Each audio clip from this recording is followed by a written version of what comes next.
The Proletarian Revolution and the Renegade Kautsky by Vladimir Lenin. Written October through November 1918. First published in 1918. Read by Dessalines. Section. Preface. Kautsky's pamphlet, The Dictatorship of the Proletariat, recently published in Vienna, is a most lucid example of that utter and ignominious bankruptcy of the Second International about which all honest socialists in all countries have been talking for a long time.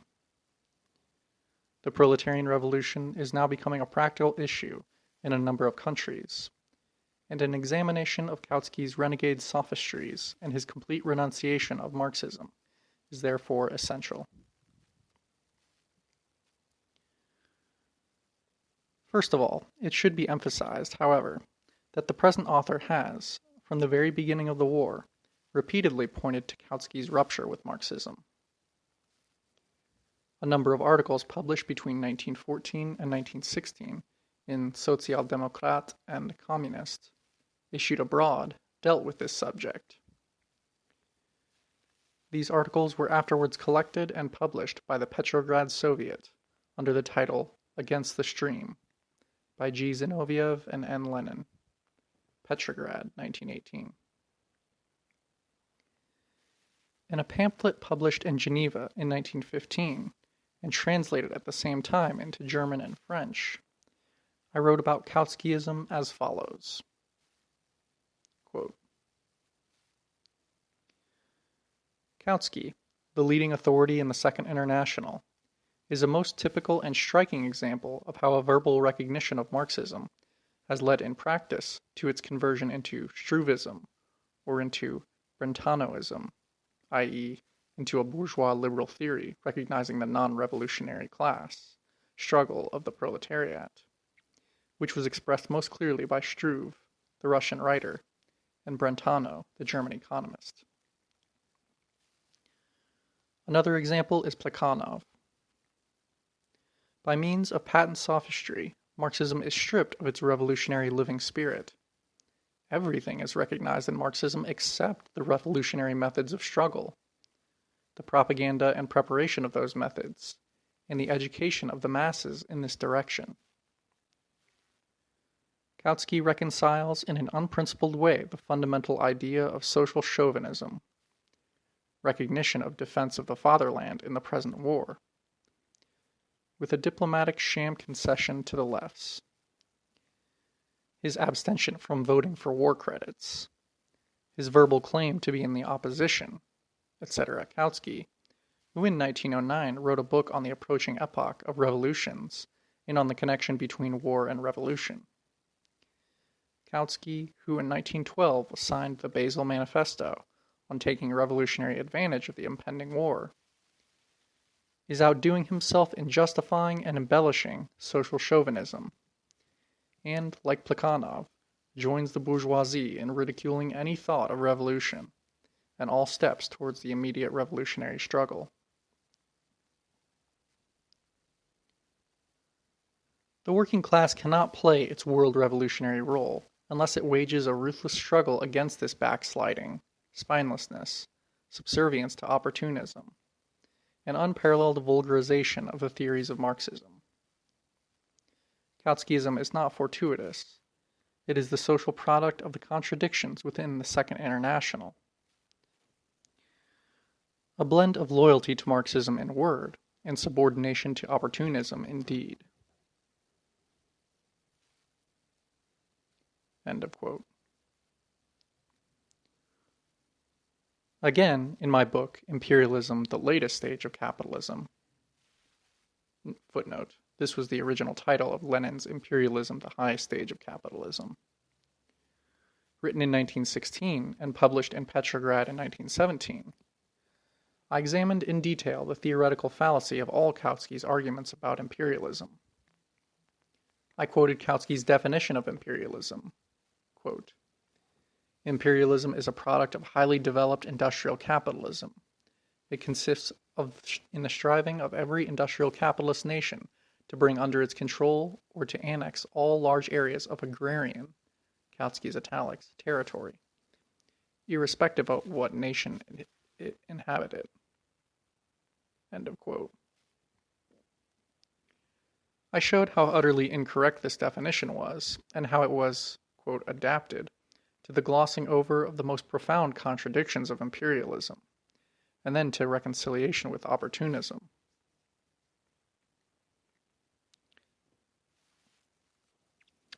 I gave my own definition of imperialism. Quote, imperialism is capitalism at that stage of development at which the dominance of monopolies and finance capital is established, at which the export of capital has acquired pronounced importance, at which the division of the world among the international trusts has begun, at which the division of all territories of the globe amongst the biggest capitalist powers has been completed. End quote. I showed that Kautsky's critique of imperialism is on an even lower plane than the bourgeois Philistine critique.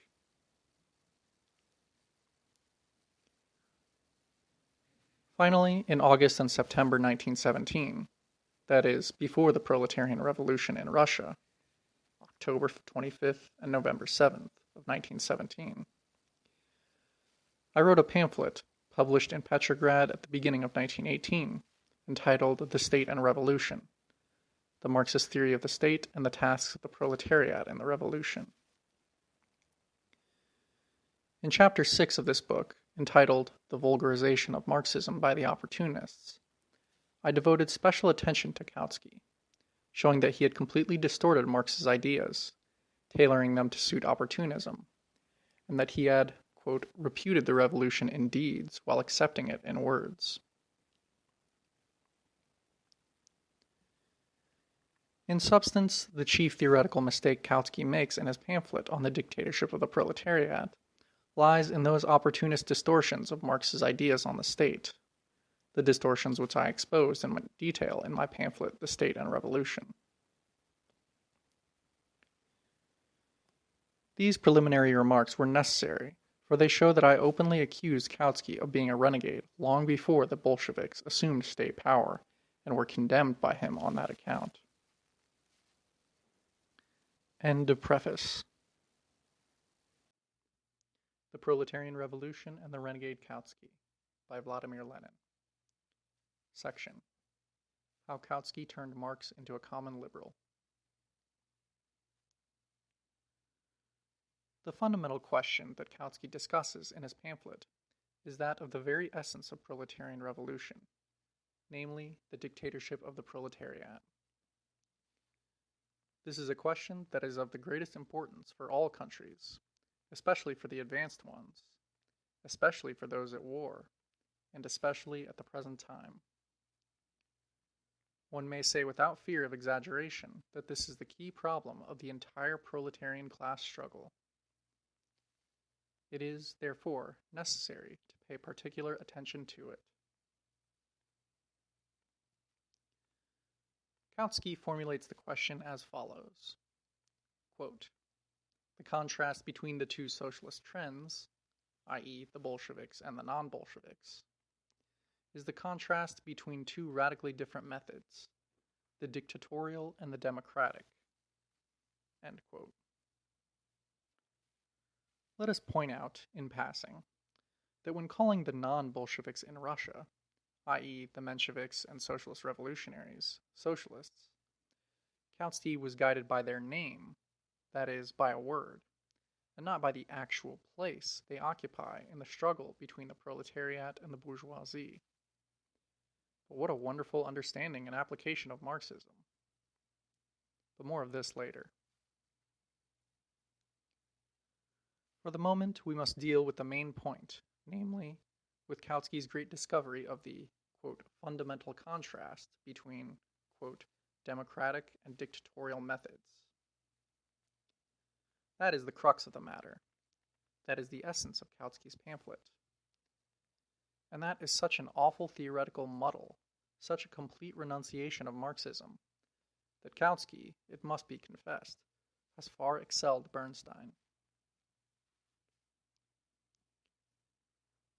The question of the dictatorship of the proletariat is a question of the relation of the proletarian state to the bourgeois state, of proletarian democracy to bourgeois democracy.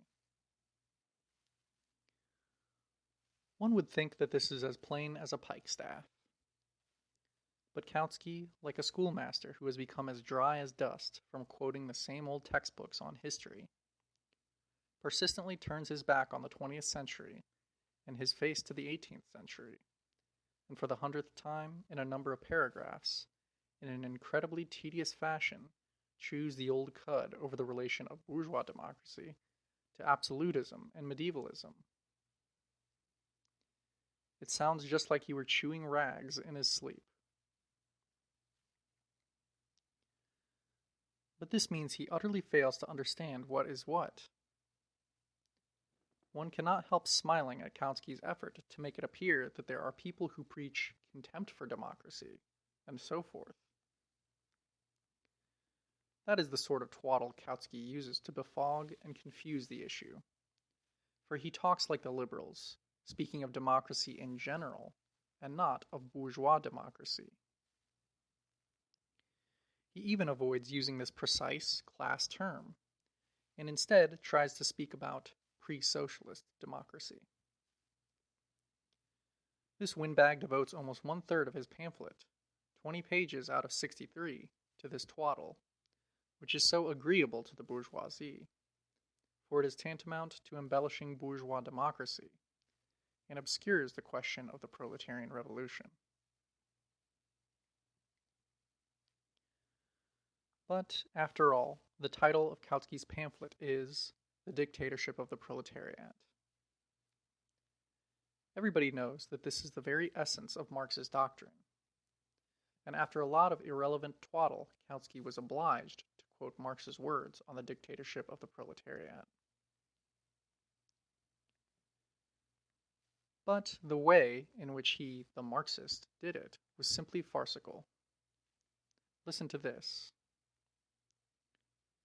This view, which Kautsky dubs contempt for democracy, rests upon a single word of Karl Marx's. This is what Kautsky literally says on page 20.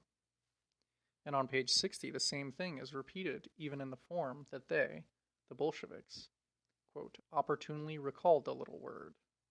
That is literally what he says, des Fortunes, about the dictatorship of the proletariat, which Marx once used in an 1875 letter. Here is Marx's little word. Beginning of quote. Between capitalist and communist society lies the period of the revolutionary transformation of one into the other.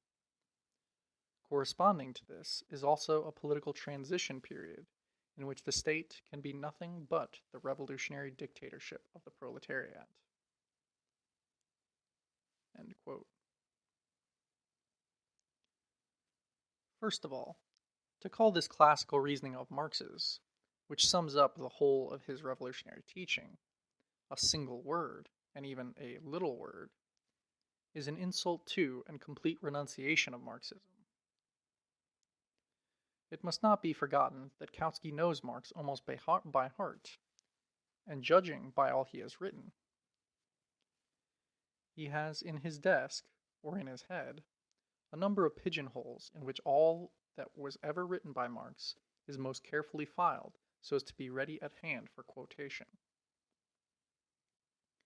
Kautsky must know that both Marx and Engels, in their letters as well as in their published works, repeatedly spoke about the dictatorship of the proletariat, before and especially after the Paris Commune.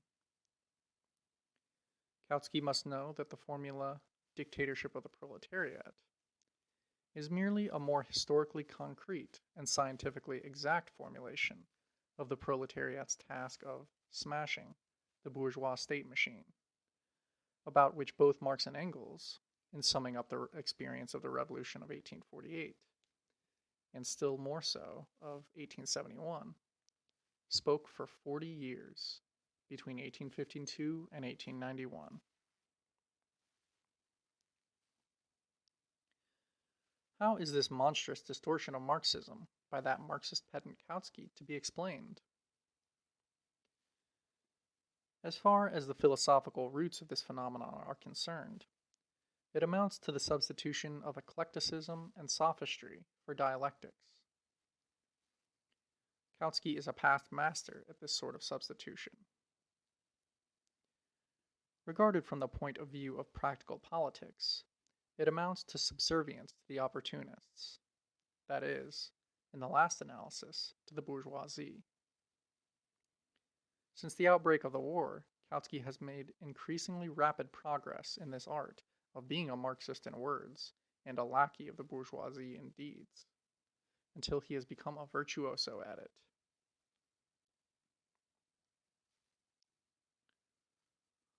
One feels even more convinced of this when examining the remarkable way in which Kautsky, quote, interprets Marx's, quote, little word about the dictatorship of the proletariat. Listen to this, beginning of quote. Marx, unfortunately, neglected to show us in greater detail how he conceived this dictatorship. Inserted parentheses. This is an utterly mendacious phrase of a renegade, for Marx and Engels gave us, indeed, quite a number of most detailed indications, which Kautsky, the Marxist pedant, has deliberately ignored. End of parentheses. Quote continued. Literally, the word dictatorship means the abolition of democracy.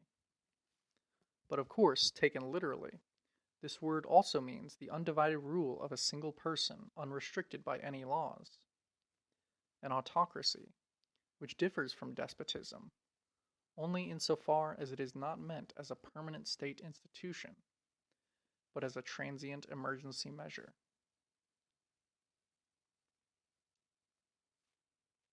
The term dictatorship of the proletariat, hence not the dictatorship of a single individual, but of a class ipso facto, precludes the possibility that Marx in this connection had in mind a dictatorship in the literal sense of the term. Continued it more. He speaks here not of a form of government, but of a condition which must necessarily arise wherever the proletariat has gained political power. That Marx in this case did not have in mind a form of government is proved by the fact that he was of the opinion that in Britain and America the transition might take place peacefully, i.e., in a democratic way. End of quote. We have deliberately quoted this argument in full so that the reader may clearly see the methods Kautsky the theoretician employs. Kautsky chose to approach the question in such a way as to begin with a definition of the word dictatorship. Very well. Everyone has a sacred right to approach a question in whatever way he pleases. One must only distinguish a serious and honest approach from a dishonest one. Anyone who wants to be serious in approaching the question in this way ought to give his own definition of the word.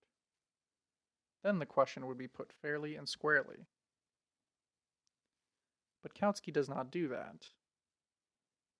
Literally, he writes, the word dictatorship means the abolition of democracy. In the first place, this is not a definition. If Kautsky wanted to avoid giving a definition of the concept dictatorship, why did he choose this particular approach to the question? Secondly, it is obviously wrong. It is natural for a liberal to speak of democracy in general, but a Marxist will never forget to ask, for what class? Everyone knows, for instance, and Kautsky the historian knows it too, that rebellions, or even strong ferment, among the slaves in ancient times at once revealed the fact that the ancient state was essentially a dictatorship of the slave owners. Did this dictatorship abolish democracy among and for the slave owners? Everybody knows that it did not.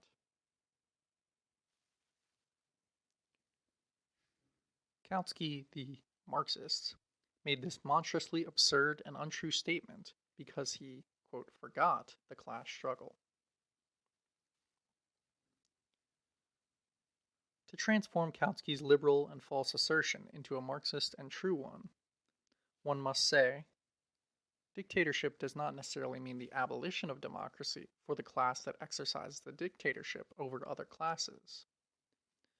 But it does mean the abolition, or very material restriction, which is also a form of abolition, of democracy for the class over which, or against which, the dictatorship is exercised. But, however true this assertion may be, it does not give a definition of dictatorship. Let us examine Kautsky's next sentence. Quote, but, of course, taken literally, this word also means the undivided rule of a single person, unrestricted by any laws. End of quote. Like a blind puppy sniffing at random, first in one direction, and then in another, Kautsky accidentally stumbled upon one true idea, namely, that dictatorship is rule unrestricted by any laws. Nevertheless, he failed to give a definition of dictatorship, and moreover, he made an obvious historical blunder, namely, that dictatorship means the rule of a single person. This is even grammatically incorrect, since dictatorship may also be exercised by a handful of persons, or by an oligarchy, or by a class, etc.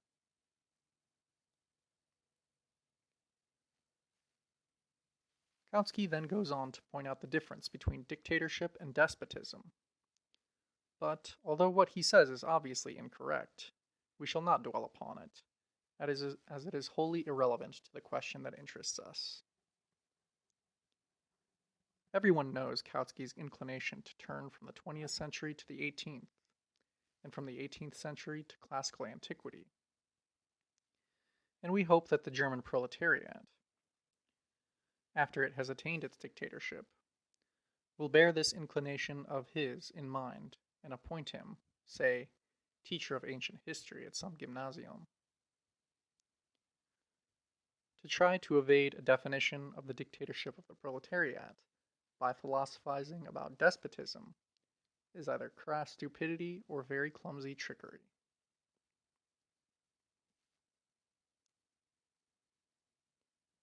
As a result, we find that, having undertaken to discuss the dictatorship, Kautsky rattled off a great deal of manifest lies, but has given no definition. Yet, instead of relying on his mental faculties, he could have used his memory to extract from pigeonholes all those instances in which Marx speaks of dictatorship. Had he done so, he would certainly have arrived either at the following definition or at one in substance coinciding with it. Dictatorship is rule based directly upon force and unrestricted by any laws. The revolutionary dictatorship of the proletariat is rule won and maintained by the use of violence by the proletariat against the bourgeoisie, rule that is unrestricted by any laws. This simple truth, a truth that is as plain as a pikestaff to every class-conscious worker, who represents the people and not an upper section of petty bourgeois scoundrels who have been bribed by the capitalists, such as are the social imperialists of all countries. This truth, which is obvious to every representative of the exploited classes fighting for their emancipation. This truth, which is beyond dispute for every Marxist, has to be, quote, extracted by force from the most learned Mr. Kautsky. How is it to be explained? Simply by that spirit of servility with which the leaders of the Second International, who have become contemptible sycophants in the service of the bourgeoisie, are imbued.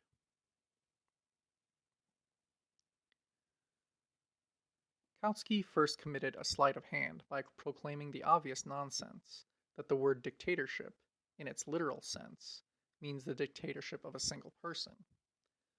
And then, on the strength of this sleight of hand, he declared that, hence, Marx's words about the dictatorship of a class were not meant in the literal sense, but in one in which the dictatorship does not imply revolutionary violence, but the peaceful winning of a majority under bourgeois, mark you, democracy.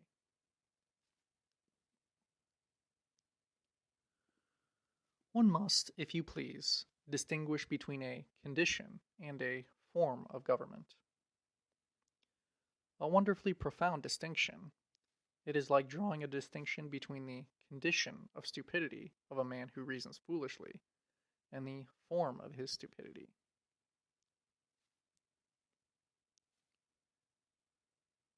Kautsky finds it necessary to interpret dictatorship as a condition of domination. This is the literal expression he uses on the very next page. Because then revolutionary violence and violent revolution disappear. The condition of domination is a condition in which any majority finds itself under democracy. Thanks to such a fraud, revolution happily disappears. The fraud, however, is too crude and will not save Kautsky. One cannot hide the fact that dictatorship presupposes and implies a condition, one so disagreeable to renegades, of revolutionary violence of one class against another. It is patently absurd to draw a distinction between a condition and a form of government. To speak of forms of government in this connection is trebly stupid, for every schoolboy knows that monarchy and republic are two different forms of government. It must be explained to Mr. Kautsky that both these forms of government, like all transitional forms of government, under capitalism, are only variations of the bourgeois state, that is, of the dictatorship of the bourgeoisie.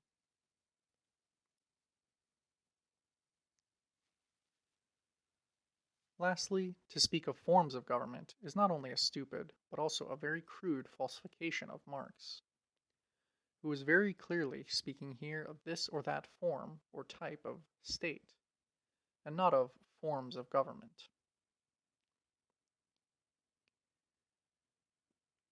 The proletarian revolution is impossible without the forcible destruction of the bourgeois state machine, and the substitution for it of a new one, which, in the word of Engels, is, quote, no longer a state in the proper sense of the word.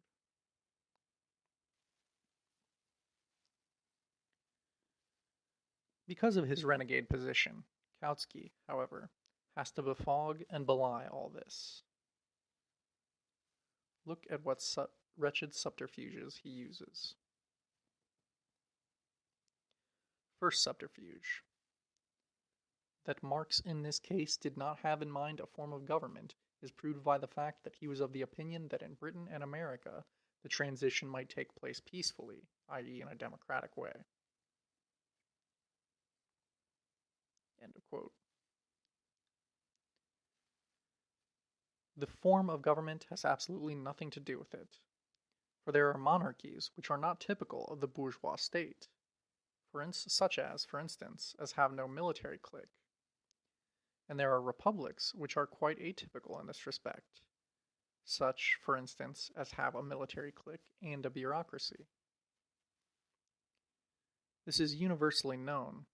This is a universally known historical and political fact, and Kautsky cannot falsify it.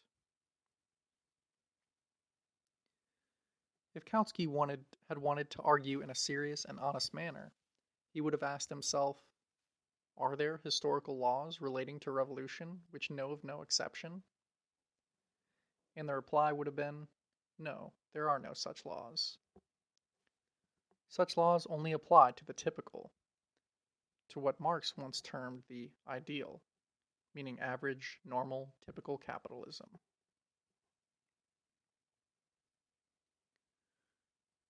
Further, was there in the 70s anything which made England and America exceptional in regard to what we are now discussing?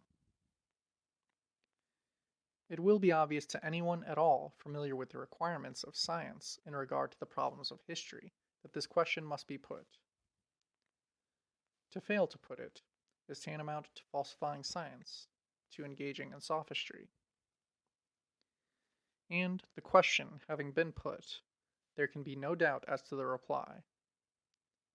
The revolutionary dictatorship of the proletariat is violence against the bourgeoisie, and the necessity of such violence is particularly called for, as Marx and Engels have repeatedly explained in detail, especially in The Civil War in France and in the preface to it, by the existence of militarism and a bureaucracy. But it is precisely these institutions that were non-existent in Britain and America in the 70s, when Marx made his observations. They do exist in Britain and in America now.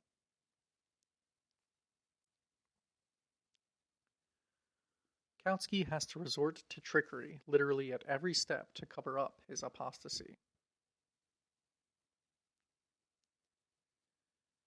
And note how he inadvertently betrayed his cloven hoof when he wrote, quote, peacefully, i.e. in a democratic way, end quote. In defining dictatorship, Kautsky tried his utmost to conceal from the reader the fundamental feature of this concept, namely revolutionary violence. But now the truth is out. It is a question of the contrast between peaceful and violent revolutions. That is the crux of the matter. Kautsky has to resort to all these subterfuges, sophistries, and falsifications, only to excuse himself from violent revolution, and to conceal his renunciation of it, his desertion to the side of the liberal labor policy, i.e. to the side of the bourgeoisie. That is the crux of the matter.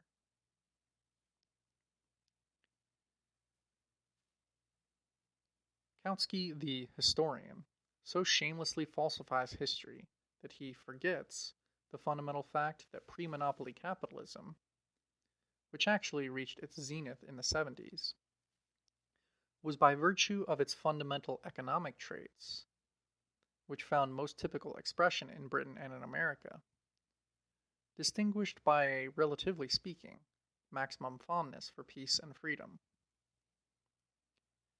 Imperialism, on the other hand, i.e. monopoly capitalism, which finally matured only in the 20th century, is by virtue of its fundamental economic traits distinguished by a minimum fondness for peace and freedom, and by a maximum and universal development of militarism.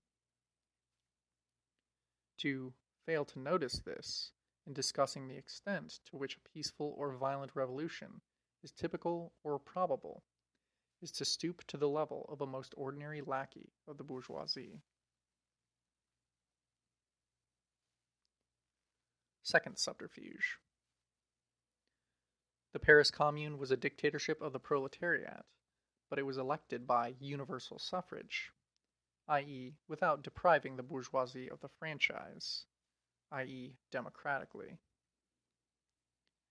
And Kautsky says triumphantly, quote, the dictatorship of the proletariat was for Marx, or according to Marx, a condition which necessarily follows from pure democracy, if the proletariat forms the majority. End of quote.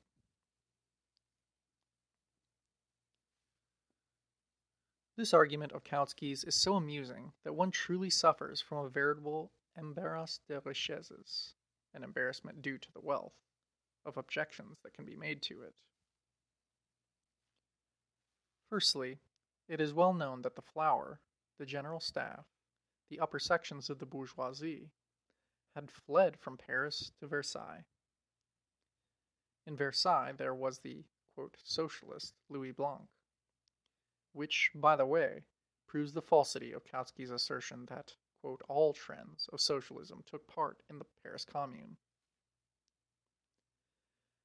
Is it not ridiculous to represent the division of the inhabitants of Paris into two belligerent camps, one of which embraced the entire militant and politically active section of the bourgeoisie as, quote, pure democracy with, quote, universal suffrage?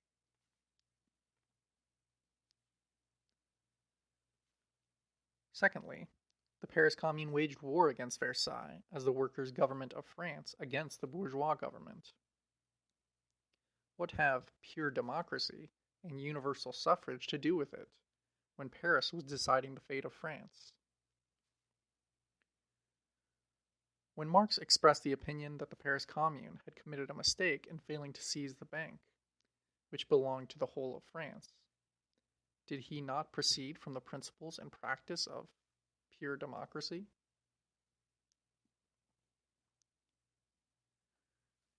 In actual fact, it is obvious that Kautsky is writing in a country where the police forbid people to laugh in crowds. Otherwise, Kautsky would have been killed by ridicule. Thirdly, I would respectfully remind Mr. Kautsky, who has Marx and Engels off pat, of the following appraisal of the Paris Commune given by Engels from the point of view of, quote, pure democracy. Beginning of quote. Have these gentlemen, the anti-authoritarians, ever seen a revolution? A revolution is certainly the most authoritarian thing there is. It is an act whereby one part of the population imposes its will upon the other by means of rifles, bayonets, and cannon, all of which are highly authoritarian means. And the victorious party must maintain its rule by means of the terror which its arms inspire in the reactionaries. Would the Paris Commune have lasted more than a day if it had not used the authority of the armed people against the bourgeoisie?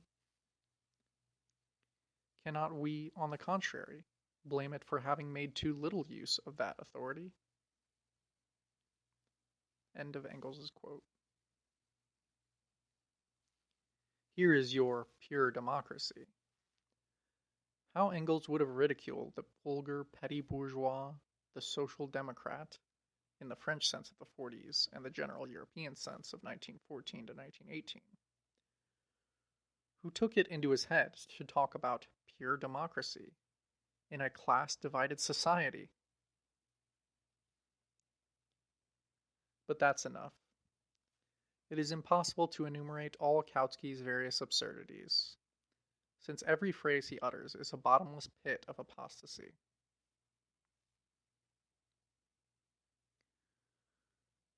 Marx and Engels analyzed the Paris Commune in a most detailed manner, and showed that its merit lay in its attempt to smash, to break up the ready-made state machinery. Marx and Engels considered this conclusion to be so important that this was the only amendment that they introduced in 1872 into the, quote, obsolete, in parts, program of the Communist Manifesto.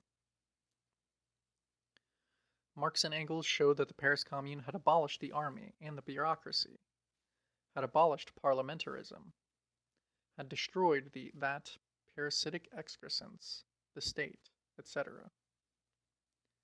But the sage Kautsky, donning his nightcap, repeats the fairy tale about, quote, pure democracy, which has been told 1,000 times by liberal professors. No wonder Rosa Luxemburg declared, on August 4th, 1914, that German social democracy was a stinking corpse.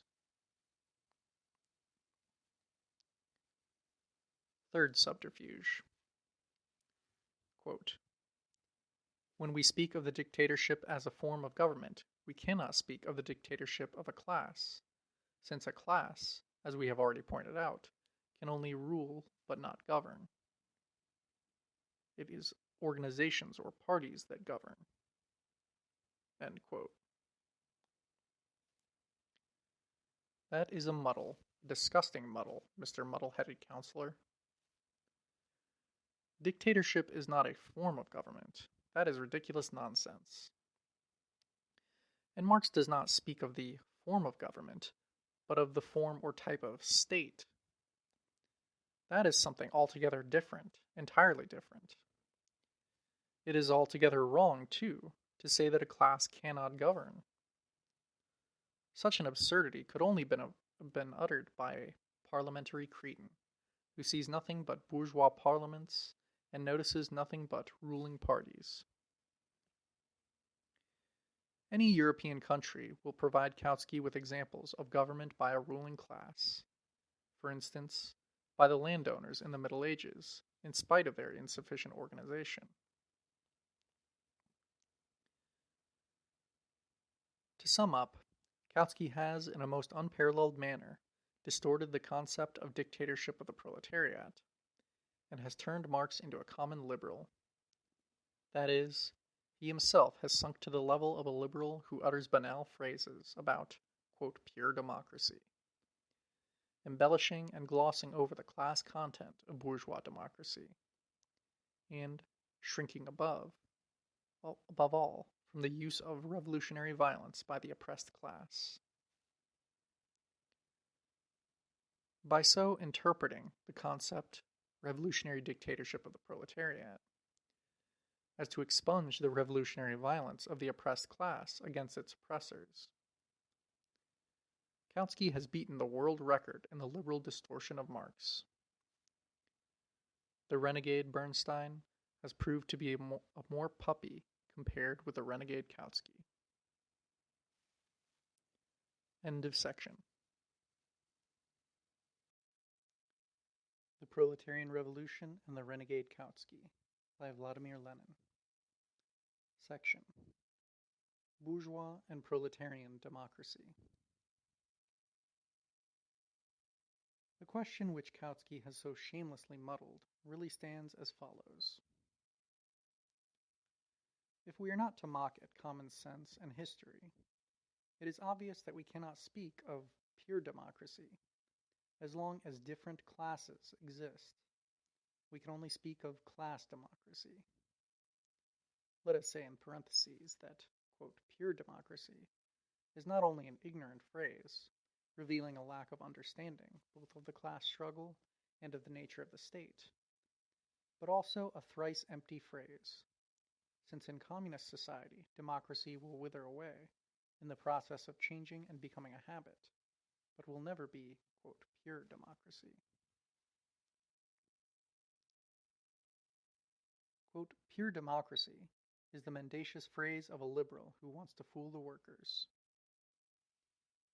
History knows of bourgeois democracy, which takes the place of feudalism, and of proletarian democracy, which takes the place of bourgeois democracy.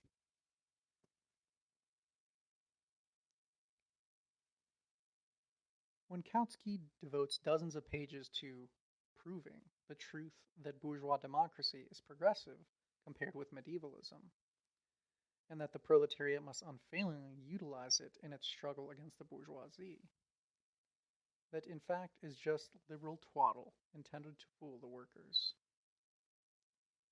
This is a truism not only for educated Germany, but also for uneducated Russia. Kautsky is simply throwing, quote, learned dust in the eyes of the workers when, with a pompous mien, he talks about Weitling and the Jesuits of Paraguay and many other things, in order to avoid telling about the bourgeois essence of modern, i.e., capitalist democracy.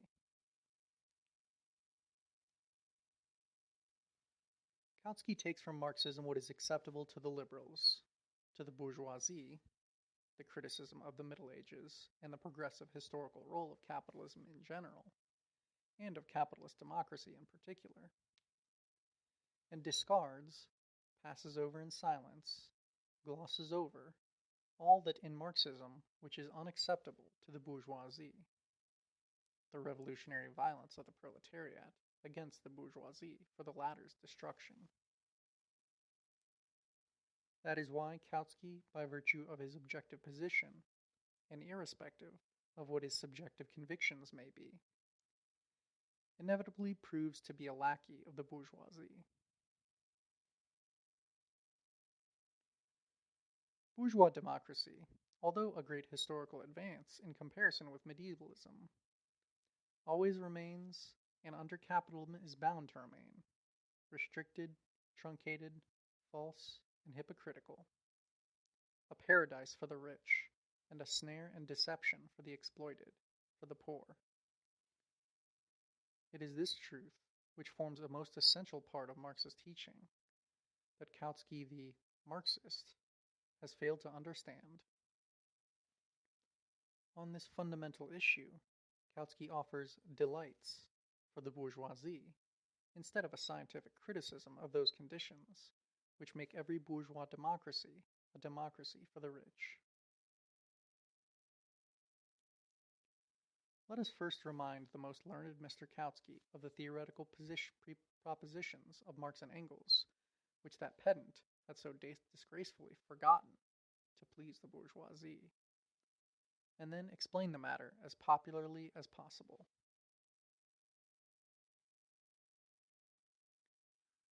Not only the ancient and feudal, but also the modern representative is an instrument of exploitation of wage labor by capital. Quoted from Engels in his work on the state.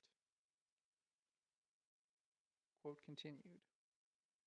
As, therefore, the state is only a transitional institution which is used in the struggle, in the revolution, to hold down one's adversaries by force, it is sheer nonsense to talk of a free people's state, so long as the proletariat still needs the state. It does not need it in the interests of freedom, but in order to hold down its adversaries. And as soon as it becomes possible to speak of freedom for the state, such a state ceases to exist.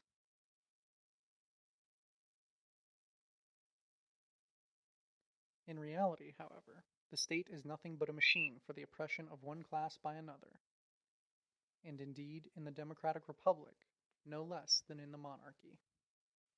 From Engels' Introduction to the Civil War in France. End of quote. Universal suffrage is the gauge of the maturity of the working class. It cannot and never will be anything more in the present-day state. Quoted from Engels in his work on the state. Mr. Kautsky very tediously chews over the cud in the first part of the proposition, which is acceptable to the bourgeoisie. But in the second part, which we have italicized, and which is not acceptable to the bourgeoisie, the renegade Kautsky passes over in silence. Quote, the commune was to be a working, not parliamentary, body, executive and legislative at the same time. Instead of deciding once in 3 or 6 years which member of the ruling class was to represent and suppress the people in Parliament, universal suffrage was to serve the people, constituted in communes, as individual suffrage serves every other employer in the search for workers, foremen and accountants for his business. Quoted from Marx in his work on the Paris Commune, the Civil War in France.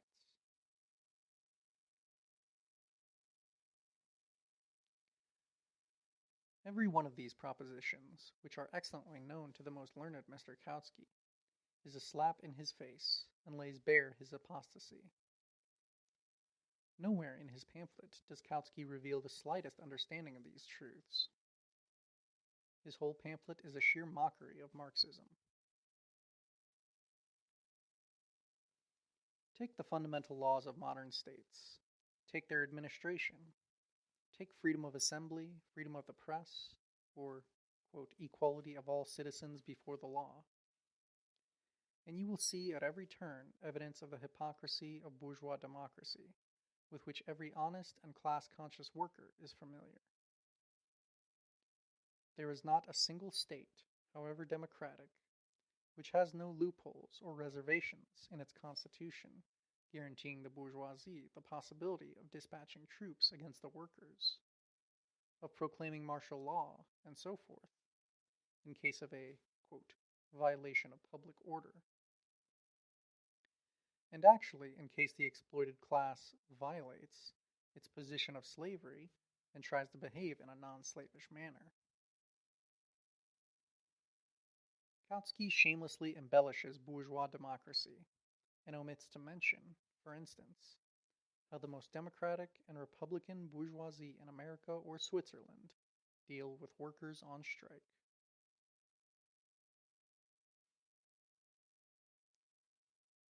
The wise and learned Mr. Kautsky keeps silent about these things. That learned politician does not realize that to remain silent on this matter is despicable. He prefers to tell the workers nursery tales of the kind that democracy means, quote, protecting the minority. It is incredible, but it is a fact. In the year of our Lord 1918, in the 5th year of the world imperialist slaughter and the strangulation of the internationalist minorities, i.e., those who have not despicably betrayed socialism, like the Renagades and Longuets and Scheidemans and Kautskys, the Hendersons and Webbs, etc. In all, quote, democracies of the world, the learned Mr. Kautsky sweetly, very sweetly, sings the praises of, quote, protection of the minority. Those who are interested may read this on page 15 of Kautsky's pamphlet.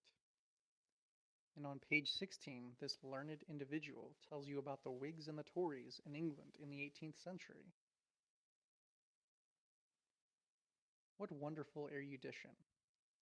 What refined servility to the bourgeoisie! What civilized belly-crawling before the capitalists and bootlicking! If I were Krupp or Scheidemann or Clemenceau or Renaudel, I would pay Mr. Kautsky millions, reward him with Judas kisses, praise him before the workers, and urge, quote, socialist unity with honorable men like him. To write pamphlets against the dictatorship of the proletariat, to talk about the Whigs and Tories in England in the 18th century, to assert that democracy means, quote, protecting the minority, and remain silent about pogroms against internationalists in the Democratic Republic of America. Isn't this rendering lackey service to the bourgeoisie?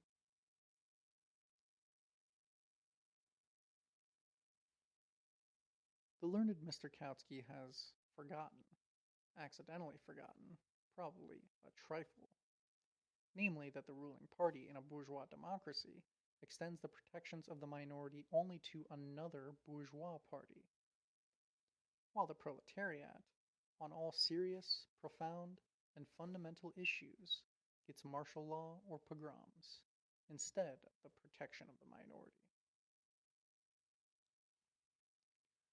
The more highly developed a democracy is, the more imminent are pogroms or civil war in connection with any profound political divergence which is dangerous to the bourgeoisie. The learned Mr. Kautsky could have studied this law of bourgeois democracy in connection with the Dreyfus case in Republican France, with the lynching of Negroes and internationalists in the Democratic Republic of America, with the case of Ireland and Ulster in Democratic Britain, with the baiting of the Bolsheviks and the staging of pogroms against them in April 1917 in the Democratic Republic of Russia. I have purposely chosen examples not only from wartime, but also from pre-wartime, peacetime. But mealy-mouthed Mr. Kautsky prefers to shut his eyes to these facts of the 20th century, and instead to tell the workers wonderfully new, remarkably interesting, unusually edifying, and incredibly important things about the Whigs and Tories of the 18th century.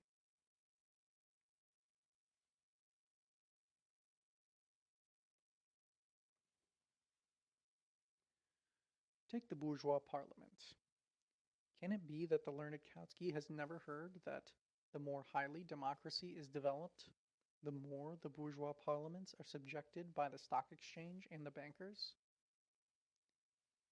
This does not mean that we must not make use of bourgeois parliament. The Bolsheviks made better use of it than probably any other party in the world. For in 1912 to 14, we won the entire workers' Curia in the Fourth Duma. But it does mean that only a liberal can forget the historical limitations and conventional nature of the bourgeois parliamentary system, as Kautsky does. Even in the most democratic bourgeois state, the oppressed people at every step encountered the crying contradiction between the formal equality proclaimed by the democracy of the capitalists and the thousands of real limitations and subterfuges which turned the proletarians into wage slaves. It is precisely this contradiction that is opening the eyes of the people to the rottenness, mendacity, and hypocrisy of capitalism. It is this contradiction that the agitators and propagandists of socialism are constantly exposing to the people in order to prepare them for revolution.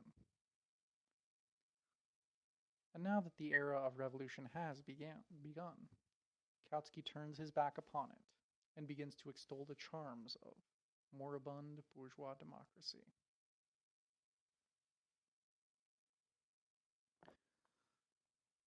Proletarian democracy, of which Soviet government is one of the forms, has brought a development and expansion of democracy unprecedented in the world, for the vast majority of the population, for the exploited and working people. To write a whole pamphlet about democracy, as Kautsky did, in which 2 pages are devoted to dictatorship and dozens to pure democracy, and fail to notice this fact, means completely distorting the subject in liberal fashion.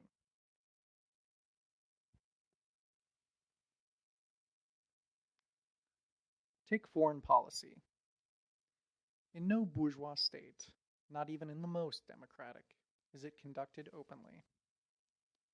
The people are deceived everywhere, and in democratic France, Switzerland, America, and Britain, this is done on an incomparably wider scale and in an incomparably subtler manner than in the other countries. The Soviet government has torn the veil of mystery from foreign policy in a revolutionary manner. Kautsky has not noticed this. He keeps silent about it. Although in the era of predatory wars and secret treaties for the division of spheres of influence, i.e., for the partition of the world among the capitalist bandits, this is of cardinal importance, for on it depends the question of peace, the life and death of tens of millions of people. Take the structure of the state. Kautsky picks at all manner of, quote, trifles, down to the argument that under the Soviet Constitution, elections are, quote, indirect. But he misses the point. He fails to see the class nature of the state apparatus, of the machinery of the state. Under bourgeois democracy, the capitalists, by thousands of tricks, which are the more artful and effective, the more pure democracy is developed, drive the people away from administrative work, from freedom of the press, freedom of assembly, etc. The Soviet government is the first in the world, or strictly speaking the second, because the Paris Commune began to do the same thing, to enlist the people, specifically the exploited people, in the work of administration. The working people are barred from participation in bourgeois parliaments. They never decide important questions under bourgeois democracy, which are decided by the stock exchange and the banks, by thousands of obstacles. And the workers know and feel, see and realize perfectly well that the bourgeois parliaments and institutions alien to them, instruments for the oppression of the workers by the bourgeoisie, institutions of a hostile class, of the exploiting minority. The Soviets are the direct organization of the working and exploited people themselves, which helps them to organize and administer their own state in every possible way. And in this, it is the vanguard of the working and exploited people, the urban proletariat, that enjoys the advantage of being best united by the large enterprises. It is easier for it than for all others to elect and exercise control over those elected. The Soviet form of organization automatically helps to unite all the working and exploited people around their vanguard, the proletariat. The old bourgeois apparatus, the bureaucracy, the privileges of wealth, of bourgeois education, of social connections, etc. These real privileges are the more varied, the more highly bourgeois democracy is developed. All this disappears under the Soviet form of organization. Freedom of the press ceases to be hypocrisy, because the printing plants and stocks of paper are taken away from the bourgeoisie. The same thing applies to the best buildings, the palaces, the mansions, and manor houses. Soviet power took thousands upon thousands of these best buildings from the exploiters at one stroke, and in this way made the right of assembly, without which democracy is a fraud, 1,000,000 times more democratic for the people. Indirect elections to non-local Soviets make it easier to hold congresses of Soviets.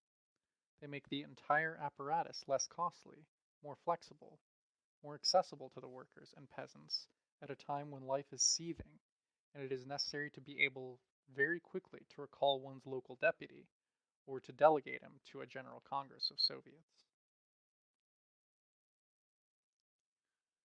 Proletarian democracy is 1,000,000 times more democratic than any bourgeois democracy.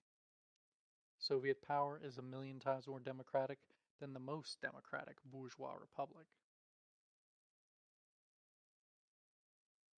To fail to see this, one must either deliberately serve the bourgeoisie, or be politically as dead as a doornail, unable to see real life from behind the dusty pages of bourgeois books, be thoroughly imbued with the bourgeois democratic prejudices, and thereby objectively convert oneself into a lackey of the bourgeoisie.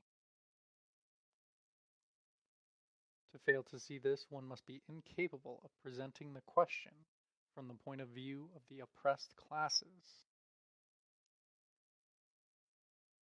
Is there a single country in the world, even among the most democratic bourgeois countries, in which the average rank-and-file worker, the average rank-and-file farm laborer, or village semi-proletarian generally, i.e. the representative of the oppressed, of the overwhelming majority of the population, enjoys anything approaching such liberty of holding meetings in the best buildings, such liberty of using the largest printing plants and the biggest stocks of paper to express his ideas, and to defend his interests, such liberty of promoting men and women of his own class to administer and to knock into shape the state, as in Soviet Russia?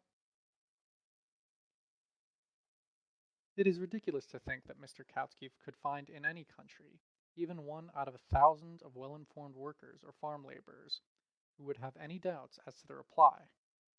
Instinctively, from hearing fragments of admissions of the truth in the bourgeois press, the workers of the whole world sympathize with the Soviet Republic precisely because they regard it as a proletarian democracy, a democracy for the poor, and not a democracy for the rich that every bourgeois democracy, even the best, actually is.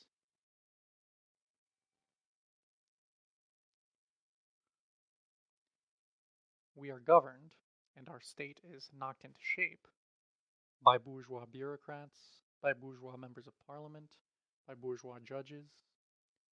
Such is the simple, obvious, and indisputable truth which tens and hundreds of millions of people belonging to the oppressed classes in all bourgeois countries, including the most democratic, know from their own experience, feel and realize every day. In Russia, however, the bureaucratic machine has been completely smashed, razed to the ground. The old judges have all been sent packing. the bourgeois parliament has been dispersed, and far more accessible representation has been given to the workers and peasants. Their Soviets have replaced the bureaucrats, or their Soviets have been put in control of the bureaucrats, and their Soviets have been authorized to elect the judges. This fact alone is enough for all the oppressed classes to recognize that Soviet power, i.e., the present form of the dictatorship of the proletariat, is 1,000,000 times more democratic than the most democratic bourgeois republic.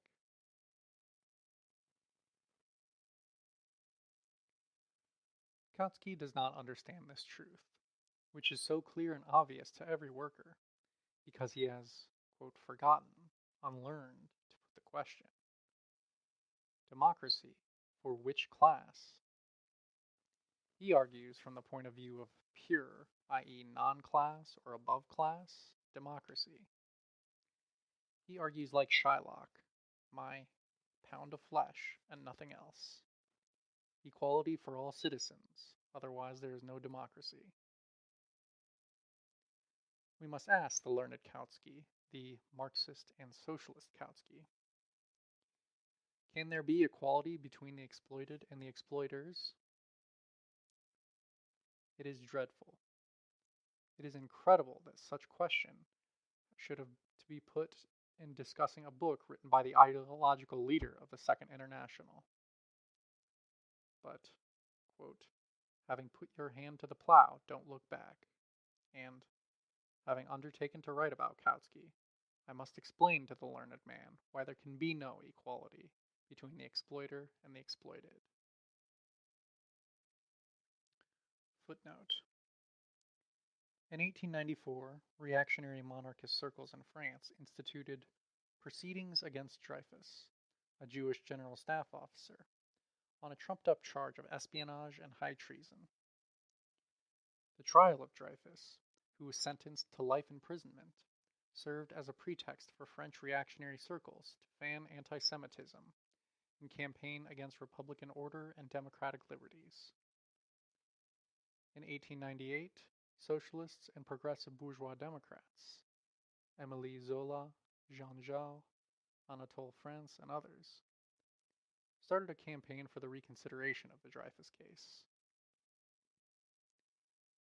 This gave a political coloring to the matter, and the country split into two camps, Republicans and Democrats on the one side, and the bloc of monarchists, clericals, anti-Semites, and nationalists on the other. In 1899, under pressure of public opinion, Dreyfus was pardoned, and in 1906 the Court of Appeal acquitted him and reinstated him in the army. End of footnote.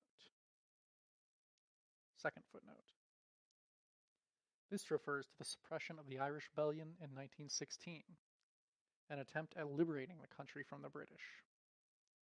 In 1916, Lenin wrote, quote, in Europe, there was a rebellion in Ireland, which the freedom-loving, quote, English, suppressed by executions. End of footnote and end of section. The Proletarian Revolution and the Renegade Kautsky by Vladimir Lenin. Section. Can there be equality between exploited and the exploiter? Kautsky argues as follows, quote, the exploiters have always formed only a small minority of the population. End quote. This is indisputably true. Taking this as the starting point, what should be the argument? One may argue in a Marxist, a socialist way, in which case one would proceed from the relation between the exploited and the exploiters. Or one may argue in a liberal, a bourgeois democratic way, and in that case one would proceed from the relations between the majority and the minority. If we argue in a Marxist way, we must say, the exploiters inevitably transform the state, and we are speaking of democracy, i.e., one of the forms of the state, into an instrument of the rule of their class, the exploiters over the exploited. Hence, as long as there are exploiters who rule the majority, the exploited, the democratic state must inevitably be a democracy for the exploiters. A state of the exploited must fundamentally differ from such a state. It must be a democracy for the exploited, quote, and a means of suppressing the exploiters. And the suppression of a class means inequality for that class, its exclusion from democracy.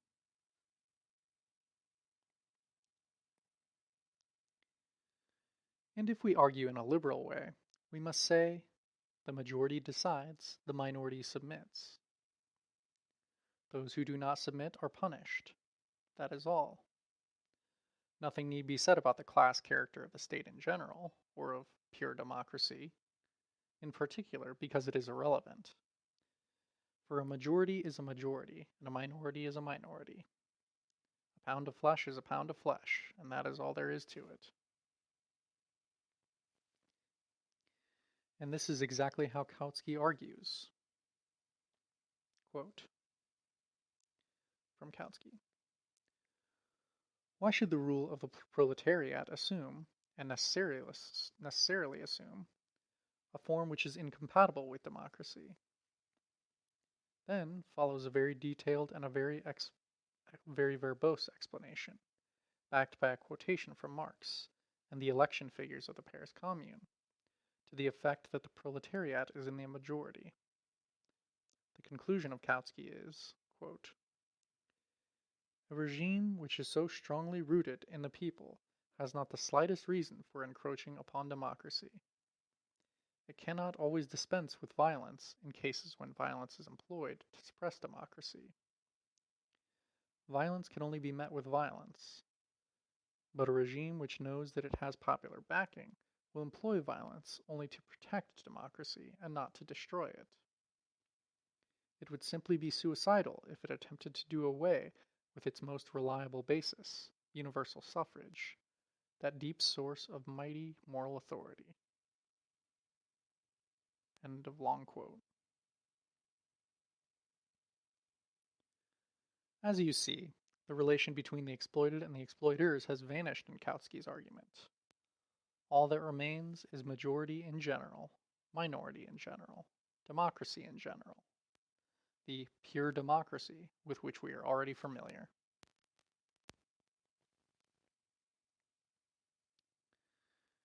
And all of this, mark you, is said apropos of the Paris Commune.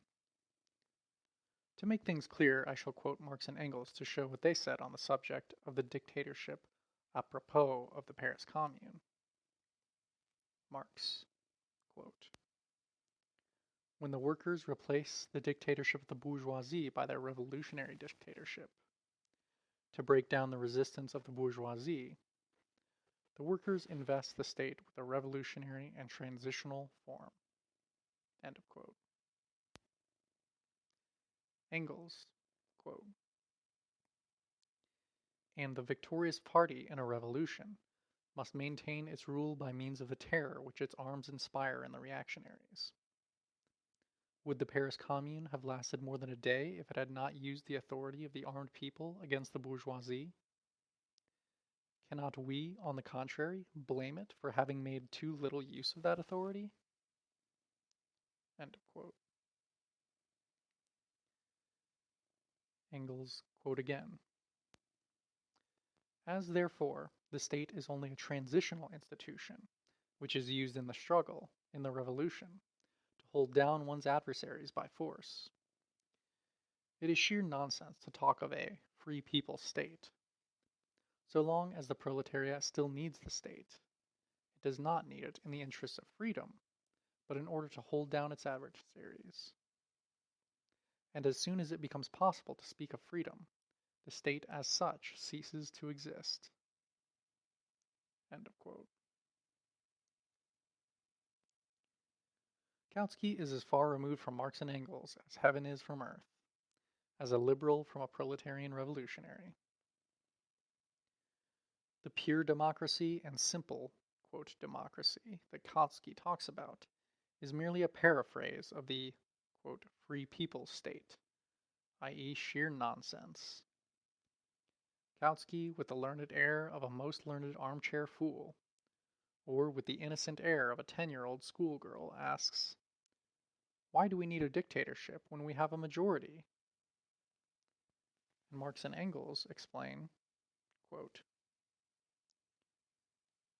to break down the resistance of the bourgeoisie, to inspire the reactionaries with fear, to maintain the authority of the armed people against the bourgeoisie, that the proletariat may forcibly hold down its adversaries.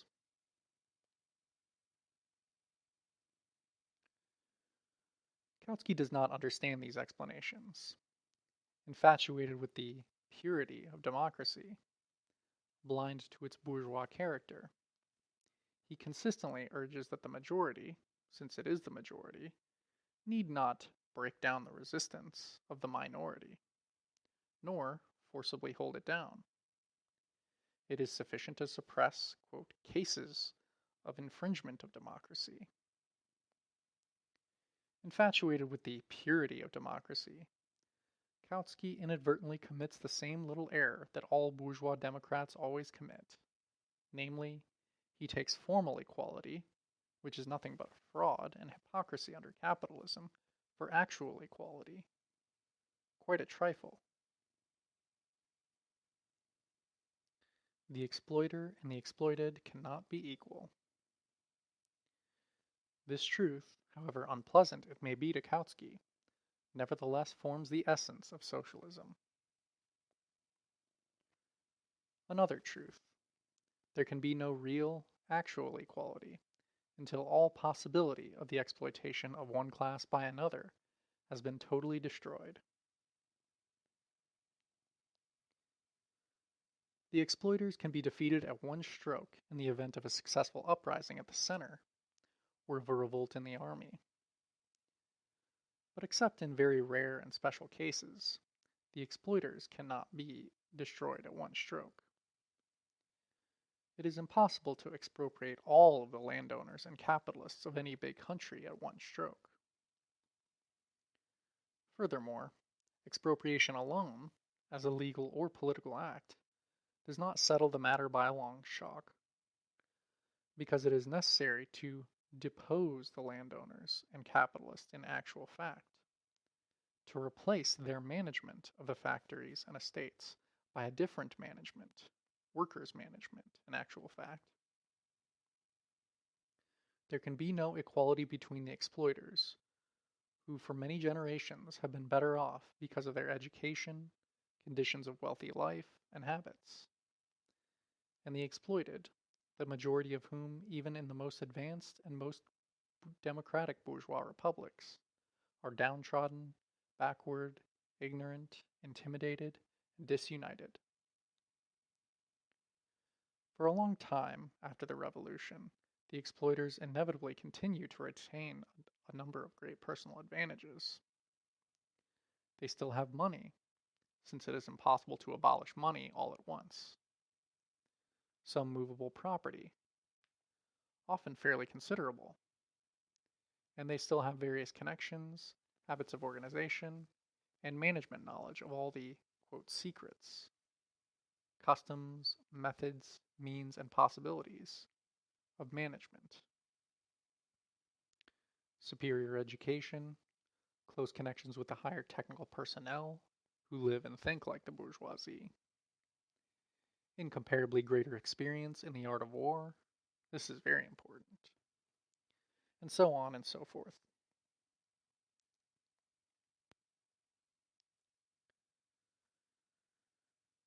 If the exploiters are defeated in one country only, and this, of course, is typical, since a simultaneous revolution in a number of countries is a rare exception, they still remain stronger than the exploited, for the international connections of the exploiters are enormous.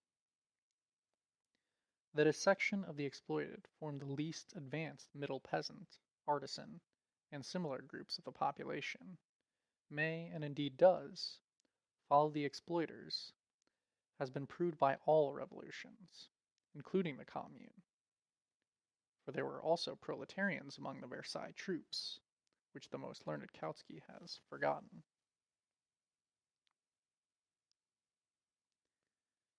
In these circumstances, to assume that in a revolution, which is at all profound and serious, the issue is decided simply by the relation between the majority and the minority, is the acme of stupidity, the silliest prejudice of a common liberal, an attempt to deceive the people by concealing from them a well-established historical truth. This historical truth is that in every profound revolution, the prolonged, stubborn, and desperate resistance of the exploiters, who for a number of years retain important practical advantages over the exploited, is the rule. Never, except in the sentimental fantasies of the sentimental fool Kautsky, will the exploiters submit to the decision of the exploited majority without trying to make use of their advantages in a last desperate battle or series of battles.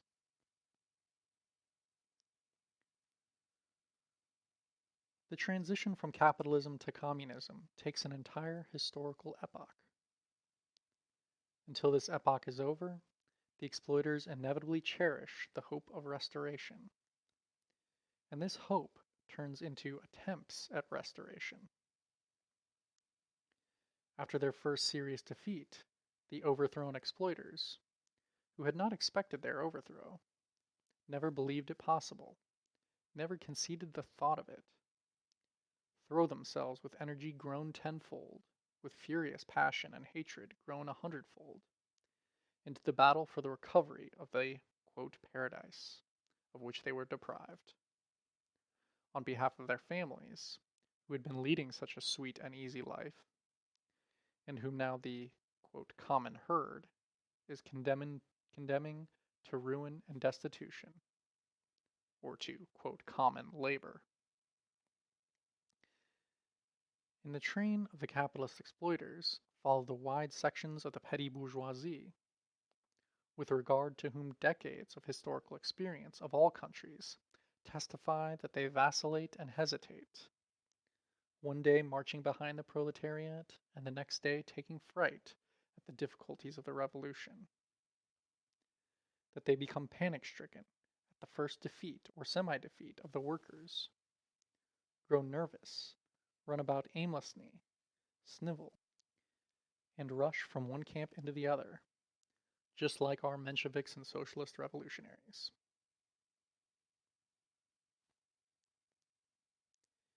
In these circumstances, in an epoch of desperately acute war, when history presents the question of whether age-old and thousand-year-old privileges are to be or not to be, at such a time to talk about majority and minority, about pure democracy, about dictatorship being unnecessary, and about equality between the exploiter and the exploited.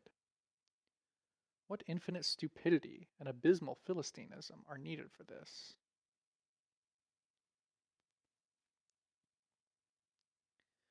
However, during the decades of comparatively, quote, peaceful capitalism between 1871 and 1914, the Augean stables of philistinism, imbecility, and apostasy accumulated in the socialist parties which were adapting themselves to opportunism. The reader will probably have noticed that Kautsky, in the passage from his pamphlet quoted above, speaks of an attempt to encroach upon universal suffrage, calling it, by the way, a deep source of mighty moral authority. Whereas Engels, apropos of the same Paris Commune and the same question of dictatorship, spoke of the authority of the armed people against the bourgeoisie. A very characteristic difference between the Philistines' and the revolutionaries' views on authority.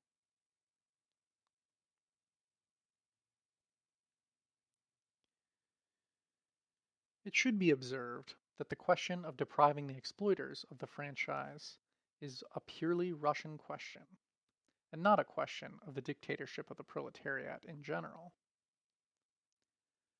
Had Kautsky, casting aside hypocrisy, entitled his pamphlet Against the Bolsheviks, The title would have corresponded to the contents of the pamphlet, and Kautsky would have been justified in speaking bluntly about the franchise. But Kautsky wanted to come out primarily as a, quote, theoretician. He called his pamphlet The Dictatorship of the Proletariat in General. He speaks about the Soviets and about Russia, specifically only in the second part of the pamphlet, beginning with the 6th paragraph.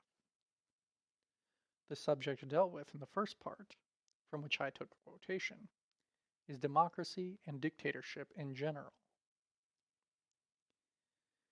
In speaking about the franchise, Kautsky betrayed himself as an opponent of the Bolsheviks, who does not care a brass farthing for theory. For theory, i.e., the reasoning about the general and not the nationally specific class foundations of democracy and dictatorship, ought to deal not with a special question, such as the franchise, but with the general question of whether democracy can be preserved for the rich, for the exploiters, in the historical period of the overthrow of the exploiters and the replacement of their state by the state of the exploited.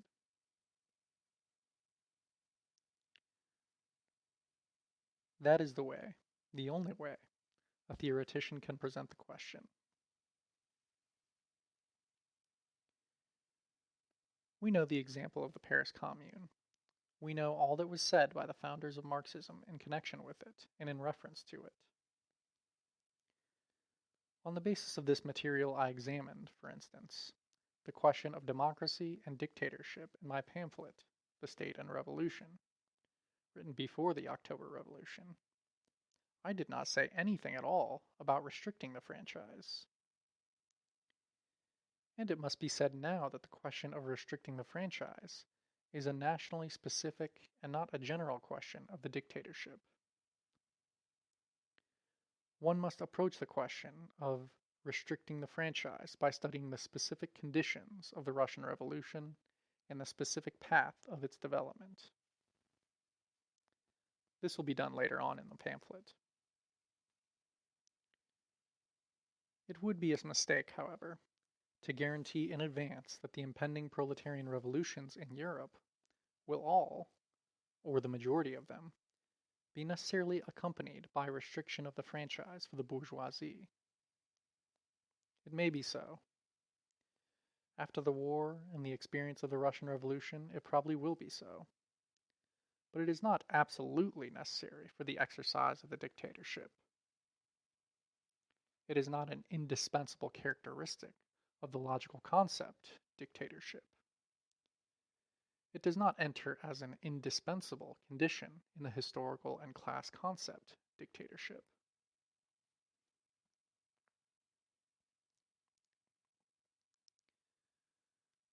The indispensable characteristic, the necessary condition of dictatorship, is the forcible suppression of the exploiters as a class, and consequently, the infringement of, quote, pure democracy, i.e., of equality and freedom in regard to that class. This is the only way the question can be put theoretically. And by failing to put the question thus, Kautsky has shown that he opposes the Bolsheviks not as a theoretician, but as a sycophant of the opportunists and the bourgeoisie. In which countries, and given what national features of capitalism, democracy for the exploiters will be in one or another form restricted, wholly or in part, infringed upon, is a question of the specific national features of this or that capitalism, of this or that revolution. The theoretical question is different. Is the dictatorship of the proletariat possible without infringing democracy in relation to the exploiting class?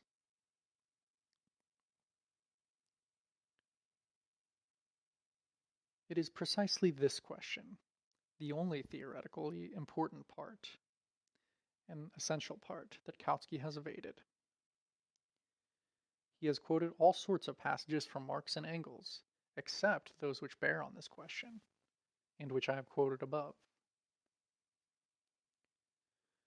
Kautsky talks about anything you like, about everything that is acceptable to liberals and bourgeois Democrats, and does not go beyond their circle of ideas. But he does not talk about the main thing, namely, the fact that the proletariat cannot achieve victory without breaking the resistance of the bourgeoisie, without forcibly suppressing its adversaries, and that where there is forcible suppression, where there is no, quote, freedom, there is, of course, no democracy. This Kautsky has not understood.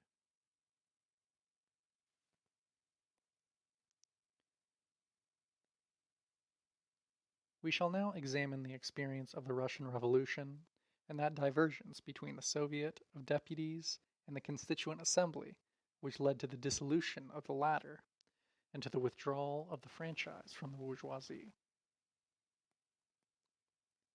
End of section. The Proletarian Revolution and the Renegade Kautsky. Section. The Soviets dare not become state organizations. The Soviets are the Russian form of the proletarian dictatorship. If a Marxist theoretician, writing a work on the dictatorship of the proletariat, had really studied the subject, and not merely repeated the petty bourgeois lamentations against dictatorship, as Kautsky did, singing to Menshevik tunes, he would first have given a general definition of dictatorship, and would then have examined its peculiar national form, the Soviets.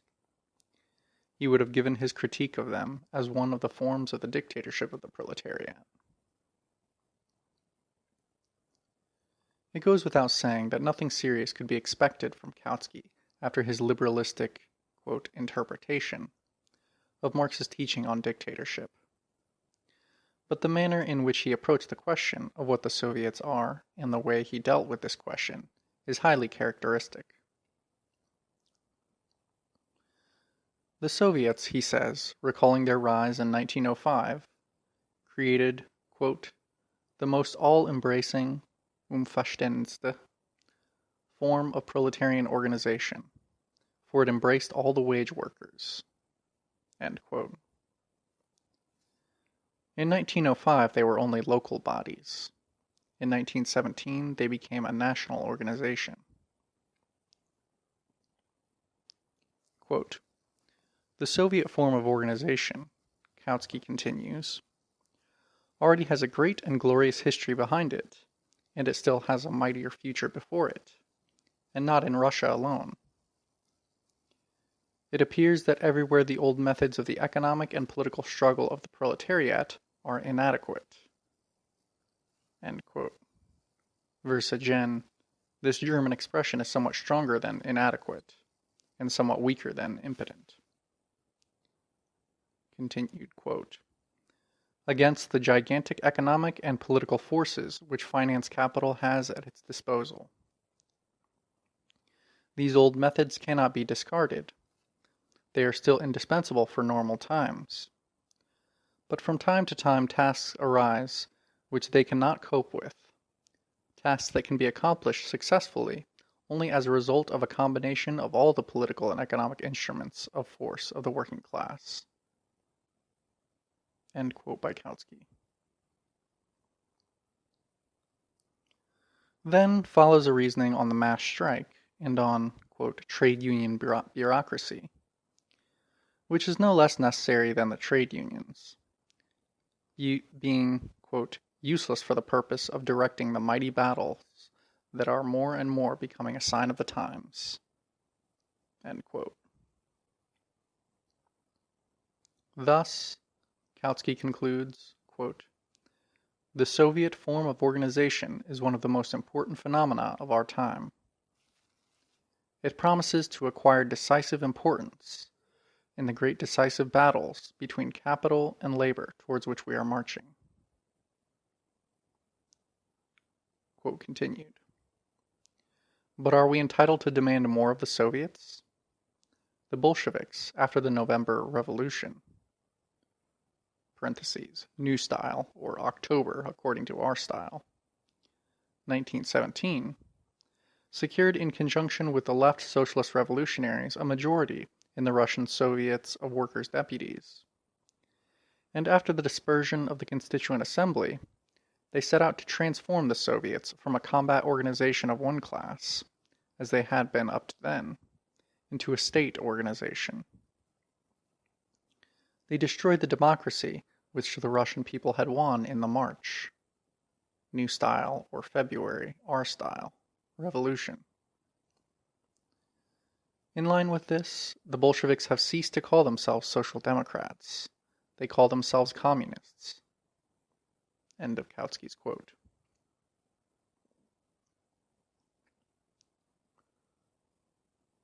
Those who are familiar with Russian Menshevik literature will at once see how slavishly Kautsky copies Martov, Axelrod, Stein, and company. Yes, slavishly, because Kautsky ridiculously distorts the facts in order to pander to Menshevik prejudices. Kautsky did not take the trouble, for instance, to ask his informants, Stein of Berlin or Axelrod of Stockholm, when the questions of changing the name of the Bolsheviks to communists, and the significance of the Soviets as state organizations, were first raised. Had Kautsky made this simple inquiry, he would not have penned these ludicrous lines, for both these questions were raised by the Bolsheviks in April 1917. For example, in my theses of April 4th, 1917, i.e., long before the Revolution of October 1917, and of course, long before the dissolution of the Constituent Assembly on January 5th, 1918.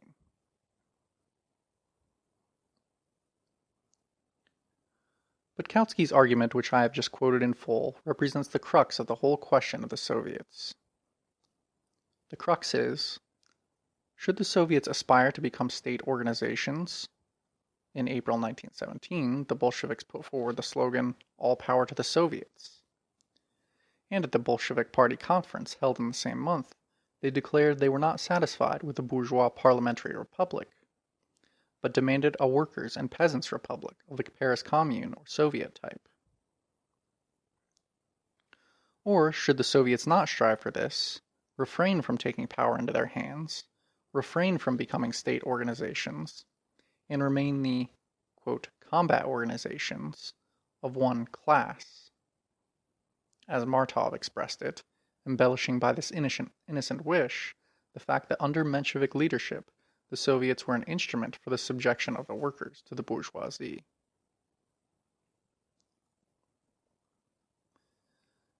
Kautsky slavishly repeats Martov's words, picks out fragments of the theoretical controversy between the Bolsheviks and the Mensheviks, and uncritically and senselessly transplants them to the general theoretical and general European field.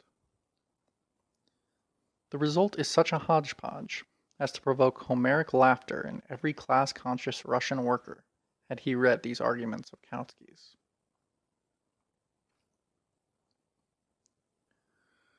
When we explain what the question at issue is, every worker in Europe, barring a handful of inveterate social imperialists, will greet Kautsky with similar laughter.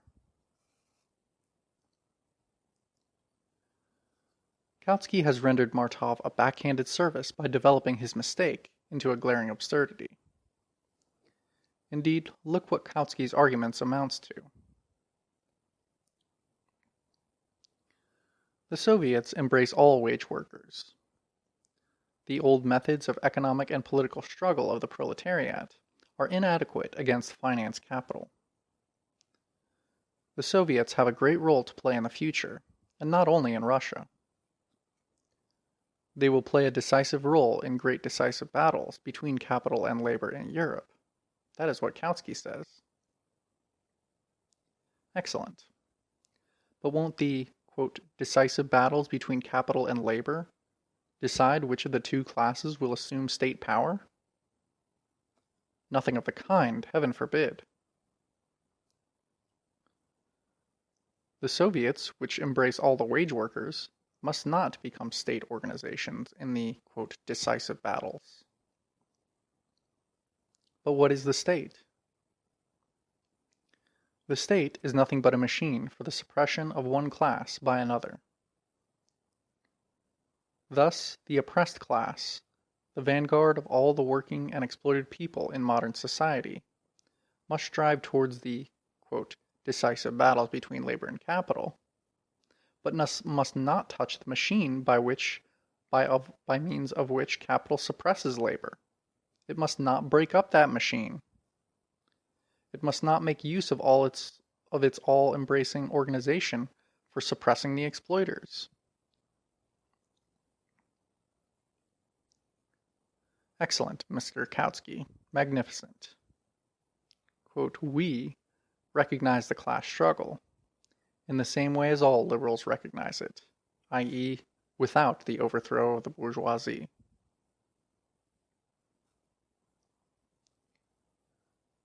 This is where Kautsky's complete rupture, both with Marxism and with socialism, becomes obvious.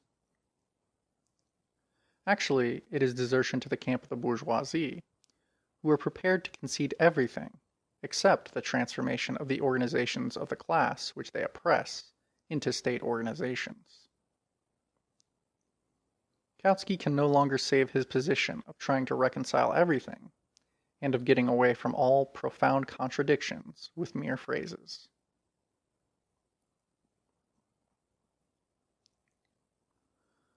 Kautsky either rejects the assumption of state power by the working class altogether, or he concedes that the working class may take over the old bourgeois state machine. But he will by no means concede that it must break it up, smash it, and replace it with a new proletarian machine. Whichever way Kautsky's arguments are interpreted or explained, his rupture with Marxism and his desertion to the bourgeoisie are obvious.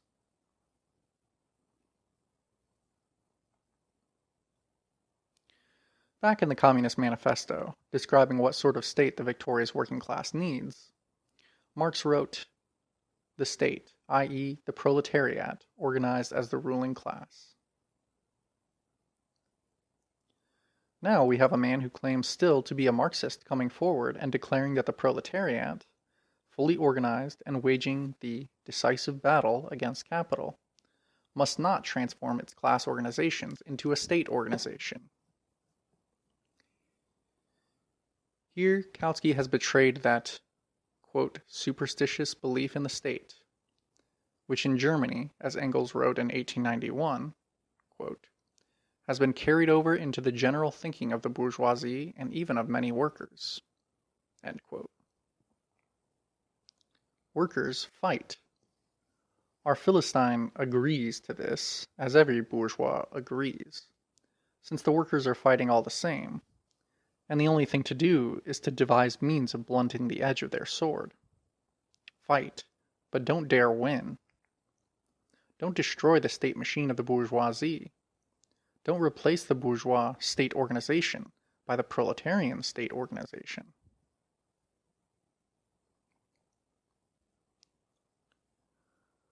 Whoever sincerely shared the Marxist view that the state is nothing but a machine for the suppression of one class by another, and who has at all reflected upon this truth, could never have reached the absurd conclusion that the proletarian organizations capable of defeating finance capital must not transform themselves into state organizations. It was this point that betrayed the petty bourgeois, who believes that, quote, after all is said and done, the state is something outside classes or above classes. Indeed, why should the proletariat, one class, be permitted to wage unremitting war on capital, which rules not only over the proletariat, but over the whole people, over the whole petty bourgeoisie, over all the peasants? Yet this proletariat, this one class, is not to be permitted to transform its organization into a state organization? Because the petty bourgeois is afraid of a class struggle, and does not carry it to its logical conclusion, to its main object.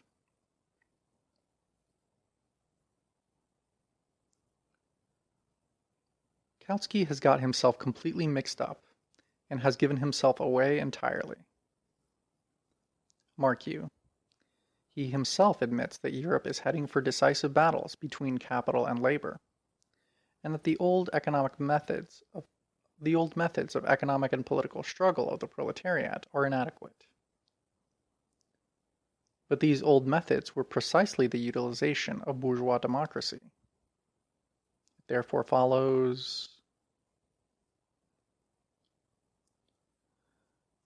But Kautsky is afraid to think of what follows.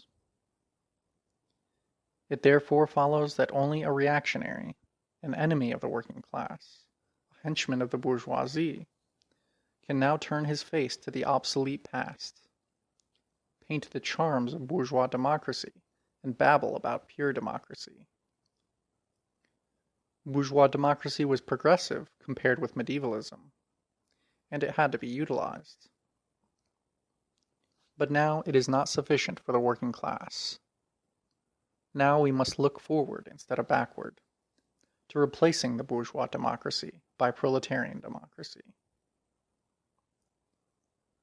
And while the preparatory work for the proletarian revolution, the formation and training of the proletarian army were possible and necessary, within the framework of the bourgeois democratic state, now that we have reached the stage of, quote, decisive battles, to confine the proletariat to this framework means betraying the cause of the proletariat, means being a renegade.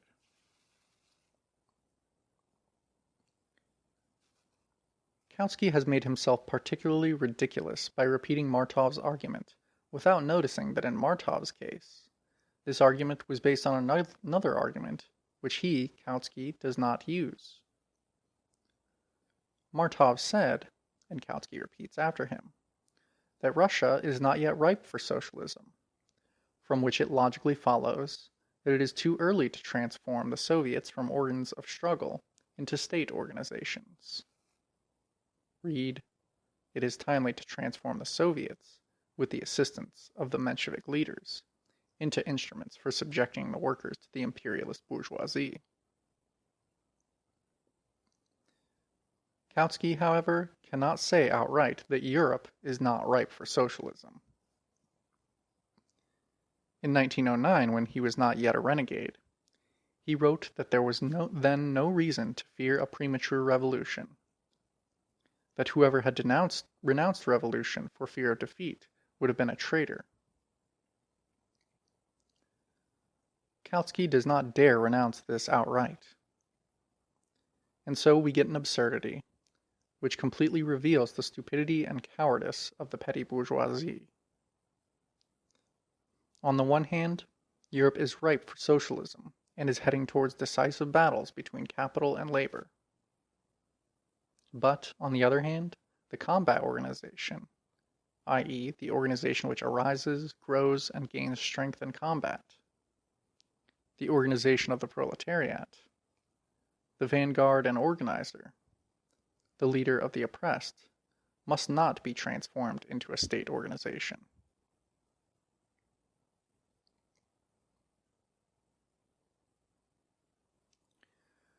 From the point of view of practical politics, the idea that the Soviets are necessary as combat organizations, but must not be transformed into state organizations, is infinitely more absurd than from the point of view of theory. Even in peacetime, when there is no revolutionary situation, the mass struggle of the workers against the capitalists, for instance, the mass strike, gives rise to great bitterness on both sides, to fierce passions in the struggle, the bourgeoisie constantly insisting that they remain, and mean to remain, masters in their own house, etc. And in time of revolution, when political life reaches boiling point, an organization like the Soviets, which embraces all the workers in all branches of industry, all the soldiers, and all the working and poorest sections of the rural population. Such an organization, of its own accord, with the development of the struggle, by the simple, quote, logic of attack and defense, comes inevitably to pose the question point blank. The attempt to take up a middle position and to, quote, reconcile the proletariat with the bourgeoisie is sheer stupidity and doomed to failure. That is what happened in Russia to the preachings of Martov and other Mensheviks. And that will inevitably happen in Germany and other countries if the Soviets succeed in developing on any wide scale, managing to unite and strengthen. To say to the Soviets, fight, but don't take all the state power into your hands, don't become state organizations, is tantamount to preaching class collaboration and, quote, social peace between the proletariat and the bourgeoisie. It is ridiculous even to think that such a position in the midst of fierce struggle could lead to anything but ignominious failure. But it is Kautsky's everlasting fate to sit between two stools. He pretends to disagree with the opportunists on everything in theory, but in practice he agrees with them on everything essential, i.e., on everything pertaining to revolution. End of section. The Proletarian Revolution and the Renegade Kautsky by Vladimir Lenin. Section. The Constituent Assembly and the Soviet Republic. The question of the Constituent Assembly and its dispersal by the Bolsheviks is the crux of Kautsky's entire pamphlet. He constantly reverts to it, and the whole of this literary production of the ideological leader of the Second International is replete with innuendos to the effect that the Bolsheviks have, quote, destroyed democracy. See one of the quotations from Kautsky above. The question is really an interesting and important one, because the relation between bourgeois democracy and proletarian democracy here confronted the revolution in a practical form. Let us see how our, quote, Marxist theoretician has dealt with the question. He quotes the, quote, the theses on the Constituent Assembly written by me and published in Pravda on December 26, 1917.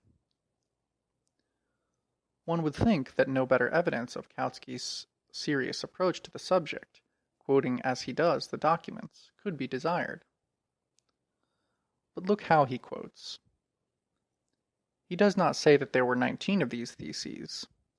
He does not say that they dealt with the relation between the ordinary bourgeois republic with a constituent assembly and a Soviet republic, as well as with the history of the divergence in our revolution between the constituent assembly and the dictatorship of the proletariat. Kautsky ignores all that, and simply tells the reader that two of them, of these theses, are particularly important. One, stating that a split occurred among the socialist revolutionaries after the elections to the Constituent Assembly. But before it was convened, Kautsky does not mention that this was the fifth thesis. And the other, that the Soviet Republic of Soviets is in general a higher democratic form than the Constituent Assembly. Kautsky does not mention that this was the third thesis.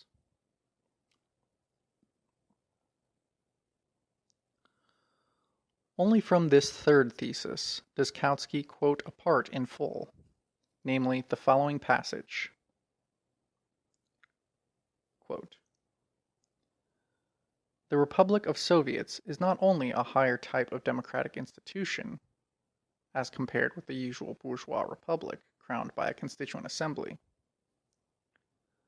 but is the only form capable of securing the most painless transition to socialism. Kautsky omits the word usual and the introductory words of the thesis, quote, for the transition from the bourgeois to the socialist system, for the dictatorship of the proletariat, end quote. After quoting these words, Kautsky, with magnificent irony, exclaims, quote, "It is a pity that this conclusion was arrived at only after the Bolsheviks found themselves in the minority in the Constituent Assembly. Before that, no one had demanded it more vociferously than Lenin." End quote. This is literally what Kautsky says on page 31 of his book. It is positively a gem. Only a sycophant of the bourgeoisie could present the question in such a false way as to give the reader the impression that all the Bolsheviks' talk about a higher type of state was an invention which saw the light of day after they found themselves in the minority in the Constituent Assembly. Such an infamous lie could only have been uttered by a scoundrel who has sold himself to the bourgeoisie, or, what is absolutely the same thing, who has placed his trust in Axelrod, and is concealing the source of his information. For everyone knows that on the very day of my arrival in Russia, on April 4th, 1917, I publicly read my theses in which I proclaimed the superiority of the Paris Commune type of state over the bourgeois parliamentary republic. Afterwards, I repeatedly stated this in print, as, for instance, in a pamphlet on political parties, which was translated into English and was published in January 1918 in the New York Evening Post. More than that, the conference of the Bolshevik Party, held at the end of April 1917, adopted a resolution to the effect that a proletarian and peasant republic was superior to a bourgeois parliamentary republic, that our party would not be satisfied with the latter, and that the party program should be modified accordingly.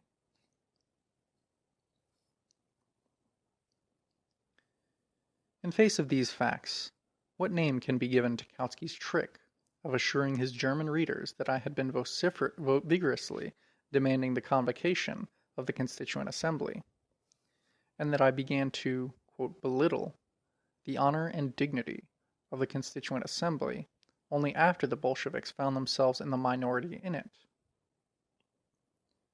How can one excuse such a trick? Footnote. Incidentally, there are many Menshevik lies of this kind in Kautsky's pamphlet. It is a lampoon written by an embittered Menshevik. End of footnote.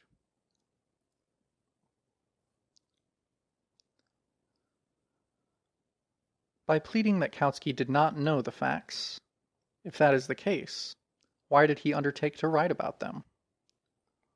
Or why did he not honestly announce that he was writing on the strength of information supplied by the Mensheviks Stein and Axelrod and Company?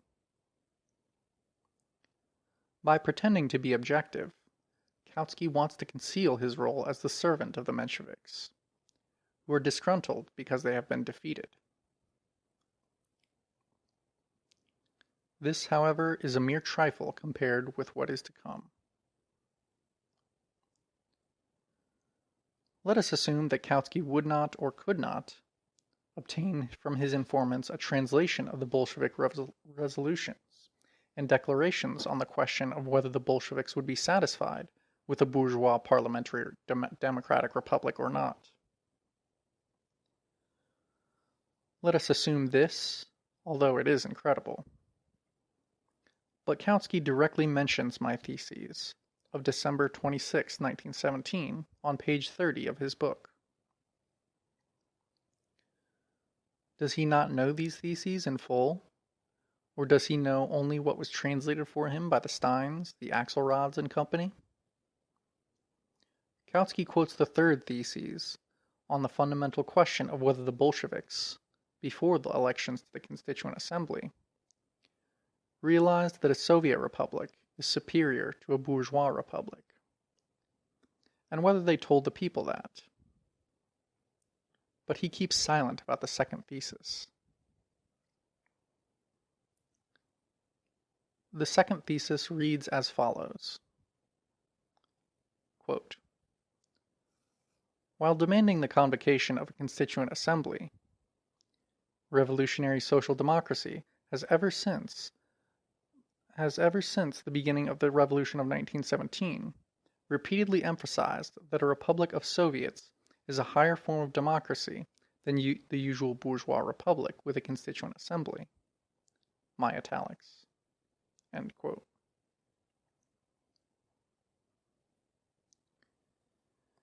In order to represent the Bolsheviks as unprincipled people, as, quote, revolutionary opportunists, this is a term which Kautsky employs somewhere in his book, I forget in which connection.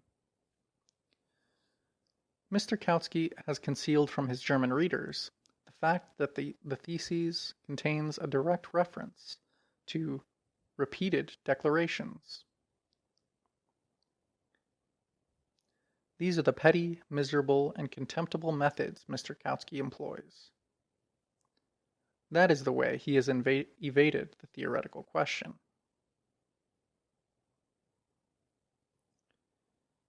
Is it true or not that the bourgeois democratic parliamentary republic is inferior to the republic of the Paris Commune or Soviet type? This is the whole point, and Kautsky has evaded it. Kautsky has, quote, forgotten all that Marx said in his analysis of the Paris Commune. He has also forgotten Engels' letter to Bebel of March 28, 1875, in which this same idea of Marx is formulated in a particularly lucid and comprehensible fashion. Quote, the Commune was no longer a state in the proper sense of the word. End quote.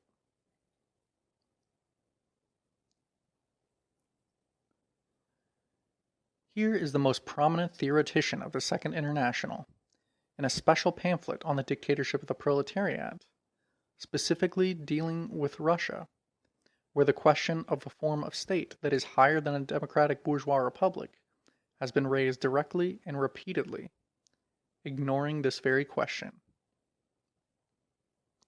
In what way does this differ in fact from desertion to the bourgeois camp?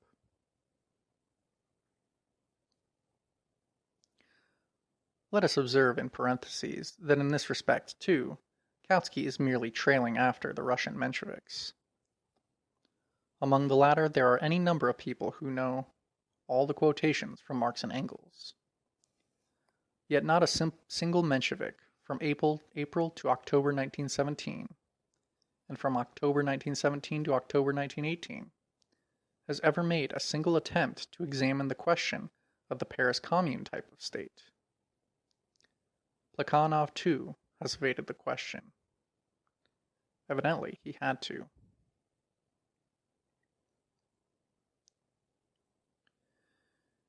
It goes without saying that to discuss the dispersal of the Constituent Assembly with people who call themselves socialists and Marxists, but who in fact desert to the bourgeoisie on the main question, the question of the Paris Commune type of state, would be casting pearls before swine. It will be sufficient to give the complete text of my theses on the Constituent Assembly as an appendix to the present book. The reader will then see that the question was presented on December 26, 1917, in the light of theory, history, and practical politics.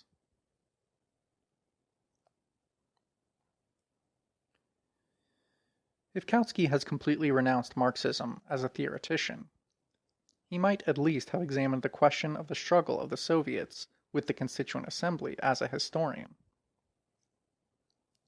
We know from many of Kautsky's works that he knew how to be a Marxist historian, and that such works of his will remain a permanent possession of the proletariat in spite of his subsequent apostasy. But on this question, Kautsky, even as a historian, turns his back on the truth, ignores well-known facts, and behaves like a sycophant. He wants to represent the Bolsheviks as being unprincipled, and he tells his readers that they tried to mitigate the conflict with the Constituent Assembly before dispersing it. There is absolutely nothing wrong about it. We have nothing to recant. I give the theses in full, and there it is said as clear can be. Gentlemen of the vacillating petty bourgeoisie entrenched in the Constituent Assembly, either reconcile yourselves to the proletarian dictatorship, or else we shall defeat you by revolutionary means. Theses 18 and 19.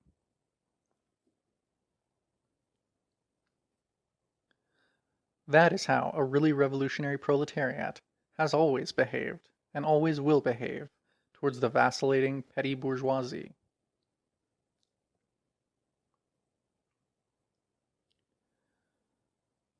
Kautsky adopts a formal standpoint on the question of the Constituent Assembly.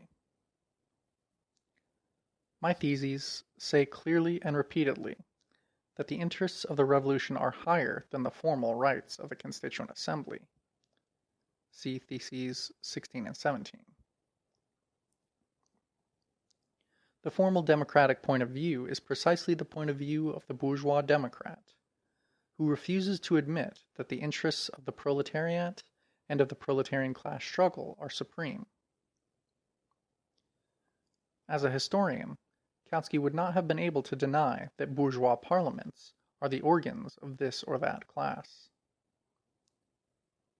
But now, for the sordid purpose of renouncing revolution, Kautsky finds it necessary to forget his Marxism, and he refrains from putting the question: the organ of what class was the Constituent Assembly of Russia?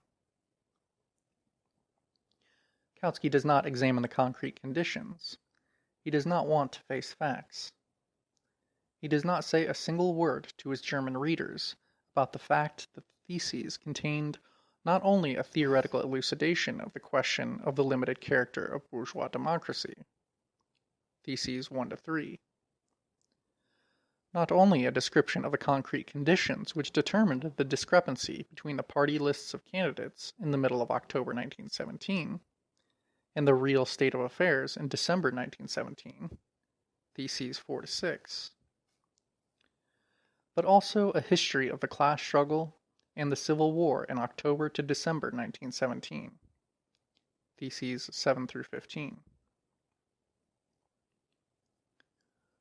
From this concrete history, we drew the conclusion, Theses 14, that the slogan, "All power to the Constituent Assembly," had in reality become the slogan of the cadets and the Kaledin men and their abettors.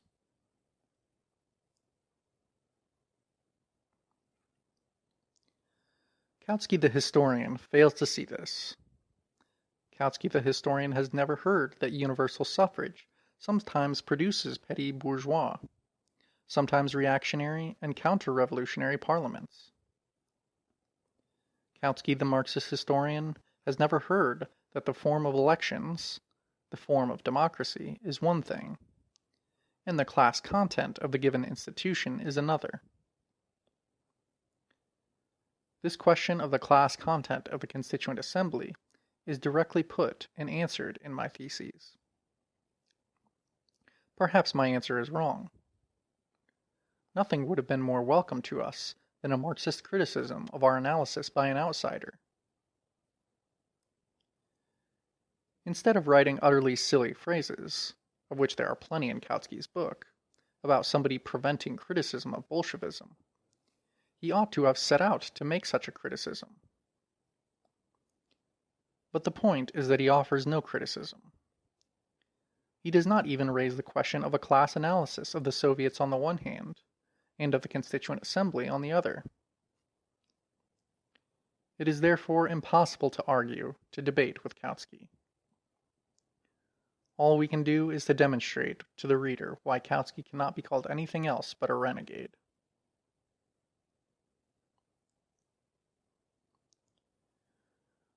The divergence between the Soviets and the Constituent Assembly has its history, which even a historian who does not share the point of view of the class struggle could not have ignored. Kautsky would not touch upon this actual history. Kautsky has concealed from his German readers the universally known fact, which only malignant Mensheviks now conceal, that the divergence between the Soviets and the, quote, general state, that is, bourgeois, institutions existed even under the rule of the Mensheviks, i.e., from the end of February to October 1917. Actually, Kautsky adopts the position of conciliation, compromise, and collaboration between the proletariat and the bourgeoisie. However much Kautsky may repudiate this, it is a fact which is borne out by his whole pamphlet.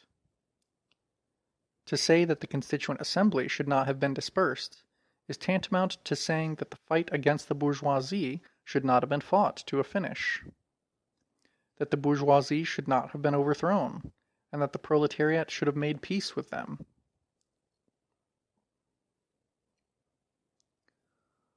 Why has Kautsky kept quiet about the fact that the Mensheviks were engaged in this inglorious work between February and October 1917, and did not achieve anything?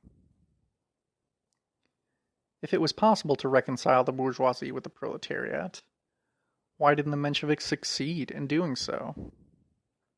Why did the bourgeoisie stand aloof from the Soviets? Why did the Mensheviks call the Soviets revolutionary democracy and the bourgeoisie the propertied elements?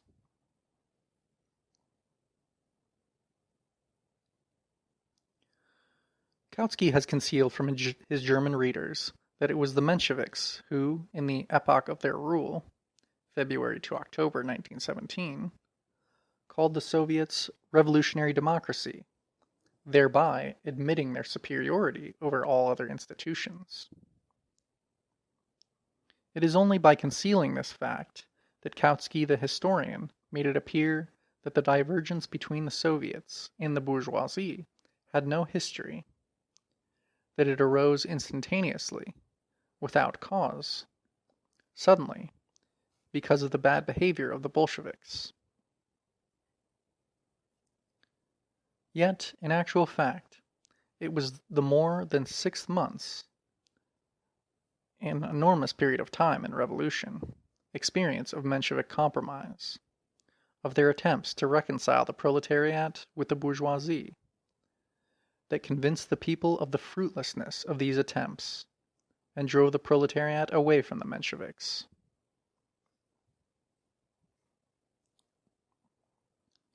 Kautsky admits that the Soviets are an excellent combat organization of the proletariat, and that they have a great future before them. But, that being the case, Kautsky's position collapses like a house of cards, or like the dreams of a petty bourgeois, that the acute struggle between the proletariat and the bourgeoisie can be avoided. For revolution is one continuous and moreover desperate struggle.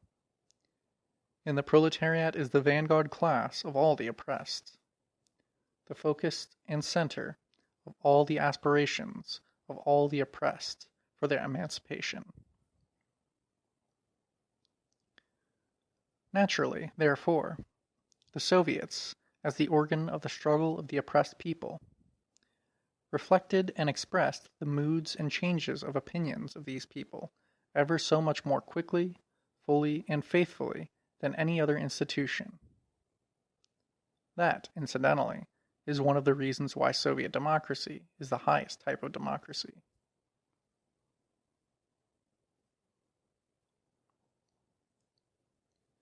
In the period between February 28th, Old Style, and October 25th, 1917, the Soviets managed to convene 2 all-Russia congresses of representatives of the overwhelming majority of the population of Russia, of all the workers and soldiers, and of 70 or 80% of the peasants, not to mention the vast number of local, uyezd, town, gubernia, and regional congresses. During this period, the bourgeoisie did not succeed in convening a single institution representing the majority, except that obvious sham and mockery called the, quote, Democratic Conference, which enraged the proletariat. The Constituent Assembly reflected the same popular mood and the same political grouping as the first, June, All-Russia Congress of Soviets. By the time the Constituent Assembly was convened, January 1918, the second, October 1917, and third, January 1918, Congresses of Soviets had met, both of which had demonstrated as clear could be that the people had swung to the left, had become revolutionized, had turned away from the Mensheviks and the Socialist Revolutionaries, and had passed over to the side of the Bolsheviks. That is, had turned away from the petty bourgeois leadership, from the illusion that it was possible to reach a compromise with the bourgeoisie, and had joined the proletarian revolutionary struggle for the overthrow of the bourgeoisie.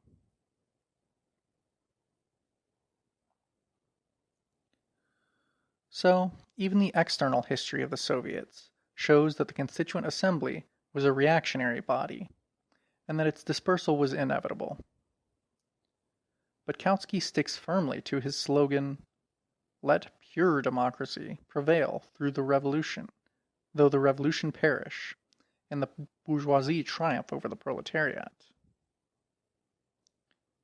Fiat justitia pereat mundus. Latin for, "Let justice be done, even though the world may perish."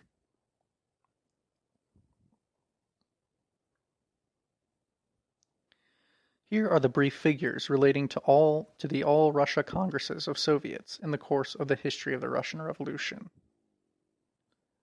A table of the number of delegates and the percentage of Bolsheviks. One glance at these figures is enough to understand why the defense of the Constituent Assembly and talk, like Kautsky's, about the Bolsheviks not having a majority of the population behind them are just ridiculed in Russia. End of section. The Proletarian Revolution and the Renegade Kautsky by Vladimir Lenin. Section. The Soviet Constitution. As I have already pointed out, the disenfranchisement of the bourgeoisie is not a necessary and indispensable feature of the dictatorship of the proletariat. And in Russia, the Bolsheviks, who long before October put forward the slogan of proletarian dictatorship, did not say anything in advance about disenfranchising the exploiters. This aspect of the dictatorship did not make its appearance, quote, according to the plan, of any particular party. It emerged of itself in the course of the struggle. Of course, Kautsky the historian failed to notice this. He failed to understand that even when the Mensheviks, who compromised with the bourgeoisie, still ruled the Soviets, the bourgeoisie cut themselves off from the Soviets of their own accord, boycotted them, put themselves up in opposition to them, and intrigued against them. The Soviets arose without any constitution and existed without one for more than a year, from the spring of 1917 to the summer of 1918.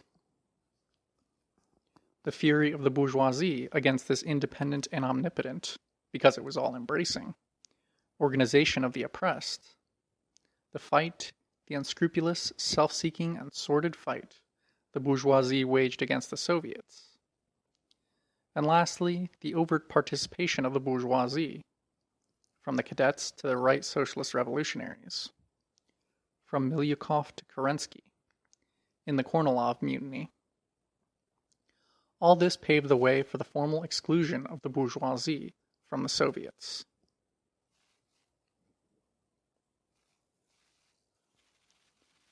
Footnote. This refers to the Kornilov conspiracy, a counter-revolutionary conspiracy of the Russian bourgeoisie in August 1917. End footnote. Kautsky has heard about the Kornilov Mutiny, but he majestically scorns historical facts and the course and forms of the struggle which determine the forms of the dictatorship. Indeed, who should care about facts where pure democracy is involved? That is why Kautsky's, quote, criticism of the disenfranchisement of the bourgeoisie is distinguished by such sweet naivete, which would be touching in a child, but is repulsive in a person who has not yet been officially certified as feeble-minded. Quote, if the capitalists found themselves in an insignificant minority under universal suffrage, they would be more readily become reconciled to their fate. End of quote, from page 33. Charming, isn't it? Clever Kautsky has seen many cases in history, and, generally, knows perfectly well from his own observations of life of landowners and capitalists, reckoning with the will of the majority of the oppressed. Clever Kautsky firmly advocates an opposition, i.e., parliamentary struggle. That is literally what he says, quote, opposition, page 34 and elsewhere. My dear learned historian and politician, it would not harm you to know that, quote, opposition is a concept that belongs to the peaceful and only to the parliamentary struggle, i.e., a concept that corresponds to a non-revolutionary situation, a concept that corresponds to an absence of revolution. During revolution, we have to deal with a ruthless enemy in civil war, and no reactionary jeremiads of a petty bourgeois who fears such a war, as Kautsky does, will alter the fact. To examine the problems of ruthless civil war from the point of view of opposition, at a time when the bourgeoisie are prepared to commit any crime. The example of the Versailles men and their deals with Bismarck must mean something to every person who does not treat history like Gogol's Petrushka. When the bourgeoisie are summoning foreign states to their aid and intriguing with them against the revolution is simply comical. The revolutionary proletariat is to put on a nightcap, like muddle-headed Councillor Kautsky, and regard the bourgeoisie, who are organizing Dutov, Krasnov, and Czech counter-revolutionary insurrections, and are paying millions to saboteurs, as a legal, quote, opposition. Oh, what profundity. Kautsky is exclusively interested in the formal, legal aspect of the question, and, reading his disquisitions on the Soviet Constitution, one involuntarily recalls Bebel's words. Lawyers are thoroughbred reactionaries. In reality, Kautsky writes, quote, the capitalists alone cannot be disenfranchised. What is a capitalist in the legal sense of the term? A property owner? Even in a country which has advanced so far along the path of economic progress as Germany, where the proletariat is so numerous, the establishment of a Soviet republic would disenfranchise a large mass of people. In 1907, the number of persons in the German Empire engaged in the three great occupational groups, agriculture, industry, and commerce, together with their families, amounted roughly to 35 million in the wage earners and salaried employees group, and 17 million in the independent group. Hence, a party might well form a majority among the wage workers, but a minority among the population as a whole. End of quote. From page 33. This is an example of Kautsky's mode of argument. Isn't it the counter-revolutionary whining of a bourgeois? Why, Mr. Kautsky, have you relegated all the, quote, independents to the category of the disenfranchised, when you know very well that the overwhelming majority of the Russian peasants do not employ hired labor, and do not, therefore, lose their franchise? Isn't this falsification? Why, learned economists, did you not quote the facts with which you are perfectly familiar, and which are to be found in those same German statistical returns for 1907, relating to hired labor in agriculture, according to size of farms? Why did you not quote these facts to enable the German workers, the readers of your pamphlet, to see how many exploiters there are, and how few they are compared with the total number of, quote, farmers, who figure in German statistics. You did not because your apostasy has made you a mere sycophant of the bourgeoisie. The term capitalist, Kautsky argues, is legally a vague concept, and on several pages he thunders against the arbitrariness of the Soviet constitution. This serious scholar has no objection to the British bourgeoisie taking several centuries to work out and develop a new for the Middle Ages, bourgeois constitution. But, representative of lackey science that he is, he will allow no time to us, the workers and peasants of Russia. He expects us to have a constitution all worked out to the very last letter in a few months. Quote, arbitrariness. Just imagine what a depth of vile subservience to the bourgeoisie and the most inept pedantry is contained in such a reproach. When thoroughly bourgeois and for the most part reactionary lawyers in the capitalist countries have for centuries or decades been drawing up the most detailed rules and regulations and writing scores and hundreds of volumes of laws and interpretations of laws to oppress the workers, to bind the poor man hand and foot, and to place thousands of hindrances and obstacles in the way of any of the common laboring people. There, the bourgeois liberals and Mr. Kautsky see no arbitrariness. That is, quote, law and, quote, order. The ways in which the poor are to be kept down have all been thought out and written down. There are thousands of bourgeois lawyers and bureaucrats. About them, Kautsky says nothing at all, probably just because Marx attached enormous significance to the smashing of the bureaucratic machine. Lawyers and bureaucrats who know how to interpret the laws in such a way that the worker and the average peasant can never break through the barbed wire entanglements of these laws. This is not, quote, arbitrariness on the part of the bourgeoisie. It is not the dictatorship of the sordid and self-seeking exploiters who are sucking the blood of the people. Nothing of the kind. It is, quote, pure democracy, which is becoming purer and purer every day.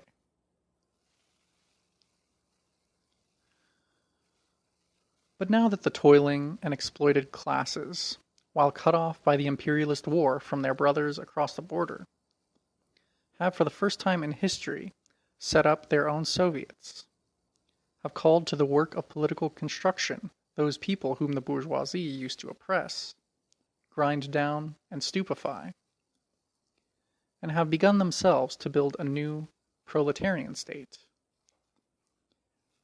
have begun in the heat of furious struggle, in the fire of civil war, to sketch the fundamental principles of a state without exploiters. All the bourgeois scoundrels, the whole gang of bloodsuckers, with Kautsky echoing them, howl about arbitrariness. Indeed, how will these ignorant people, these workers and peasants, this, quote, mob, be able to interpret their laws? How can these common laborers acquire a sense of justice without the counsel of educated lawyers, of bourgeois writers, of the Kautskys and the wise old bureaucrats?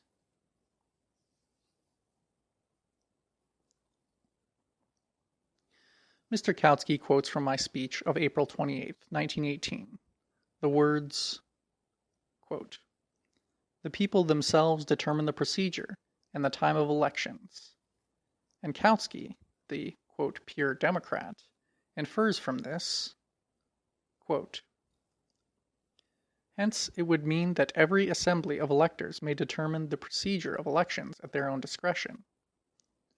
Arbitrariness and the opportunity of getting rid of undesirable opposition in the ranks of the proletariat itself would thus be carried to the extreme." End quote. Well, how does this differ from the talk of a hack hired by capitalists, who howls about the people oppressing industrious workers who are, quote, willing to work during a strike?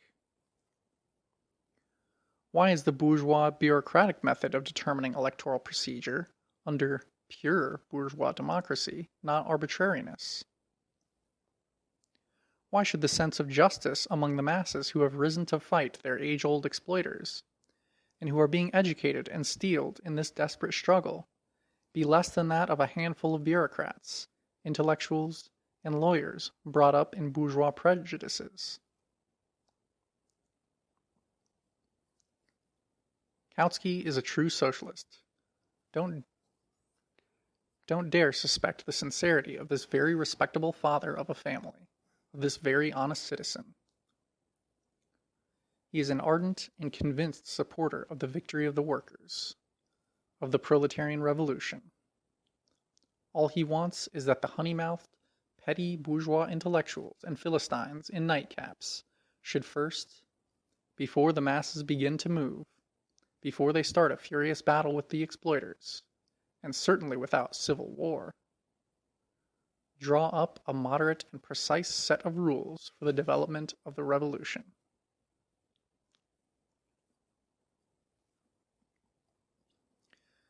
Burning with profound moral indignation, our most learned Judas Golubyov tells the German workers that on June 14, 1918, the All-Russia Central Executive Committee of Soviets resolved to expel the representatives of the Right Socialist Revolutionary Party and the Mensheviks from the Soviets. This measure, writes Judas Kautsky, all afire with noble indignation, quote, is not directed against definite persons guilty of definite punishable offenses. The Constitution of the Soviet Republic does not contain a single word about the immunity of Soviet deputies. It is not definite persons, but definite parties that are expelled from the Soviets. End quote. Yes, that is really awful, an intolerable departure from pure democracy, according to the rules of which our revolutionary Judas Kautsky will make the revolution. We Russian Bolsheviks should first have guaranteed immunity to the Savinkovs and company, to the Liberdans, Patrusovs, quote, activists, and company. Then drawn up a criminal code proclaiming participation in the Czech counter-revolutionary war, or in the alliance with the German imperialists in the Ukraine, or in Georgia against the workers of one's own country, to be, quote, punishable offenses. And only then, on the basis of this criminal code, would we be entitled, in accordance with the principles of, quote, pure democracy, to expel, quote, definite persons from the Soviets. It goes without saying that the Czechs, who are subsidized by the British and French capitalists through the medium, or thanks to the agitation, of the Savinkovs, Patrusovs, and Liberdans, and the Krasnovs, who receive ammunition from the Germans through the medium of the Ukrainian and Tiflis Mensheviks, would have sat quietly waiting until we were ready with our proper criminal code, and, like the purest democrats they are, would have confined themselves to the role of an, quote, opposition.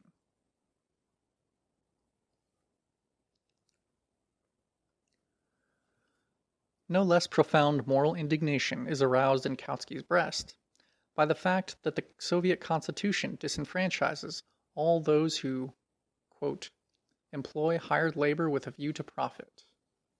Quote, a home worker or a small master employing only one journeyman, Kautsky writes, may live and feel quite like a proletarian, but he has no vote.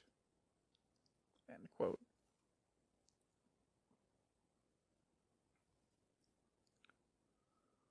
What a departure from, quote, pure democracy. What an injustice. True, up to now all Marxists have thought, and thousands of facts have proved it, that the small masters were the most unscrupulous and grasping exploiters of hired labor. But our Judas Kautsky takes the small masters not as a class, who invented that pernicious theory of class struggle, but as single individuals, exploiters who, quote, live and feel quite like proletarians, End quote.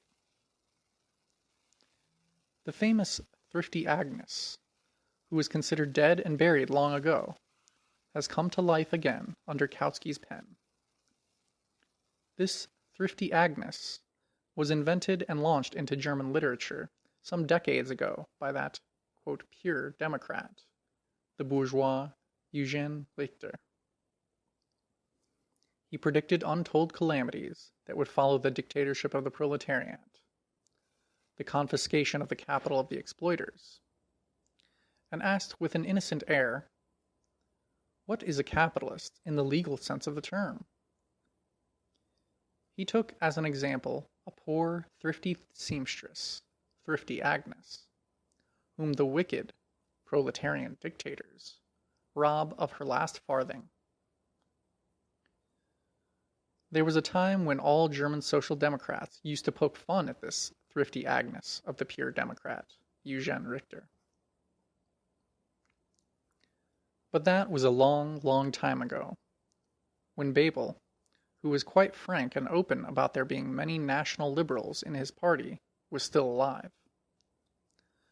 That was very long ago, when Kautsky was not yet a renegade.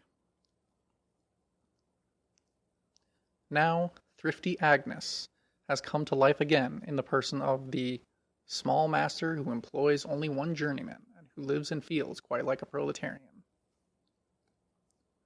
The wicked Bolsheviks are wronging him, depriving him of his vote. It is true that, quote, every assembly of electors in the Soviet Republic, as Kautsky tells us, may admit into its midst a poor little master who, for instance, may be connected with this or that factory, if, by way of an exception, he is not quite an exploiter, and if he really, quote, lives and feels quite like a proletarian. But can one rely on the knowledge of life, on the sense of justice of an irregular factory meeting of common workers acting, how awful, without a written code? Would it not clearly be better to grant the vote to all exploiters, to all who employ hired labor, rather than risk the possibility of thrifty Agnes and the small master who lives and feels quite like a proletarian being wronged by the workers?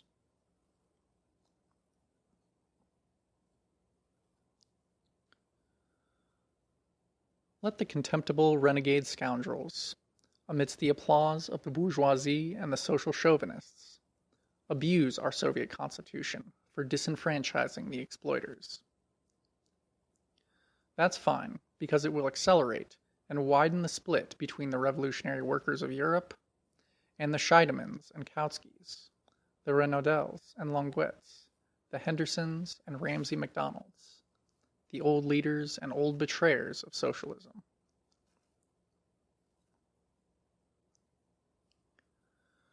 The mass of the oppressed classes, the class-conscious and honest revolutionary proletarian leaders, will be on our side. It will be enough to acquaint such proletarians and such people with our Soviet Constitution, for them to say at once, quote, "These are really our people. This is a real workers' party. This is a real workers' government. For it does not deceive the workers by talking about reforms, in the way all the above-mentioned leaders have done, but is fighting the exploiters in real earnest, making a revolution in real earnest, and actually fighting for the complete emancipation of the workers." End quote.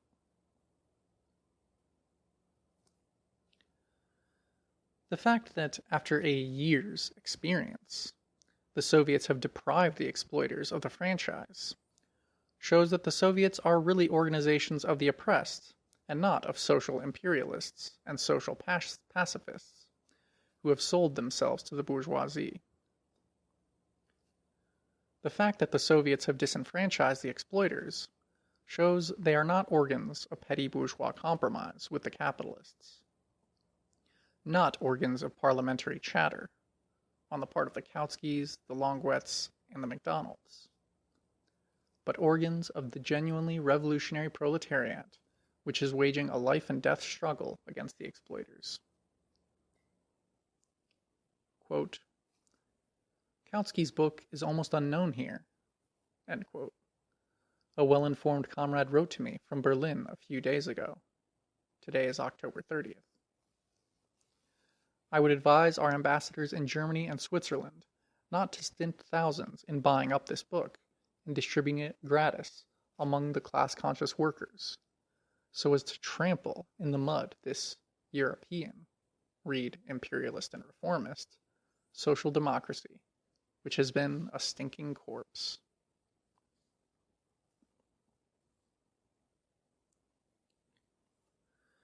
At the end of his book, on pages 61 and 63, Mr. Kautsky bitterly laments the fact that the new theory, as he calls Bolshevism, fearing to touch Marx and Engels' analysis of the Paris Commune, quote, finds supporters even in old democracies like Switzerland, for instance. It is incomprehensible to Kautsky, quote, how this theory can be adopted by German social democrats. No, it is quite comprehensible, for after the serious lessons of the war, the revolutionary masses are becoming sick and tired of the Scheidemans and the Kautskys. We have always been in favor of democracy, Kautsky writes, yet we are supposed suddenly to renounce it. We, the opportunists of social democracy, have always been opposed to the dictatorship of the proletariat, and Kolb and Company proclaimed this long ago. Kautsky knows this and vainly expects that he will be able to conceal from his readers the obvious fact that he has returned to the fold of the Bernsteins and Kolbs. We, the revolutionary Marxists, have never made a fetish of, quote, pure, i.e. bourgeois, democracy. As is known, in 1903, Plekhanov was a revolutionary Marxist.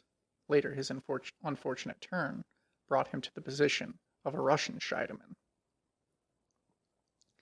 And in that year, Plekhanov declared at our party Congress, which was then adopting its program, that in the revolution the proletariat would, if necessary, disenfranchise the capitalists and disperse any parliament that was found to be counter-revolutionary.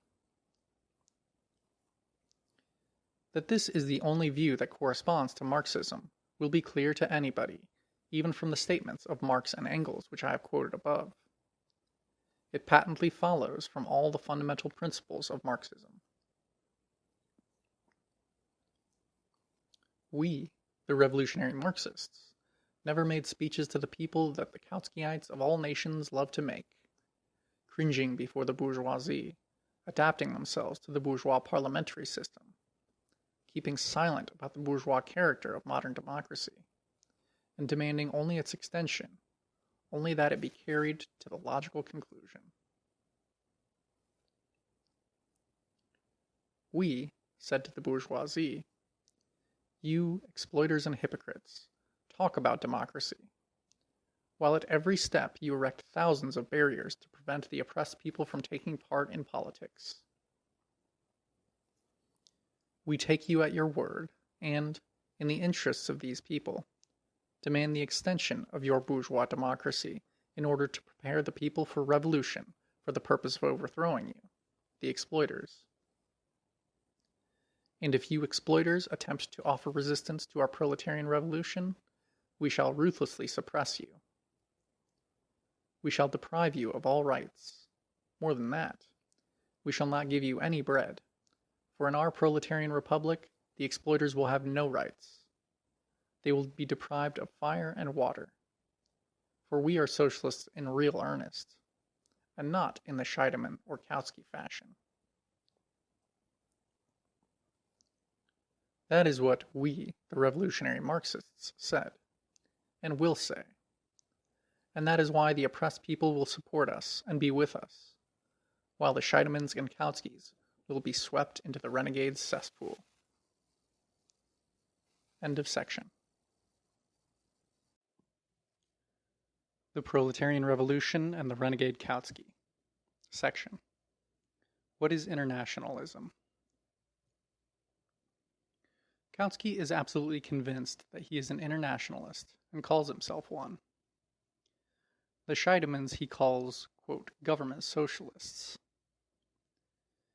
In defending the Mensheviks, he does not openly express his solidarity with them, but he faithfully expresses their views. Kautsky has shown with perfect clarity what kind of, quote, internationalism he subscribes to. And since Kautsky is not alone, but is spokesman for a trend which inevitably grew up in the atmosphere of the Second International, Longuet in France, Turati in Italy, Nobbs and Grimm, Graeber and Nain in Switzerland, Ramsay MacDonald in Britain, etc. It will be instructive to dwell on Kautsky's, quote, internationalism.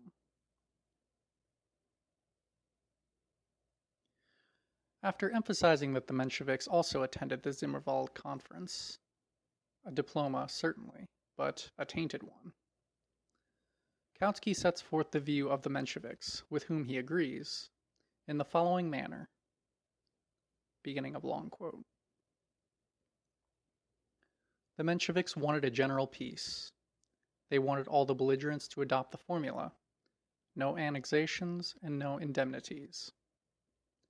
Until this had been achieved, the Russian army, according to this view, was to stand ready for battle. The Bolsheviks, on the other hand, demanded an immediate peace at any price. They were prepared, if need be, to make a separate peace. They tried to force it by increasing the state of disorganization of the army, which was already bad enough. End of quote. In Kautsky's opinion, the Bolsheviks should not have taken power, and should have contented themselves with a constituent assembly. So the internationalism of Kautsky and the Mensheviks amounts to this: to demand reforms from the imperialist bourgeois government, but to continue to support it, and to continue to support the war that this government is waging until everyone in the war has accepted the formula, no annexations and no indemnities. This view was repeatedly expressed by Turati, and by the Kautsky supporters, Hasse and others, and by Longuet and company, who declared that they stood for defense of the fatherland.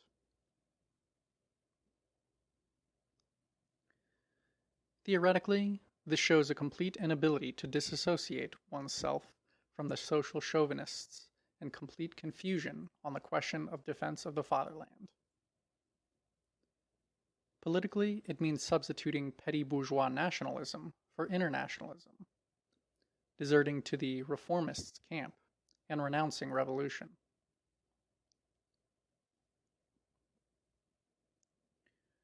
From the point of view of the proletariat, recognizing, quote, defense of the fatherland means justifying the present war, admitting that it is legitimate.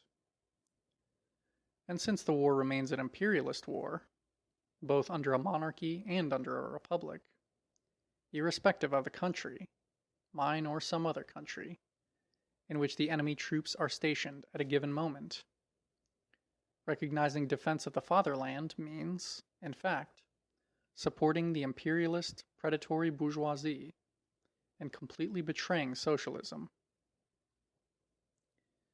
In Russia, even under Kerensky, under the bourgeois democratic republic, the war continued to be imperialist war, for it was being waged by the bourgeoisie as a ruling class, and war as a, quote, continuation of politics. And a particularly striking expression of the imperialist character of the war were the secret treaties for the partitioning of the world and the plunder of other countries which had been concluded by the Tsar with the capitalists of Britain and France.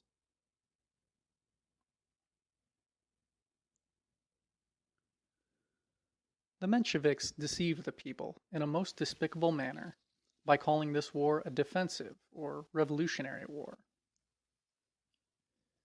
And by approving the policy of the Mensheviks, Kautsky is approving the popular deception, is approving the part played by the petty bourgeoisie in helping capital to trick the workers and harness them to the chariot of the imperialists. Kautsky is pursuing a characteristically petty bourgeois Philistine policy by pretending, and trying to make people believe the absurd idea, that putting forward a slogan alters the position. The entire history of bourgeois democracy refutes this illusion. The bourgeois democrats have always advanced all sorts of, quote, slogans to deceive the people. The point is to test their sincerity, to compare their words with their deeds, not to be satisfied with idealistic or charlatan phrases, but to get down to class reality.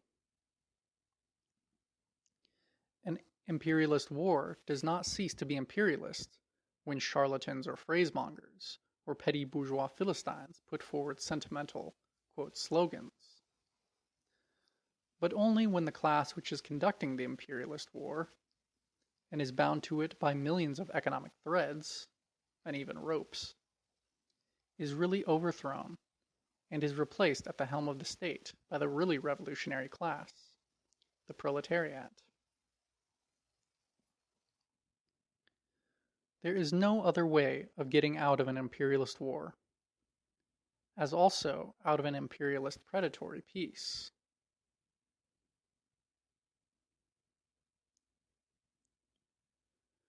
By approving the foreign policy of the Mensheviks, and by declaring it to be internationalist and Zimmerwaldist, Kautsky first reveals the utter rottenness of the opportunist Zimmerwald majority.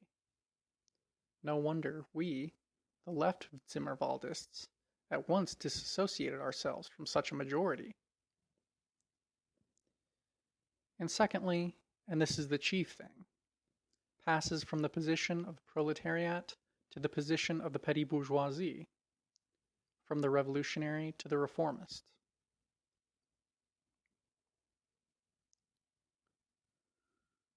The proletariat fights for the revolutionary overthrow of the imperialist bourgeoisie. The petty bourgeoisie fights for the reformist improvement of imperialism, for adaptation to it, while submitting to it. When Kautsky was still a Marxist, for example, in 1909, when he wrote his Road to Power, it was the idea that war would inevitably lead to revolution that he advocated. And he spoke of the approach of an era of revolutions. The Basel Manifesto of 1912 plainly and definitely speaks of a proletarian revolution, in connection with that very imperialist war between the German and the British groups, which actually broke out in 1914. But in 1918, when revolutions did begin in connection with the war, Kautsky, instead of explaining that they were inevitable, instead of pondering over and thinking out the revolutionary tactics and the ways and means of preparing for revolution, began to describe the reformist tactics of the Mensheviks as internationalism. Isn't this apostasy?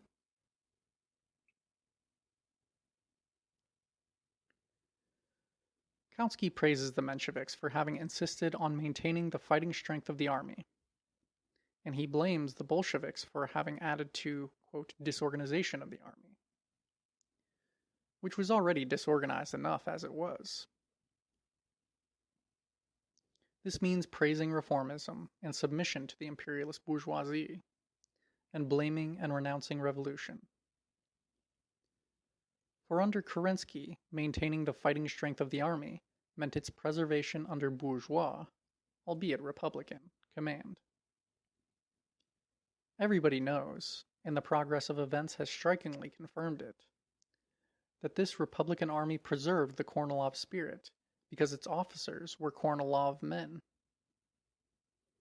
The bourgeois officers could not help being Kornilov men. They could not help gravitating towards imperialism and towards the forcible suppression of the proletariat.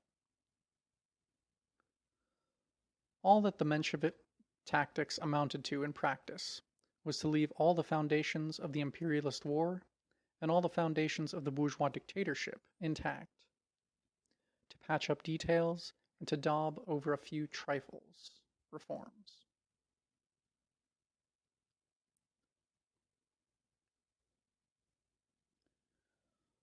On the other hand, not a single great revolution has ever taken place, or ever can take place, without the, quote, disorganization of the army. For the army is the most ossified instrument for supporting the old regime, the most hardened bulwark of bourgeois discipline, buttressing up the rule of capital, and preserving and fostering among the working people the servile spirit of submission and subjection to capital. Counter-revolution has never tolerated, and never could tolerate, armed workers side by side with the army. In France, Engels wrote, "The workers emerged armed from every revolution." Quote, "Therefore the disarming of the workers was the first commandment for the bourgeoisie, who were at the helm of the state." End quote. The armed workers were the embryo of a new army, the organized nucleus of a new social order. The first commandment of the bourgeoisie was to crush this nucleus and prevent it from growing. The first commandment of every victorious revolution, as Marx and Engels repeatedly emphasized, was to smash the old army, dissolve it, and replace it by a new one. A new social class, when rising to power, never could and cannot now attain power and consolidate it except by completely disintegrating the old army. Quote, disorganization. The reactionary or just cowardly Philistines howl on this score. Except by passing through a most difficult and painful period without any army. The great French Revolution also passed through such a painful period. And by gradually building up, in the midst of hard civil war, a new army, a new discipline, a new military organization of the new class. Formerly, Kautsky the historian understood this. Now, Kautsky the renegade has forgotten it.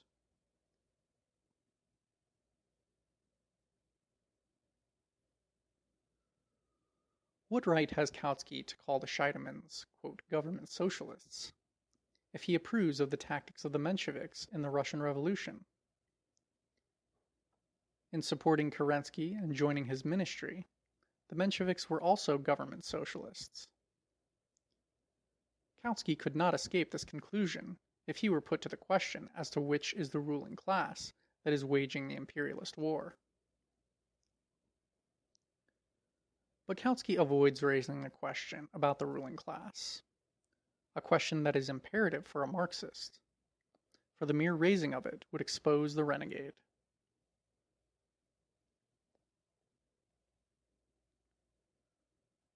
The Kautsky supporters in Germany and the Longuet supporters in France, and Turati and company in Italy argue in this way.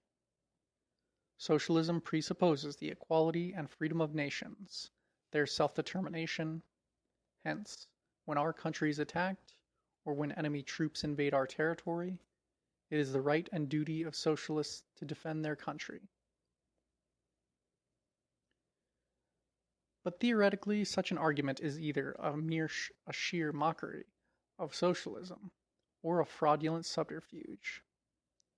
While from the point of view of practical politics, it coincides with the argument of the quite ignorant country yokel who has even no conception of the social, class character of the war, and of the tasks of a revolutionary party during a reactionary war.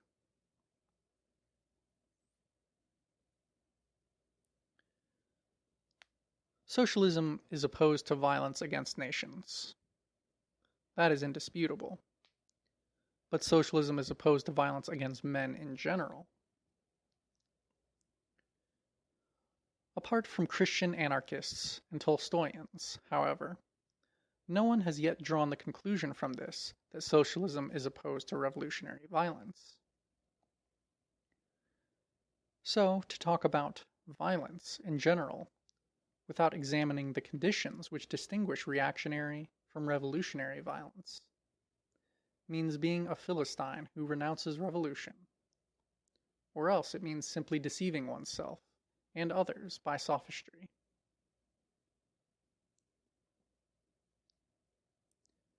The same holds true of violence against nations. Every war is violence against nations, but that does not prevent socialists from being in favor of a revolutionary war. The class character of the war, that is the fundamental question which confronts a socialist, if he is not a renegade. The imperialist war of 1914 to 18 is a war between two groups of the imperialist bourgeoisie for the division of the world, for the division of the booty, and for the plunder and strangulation of small and weak nations. This was the appraisal of the impending war given in the Basel Manifesto in 1912, and it has been confirmed by the facts.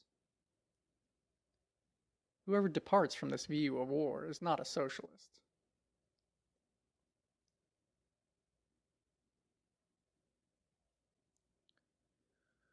If a German under Wilhelm or a Frenchman under Clemenceau says, quote, "It is my right and duty as a socialist to defend my country if it is invaded by an enemy," end quote, he argues not like a socialist, not like an internationalist, not like a revolutionary proletarian, but like a petty bourgeois nationalist. Because this argument ignores the revolutionary class struggle of the workers against capital. It ignores the appraisal of the war as a whole from the point of view of the world bourgeoisie and the world proletariat. That is, it ignores internationalism, and all that remains is miserable and narrow-minded nationalism. My country is being wronged. That is all I care about. That is what this argument amounts to. And that is where its petty bourgeois, nationalist, narrow-mindedness lies. It is the same as if in regard to individual violence against an individual, one were to argue that socialism is opposed to violence, and therefore I would rather be a traitor than go to prison.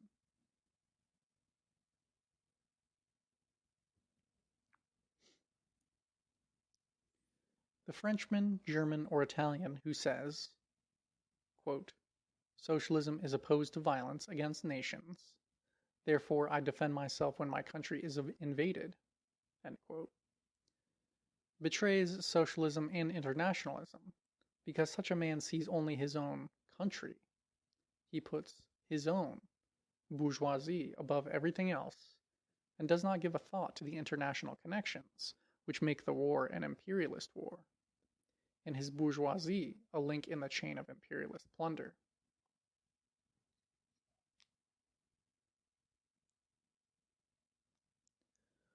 All Philistines and all stupid and ignorant yokels argue in the same way as the renegade Kautsky supporters, Longuet supporters, Turati and company. Quote, "The enemy has invaded my country. I don't care about anything else." End quote. The socialist, the revolutionary proletarian, the internationalist, argues differently. He says, quote, "The character of the war, whether it is reactionary or revolutionary, does not depend on who the attacker was, or in whose country the enemy is stationed. It depends on what class is waging the war, and on what politics this war is a continuation of. If the war is a reactionary imperialist war, that is, if it is being waged by two world groups of the imperialist, rapacious, predatory, reactionary bourgeoisie, then every bourgeoisie, even of the smallest country, becomes a participant in the plunder. And my duty as a representative of the revolutionary proletariat is to prepare for the world proletarian revolution as the only escape from the horrors of a world slaughter. I must argue, not from the point of view of my country, for that is the argument of a wretched, stupid, petty bourgeois nationalist, who does not realize that he is only a plaything in the hands of the imperialist bourgeoisie. But from the point of view of my share in the preparation, in the propaganda, and in the acceleration of the world proletarian revolution. End quote.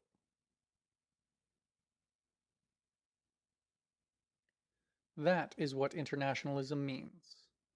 And that is the duty of the internationalists, the revolutionary worker, the genuine socialists. That is the ABC that Kautsky the renegade has, quote, forgotten. And his apostasy becomes still more obvious when he passes from approving the tactics of the petty bourgeois nationalists, the Mensheviks in Russia, the Longuet supporters in France, the Turratis in Italy, and Hasse and company in Germany, to criticizing the Bolshevik tactics. Here is his criticism. Quote, the Bolshevik Revolution was based on the assumption that it would become the starting point of a general European revolution, that the bold initiative of Russia would prompt the proletarians of all Europe to rise. Quote continued. On this assumption, it was, of course, immaterial what forms the Russian separate peace would take, what hardships and territorial losses, literally, mutilation or maiming, Verstümmelungen, would cause the Russian people, and what interpretation of the self-determination of nations it would give. At that time, it was also immaterial whether Russia was able to defend herself or not.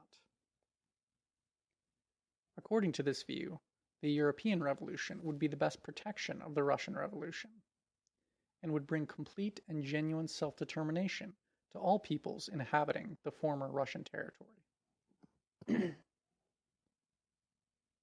Quote continued. A revolution in Europe, which would establish and consolidate socialism there, would also become the means of removing the obstacles that would arise in Russia in the way of the introduction of the socialist system of production, owing to the economic backwardness of the country.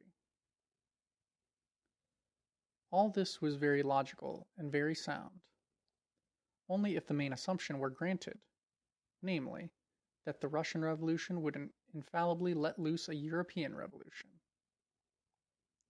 But what if that did not happen? So far, the assumption has not been justified, and the proletarians of Europe are now being accused of having abandoned and betrayed the Russian Revolution. This is an accusation leveled against unknown persons, for who is to be held responsible for the behavior of the European proletariat? End of quote.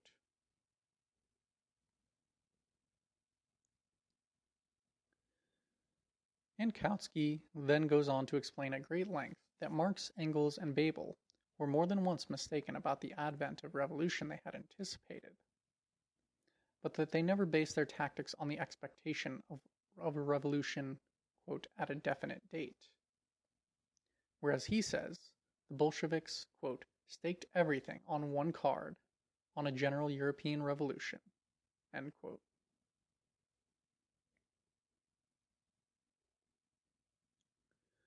We have deliberately quoted this long passage to demonstrate to our readers Kautsky's skill in counterfeiting Marxism by palming off his banal and reactionary Philistine view in its stead.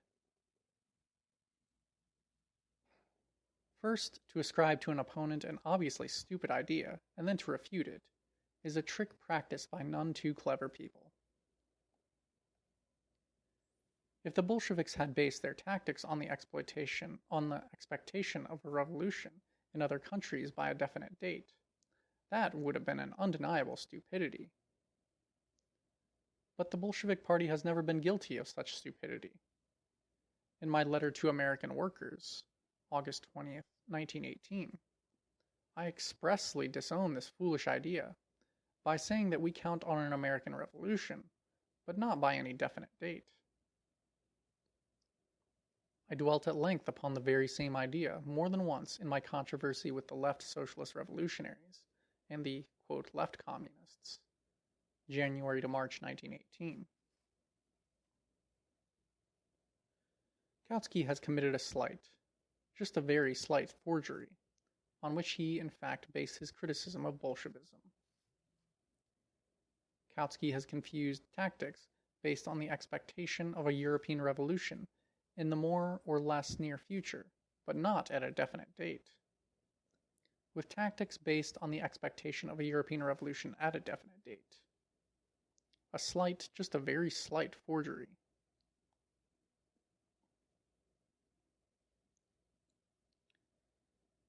The last named tactics are foolish.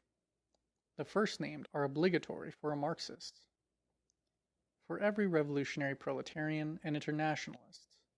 Obligatory, because they alone take into account in a proper Marxist way the objective situation brought about by the war in all European countries. And they alone conform to the international tasks of the proletariat.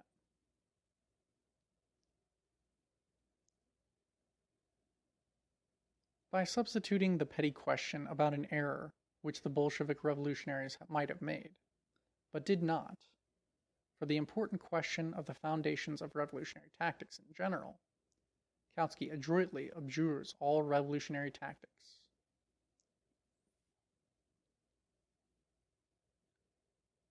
A renegade in politics, he is unable even to present the question of the objective prerequisites of revolutionary tactics theoretically. And this brings us to a second point. Secondly, it is obligatory for a Marxist to count on a European revolution if a revolutionary situation exists. It is the ABC of Marxism that the tactics of the socialist proletariat cannot be the same both when there is a revolutionary situation and when there is no revolutionary situation.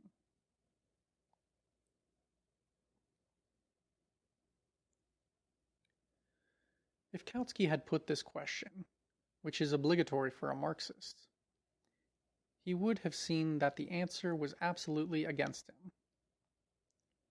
Long before the war, all Marxists, all socialists, were agreed that a European war would create a revolutionary situation. Kautsky himself, before he became a renegade, clearly and definitely recognized this in 1902, in his Social Revolution, and in 1909, in his Road to Power. It was also admitted in the name of the entire Second International in the Basel Manifesto. No wonder the social chauvinists and Kautsky supporters, the, quote, centrists, i.e., those who waver between the revolutionaries and the opportunists, of all countries shun like the plague the declarations of the Basel Manifesto on this score.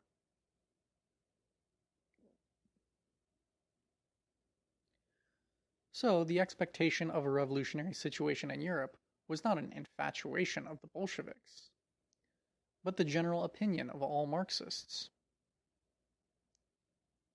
When Kautsky tries to escape from this indisputable truth, using such phrases as the Bolsheviks, quote, always believed in the omnipotence of violence and will, he simply utters a sonorous and empty phrase to cover up his evasion. A shameful evasion, to put the question of a revolutionary situation. To proceed, has a revolutionary situation actually come or not? Kautsky proved unable to put this question either. The economic facts provide an answer. The famine and ruin created everywhere by the war imply a revolutionary situation. The political facts also provide an answer. Ever since 1915, a splitting process has been evident in all countries within the old and decayed socialist parties. A process of departure of the mass of the proletariat from the social chauvinist leaders to the left, to revolutionary ideas and sentiments, to revolutionary leaders.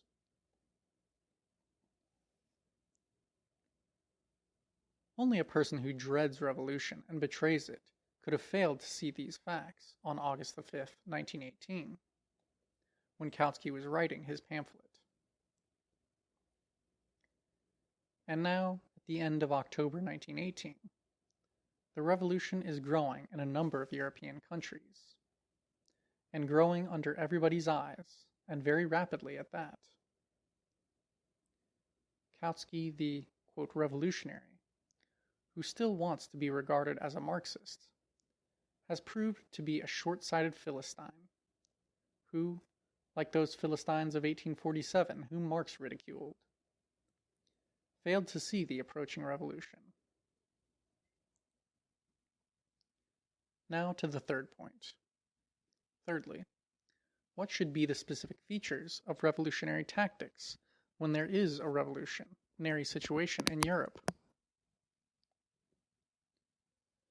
Having become a renegade, Kautsky feared to put this question, which is obligatory for a Marxist. Kautsky argues like a typical petty bourgeois, a Philistine, or like an ignorant peasant. Has a, quote, general European revolution begun or not? If it has, then he too is prepared to become a revolutionary. But then, mark you, every scoundrel, like the scoundrels who now sometimes attach themselves to the victorious Bolsheviks, would proclaim himself a revolutionary.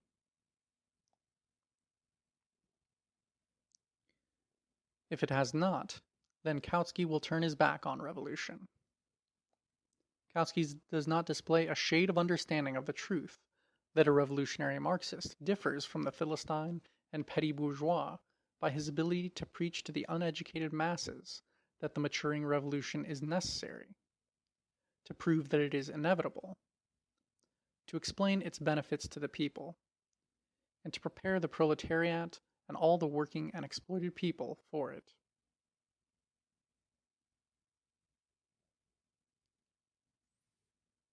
Kautsky ascribed to the Bolsheviks an absurdity, namely, that they had staked everything on one card, on a European revolution breaking out at a definite date. This absurdity has turned against Kautsky himself, because the logical conclusion of his argument is that the tactics of the Bolsheviks would have been correct if a European revolution had broken out by August 5th, 1918. That is the date Kautsky mentions as the time he was writing his pamphlet.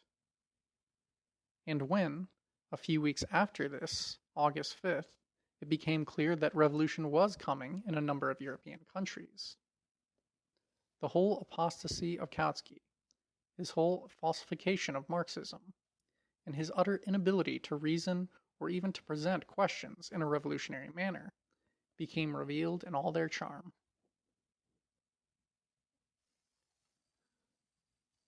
When the proletarians of Europe are accused of treachery, Kautsky writes, it is an accusation leveled at unknown persons. You are mistaken, Mr. Kautsky. Look in the mirror, and you will see those unknown persons against whom this accusation is leveled.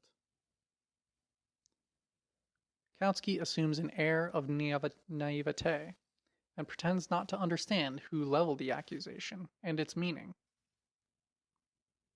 In reality, however, Kautsky knows perfectly well that the accusation has been and is being leveled by the German lefts, by the Spartacists, and by Liebknecht and his friends. This accusation expresses a clear appreciation of the fact that the German proletariat betrayed the Russian and world revolution when it strangled Finland, the Ukraine, Latvia, and Estonia. This accusation is leveled primarily and above all, not against the masses, who are always downtrodden, but against those leaders who, like the Scheidemans and the Kautskys, failed in their duty to carry on revolutionary agitation, revolutionary propaganda, revolutionary work among the masses to overcome their inertness, who in fact worked against the revolutionary instincts and aspirations which are always aglow deep down among the mass of the oppressed class. The Scheidemans bluntly, crudely, cynically, and in most cases for selfish motives, betrayed the proletariat and deserted to the side of the bourgeoisie. The Kautsky and the Longuet supporters did the same thing, only hesitatingly and haltingly, and casting cowardly side glances at those who were stronger at the moment. In all his writings during the war, Kautsky tried to extinguish the revolutionary spirit, instead of fostering and fanning it.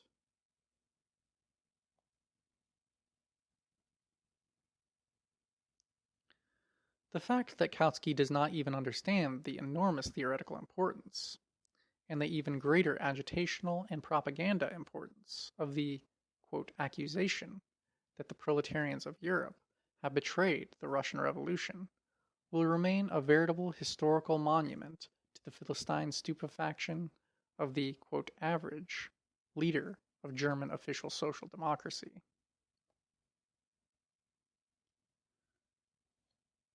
Kautsky does not understand that, owing to the censorship prevailing in the German Reich, this, quote, accusation is perhaps the only form in which the German socialists who have not betrayed socialism, Liebknecht and his friends, can express their appeal to the German workers to throw off the Scheidemans and the Kautskys, to push aside such leaders, to free themselves from their stultifying and debasing propaganda, to rise in revolt in spite of them, without them, and march over their heads towards revolution.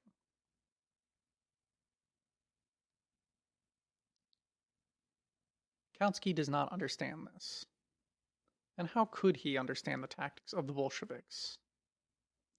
Can a man who renounces revolution in general be expected to weigh and appraise the conditions of the development of revolution in one of the most difficult cases?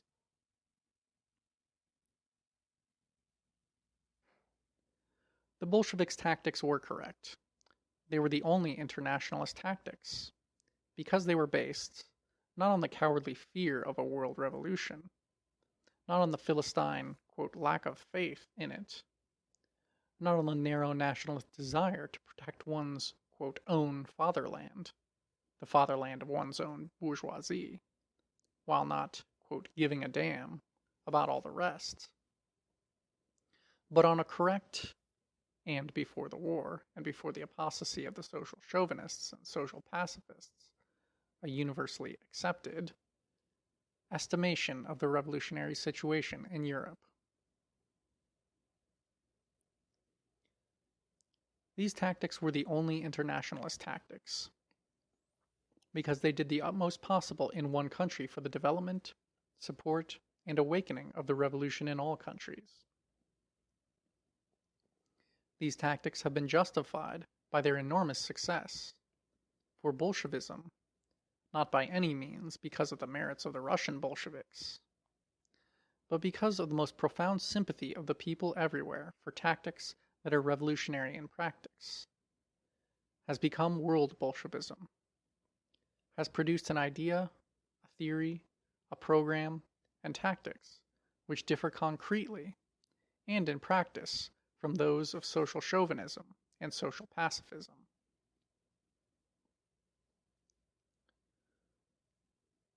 Bolshevism has given a coup de grace to the old, decayed international of the Scheidemans and Kautskys, Renaudels and Longuets, Hendersons and MacDonalds, who from now on will be treading on each other's feet, dreaming about unity and trying to revive a corpse. Bolshevism has created the ideological and tactical foundations of a third international, of a really proletarian and communist international, which will take into consideration both the gains of the tranquil epoch and the experience of the epoch of revolutions which has begun.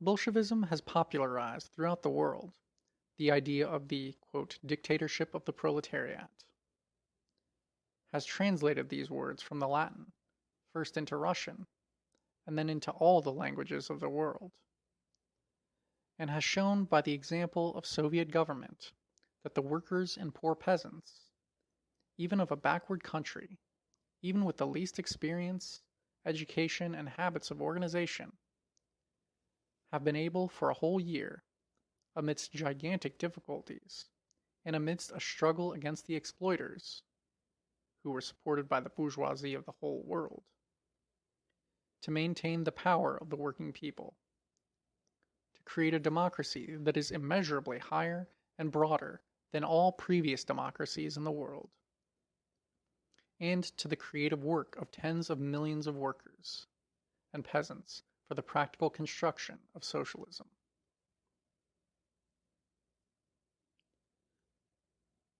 Bolshevism has actually helped to develop the proletarian revolution in Europe and America more powerfully than any party in any other country has so far succeeded in doing.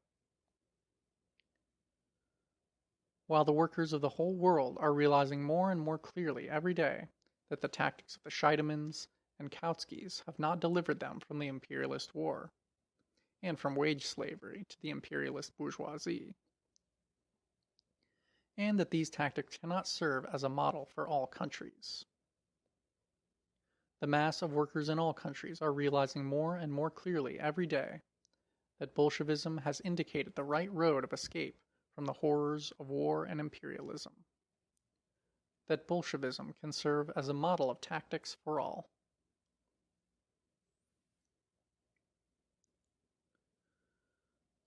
Not only the general European, but the world proletarian revolution is maturing before the eyes of all, and it has been assisted, accelerated, and supported by the victory of the proletariat in Russia. All this is not enough for the complete victory of socialism, you say? Of course it is not enough. One country alone cannot do more.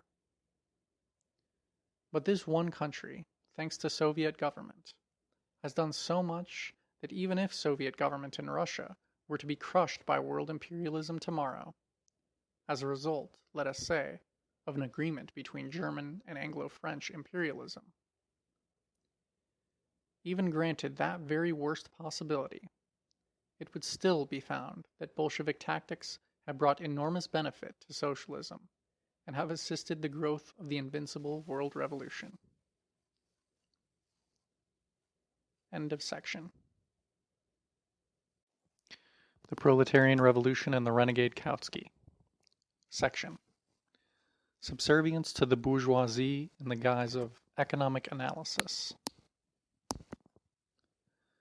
As has already been said, if the title of Kautsky's book were properly to reflect its contents, it should have been called not The Dictatorship of the Proletariat, but A Rehash of Bourgeois Attacks on the Bolsheviks. The old Menshevik, quote, theories about the bourgeois character of the Russian Revolution, i.e., the old distortion of Marxism by the Mensheviks, rejected by Kautsky in 1905, are now once again being rehashed by our theoretician.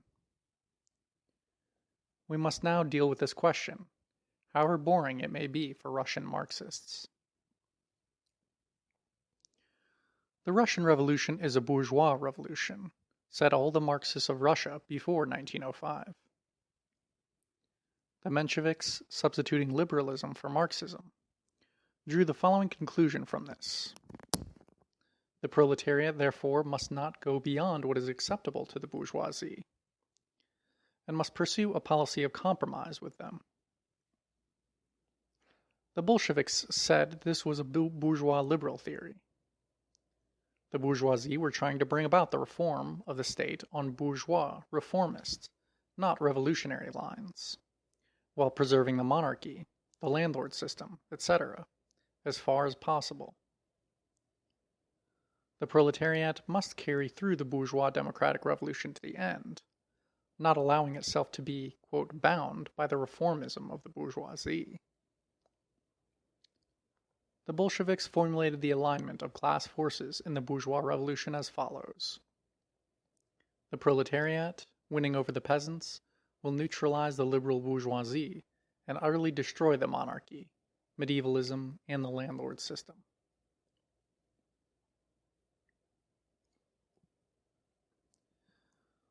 It is the alliance between the proletariat and the peasants in general that reveals the bourgeois character of the revolution.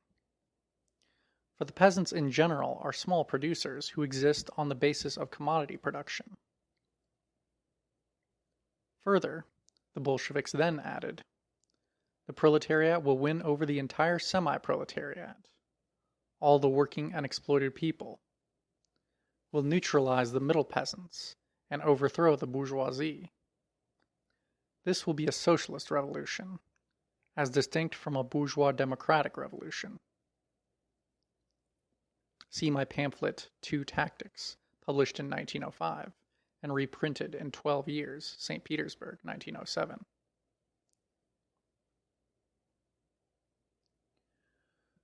Kautsky took an indirect part in this controversy in 1905, when, in reply to an inquiry by the then Menshevik Plekhanov, he expressed an opinion that was essentially against Plekhanov, which provoked particular ridicule in the Bolshevik press at the time.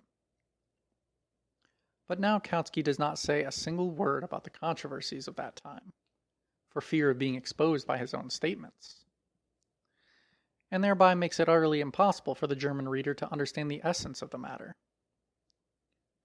Mr. Kautsky could not tell the German workers in 1918 that in 1905 he had been in favor of an alliance of the workers with the peasants and not with the liberal bourgeoisie, and on what conditions he had advocated this alliance, and what program he had outlined for it.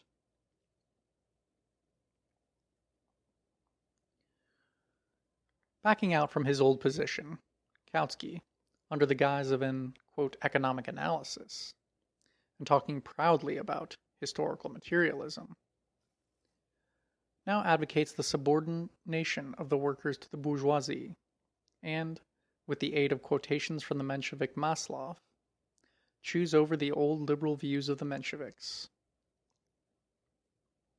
Quotations are used to prove the new idea of the backwardness of Russia. But the deduction drawn from this new idea is the old one, that in a bourgeois revolution one must not go farther than the bourgeoisie. And this in spite of all that Marx and Engels said when comparing the bourgeois revolution of 1789 and 93 in France with the bourgeois revolution of 1848 in Germany. Karl Marx, The Bourgeoisie and the Counter-Revolution. Marx and Engels, Selected Works.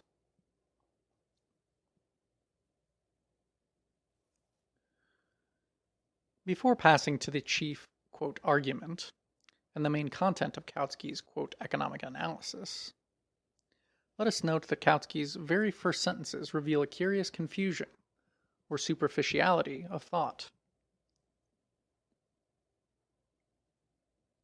Beginning of quote.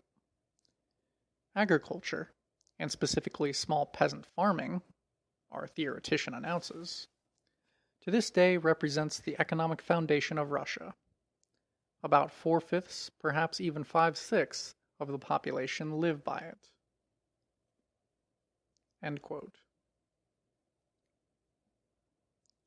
First of all, my dear theoretician, have you considered how many exploiters there may be among this mass of small producers? Certainly not more than 1/10 of the total, and in the towns still less, for there large-scale production is more highly developed. Take even an incredibly high figure. Assume that 1/5 of the small producers are exploiters who are deprived of the franchise. Even then, you will find that the 66% of the votes held by the Bolsheviks at the Fifth Congress of Soviets represented the majority of the population. To this it must be added that there was always a considerable section of the left socialist revolutionaries who were in favor of Soviet power. In principle, all the left socialist revolutionaries were in favor of Soviet power. And when a section of them, in July 1918, started an adventurous revolt, two new parties split away from the old party, namely the Narodnik communists and the, quote, revolutionary communists. Of the prominent left socialist revolutionaries who had been nominated for important posts in the government by the old party, to the first mentioned belongs Sachs, for instance, and to the second, Kolegeyev.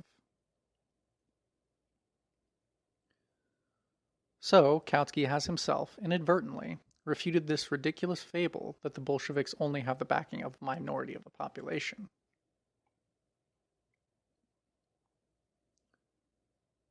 Secondly, my dear theoretician, have you considered the fact that the small peasant producer inevitably vacillates between the proletariat and the bourgeoisie? This Marxist truth, which has been confirmed by the whole modern history of Europe, Kautsky very conveniently forgot, and it simply demolishes the Menshevik theory that he keeps repeating. Had Kautsky not forgotten this, he could not have denied the need for a proletarian dictatorship in a country in which the small peasant producers predominate. Let us examine the main content of our theoretician's, quote, economic analysis. That Soviet power is a dictatorship cannot be disputed, says Kautsky. But is it a dictatorship of the proletariat? End quote. Quote, according to the Soviet Constitution, the peasants form the majority of the population entitled to participate in legislation and administration. What is presented to us as a dictatorship of the proletariat would prove to be, if carried out consistently, and if, generally speaking, a class could directly exercise a dictatorship, which in reality can only be exercised by a party, a dictatorship of the peasants. End quote. And, highly elated over so profound and clever an argument, our good Kautsky tries to be witty and says, quote, it would appear, therefore, that the most painless achievement of socialism is best assured when it is put in the hands of the peasants. End quote. In the greatest detail, and citing a number of extremely learned quotations from the semi-liberal Maslov, our theoretician labors to prove the new idea that the peasants are interested in high grain prices, in low wages for the urban workers, etc., etc. Incidentally, the enunciation of these new ideas is the more tedious, the less attention our author pays to the really new features of the post-war period. For example, that the peasants demand for their grain, not money, but goods, and that they have not enough agricultural implements, which cannot be obtained in sufficient quantities for any amount of money. But more of this later.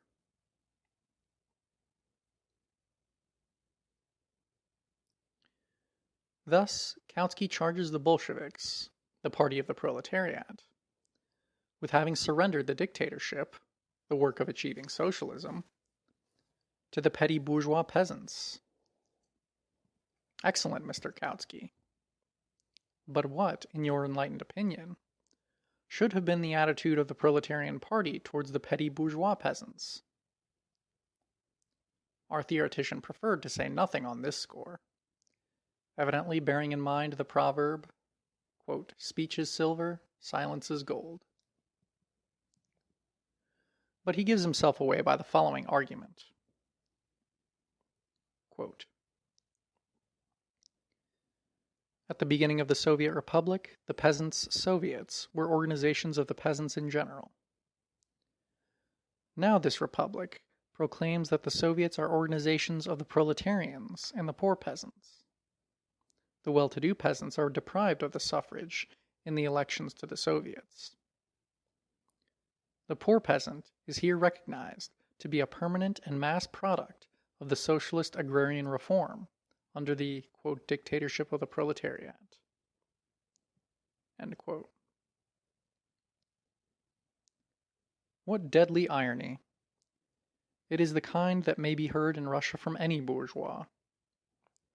They all jeer and gloat over the fact that the Soviet Republic openly admits the existence of poor peasants. They ridicule socialism. That is their right. But a, quote, socialist, who jeers at the fact that after 4 years of a most ruinous war, there remain, and will remain for a long time, poor peasants in Russia. Such a, quote, socialist could only have been born at a time of wholesale apostasy. And further, quote, the Soviet Republic interferes in the relations between the rich and poor peasants, but not by redistributing the land. In order to relieve the bread shortage in the towns, detachments of armed workers are sent into the countryside to take away the rich peasants' surplus stocks of grain.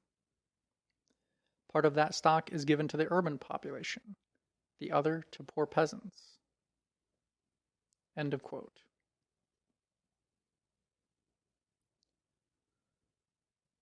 Of course, Kautsky the socialist and Marxist is profoundly indignant at the idea that such a measure should be extended beyond the environs of the large towns, and we have extended it to the whole of the country.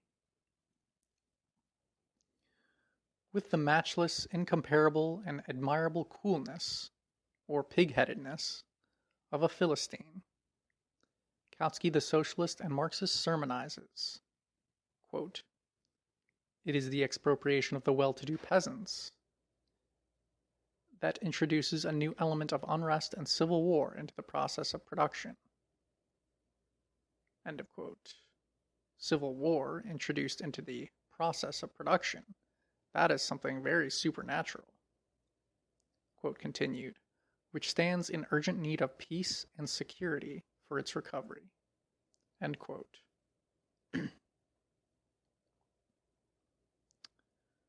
Oh yes, of course. Kautsky the Marxist and Socialist must sigh and shed tears over the subject of peace and security for the exploiters and grain profiteers who hoard their surplus stocks, sabotage the grain monopoly law, and reduce the urban population to famine. Quote, we are all socialists and Marxists and internationalists. The Kautskys, Heinrich Webers, Vienna, Longuettes, Paris, McDonald's, London, etc. sing in chorus. We are all in favor of a working class revolution. Only we would like a revolution that does not infringe upon the peace and security of the grain profiteers. And we camouflage this sordid subservience to the capitalists by a, quote, Marxist reference to the process of production, end quote. If this is Marxism, what is servility to the bourgeoisie?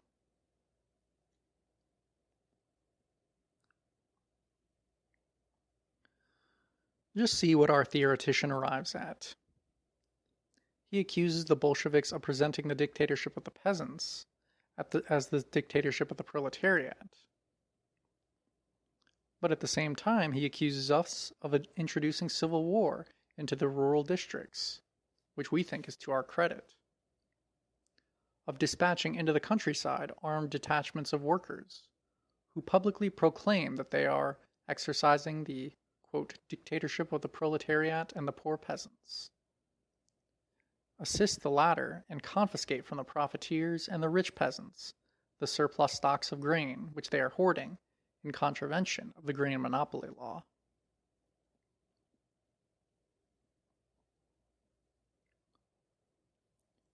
On the one hand, our Marxist theoretician stands for pure democracy, for the subordination of the revolutionary class, the leader of the working and exploited people, to the majority of the population, including, therefore, the exploiters.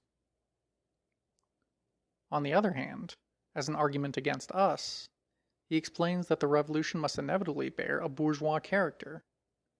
Bourgeois because the life of the peasants as a whole is based on bourgeois social relations.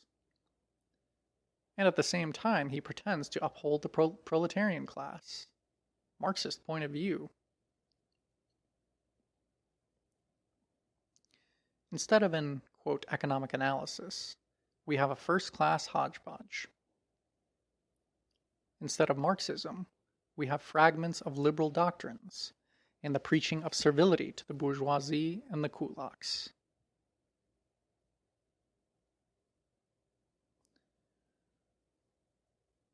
The question which Kautsky has so tangled up was fully explained by the Bolsheviks as far back as 1905. Yes, our revolution is a bourgeois revolution as long as we march with the peasants as a whole. This has been as clear can be to us. We have said it hundreds and thousands of times since 1905. And we have never attempted to skip this necessary stage of the historical process, or abolish it by decrees. Kautsky's efforts to, quote, expose us on this point merely expose his own confusion of mind and his fear to recall what he wrote in 1905, when he was not yet a renegade.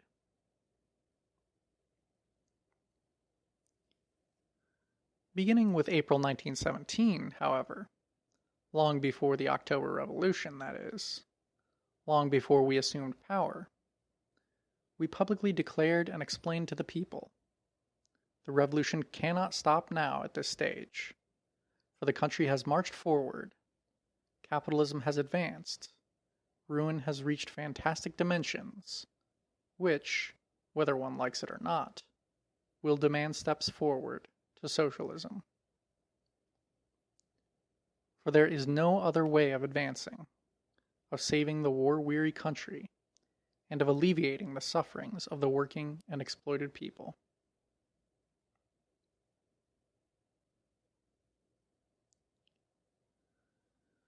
Things have turned out just as we said they would. The course taken by the revolution has confirmed the correctness of our reasoning. First with the, quote, whole of the peasants against the monarchy, against the landlords, against medievalism, and to that extent the revolution remains bourgeois democratic. Then with the poor peasants, with the semi-proletarians, with all the exploited, against capitalism, including the rural rich, the kulaks, the profiteers, and to that extent, the revolution becomes a socialist one. To attempt to raise an artificial Chinese wall between the first and the second, to separate them by anything else than the degree of preparedness of the proletariat and the degree of its unity with the poor peasants, means to distort Marxism dreadfully, to vulgarize it, to substitute liberalism in its place. It means smuggling in a reactionary defense of the bourgeoisie against the socialist proletariat by means of quasi-scientific references to the progressive character of the bourgeoisie in comparison with medievalism.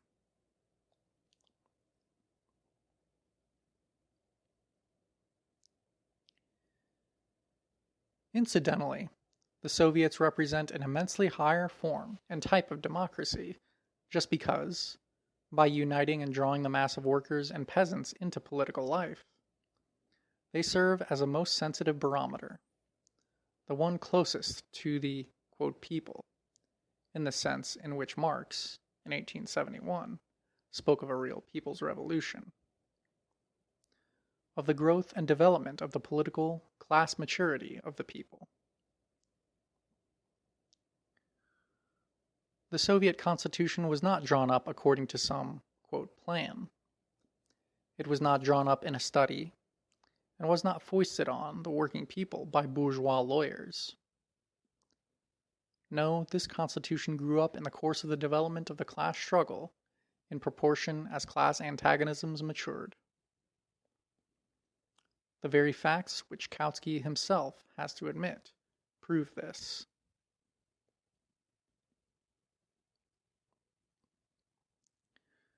At first, the Soviets embraced the peasants as a whole.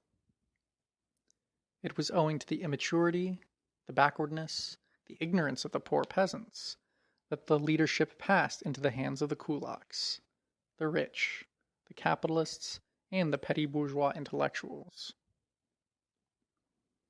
That was the period of the domination of the petty bourgeoisie, of the Mensheviks and socialist revolutionaries.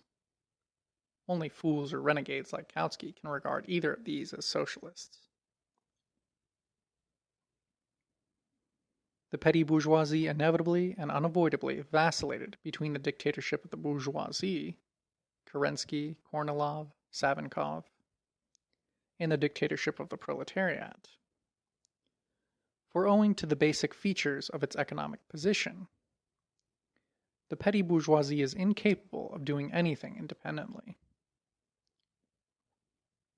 Kautsky, by the way, completely renounces Marxism by confining himself in his analysis of the Russian Revolution to the legal and formal concept of, quote, democracy, which serves the bourgeoisie as a screen to conceal their domination and as a means of deceiving the people, and by forgetting that in practice, quote, democracy sometimes stands for the dictatorship of the bourgeoisie, sometimes for the impotent reformism of the petty bourgeoisie, who submit to that dictatorship, and so on.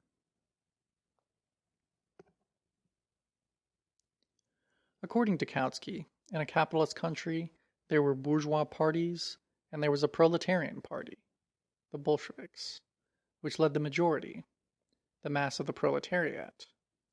But there were no petty bourgeois parties.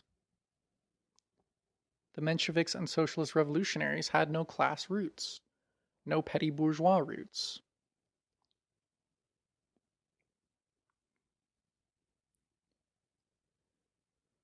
The vacillations of the petty bourgeoisie, of the Mensheviks and the socialist revolutionaries, helped to enlighten the people and to repel the overwhelming majority of them, all the, quote, lower sections, all the proletarians and semi-proletarians, from such, quote, leaders.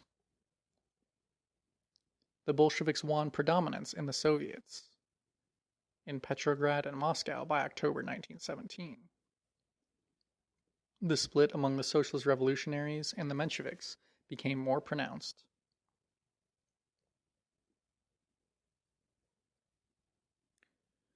The victorious Bolshevik Revolution meant the end of vacillation, meant the complete destruction of the monarchy and of the landlord system, which had not been destroyed before the October Revolution.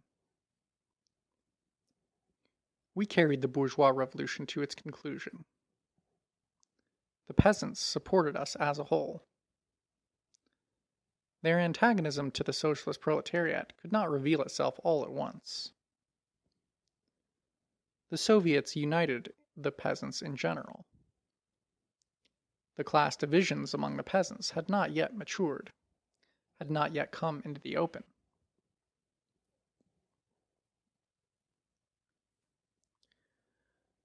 That process took place in the summer and autumn of 1918.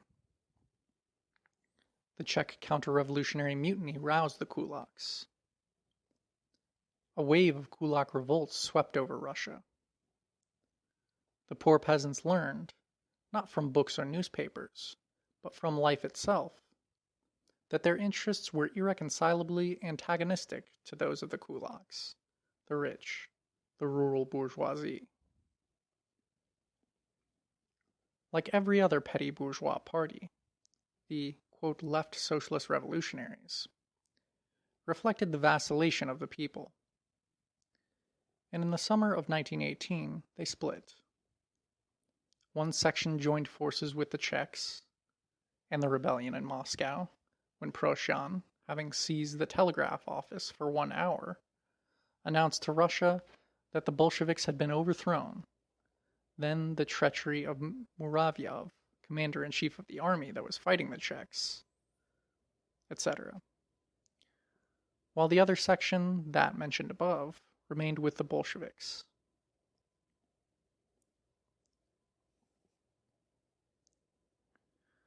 The growing food shortage in the towns lent increasing urgency to the question of the grain monopoly. This Kautsky, the theoretician, completely forgot in his economic analysis, which is a mere repetition of platitudes gleaned 10 years ago from Maslow's writings.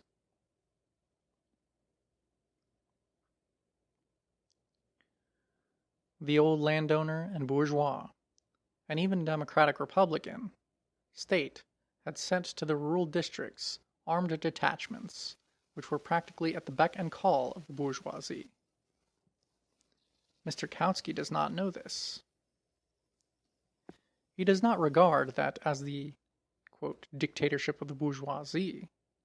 Heaven forbid. That is, quote, pure democracy, especially if endorsed by a bourgeois parliament. Nor has Kautsky, quote, heard that, in the summer and autumn of 1917, Avksentiev and Maslov, in company with the Kerenskys, the Tseretellis, and other socialist revolutionaries and Mensheviks, arrested members of the land committees. He does not say a word about that.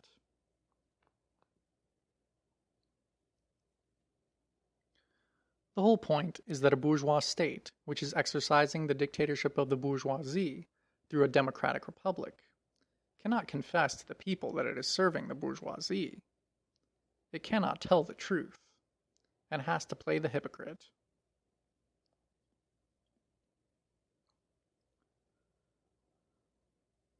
But the state of the Paris Commune type, the Soviet state, openly and frankly tells the people the truth and declares that it is the dictatorship of the proletariat and the poor peasants. And by this truth it wins over scores and scores of millions of new citizens who are kept down in any democratic republic, but who are drawn by the Soviets into political life, into democracy, into the administration of the state. The Soviet Republic sends into the rural districts detachments of armed workers, primarily the more advanced, from the capitals.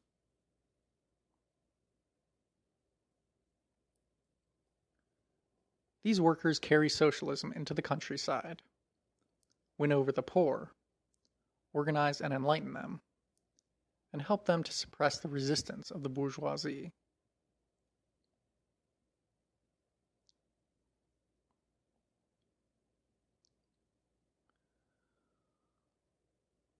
All who are familiar with the situation, and have been in the rural districts, declare that it is only now, in the summer and autumn of 1918, that the rural districts themselves are passing through the, quote, October, i.e. proletarian, revolution.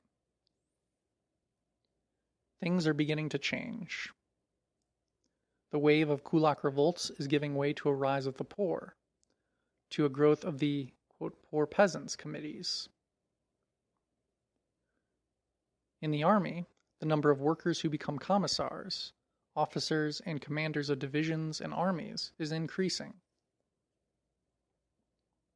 And at the very time that the simple-minded Kautsky, frightened by the July 1918 crisis, and the lamentations of the bourgeoisie, was running after the latter like a cockerel, and writing a whole pamphlet breathing the conviction that the Bolsheviks are on the eve of being overthrown by the peasants.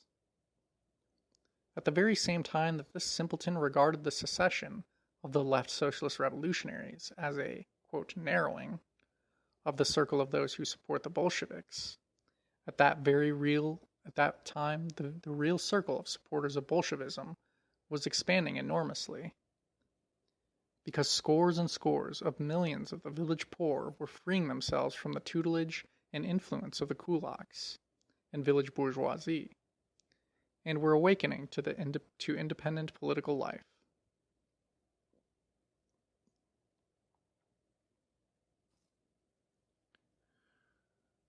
We have lost hundreds of left socialist revolutionaries, spineless intellectuals, and kulaks from among the peasants, but we have gained millions of poor people.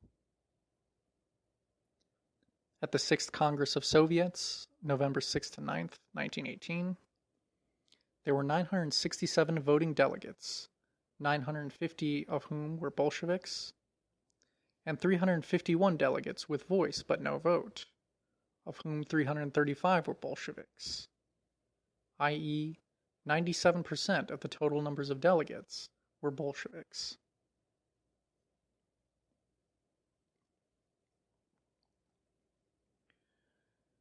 A year after the proletarian revolution in the capitals, and under its influence and with its assistance, the proletarian revolution began in the remote rural districts, and it has finally consolidated the power of the Soviets and Bolshevism, and has finally proved there is no force in the country that can withstand it.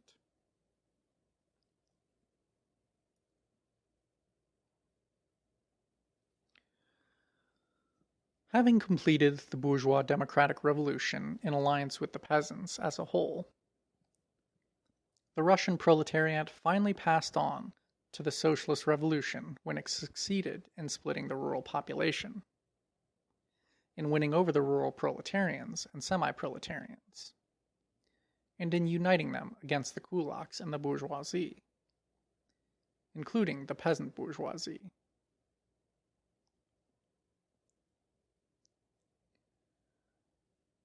Now, if the Bolshevik proletariat in the capitals and large industrial centers had not been able to rally the village poor around itself against the rich peasants, this would indeed have proved that Russia was, quote, unripe for socialist revolution. The peasants would then have remained an, quote, integral whole, i.e., they would have remained under the economic, political, and moral leadership of the kulaks, the rich, the bourgeoisie, and the revolution would not have passed beyond the limits of a bourgeois democratic revolution. But let it be said in parentheses, even if this had been the case, it would not have proved that the proletariat should not have taken power, for it is the proletariat alone that has really carried the bourgeois democratic revolution to its conclusion.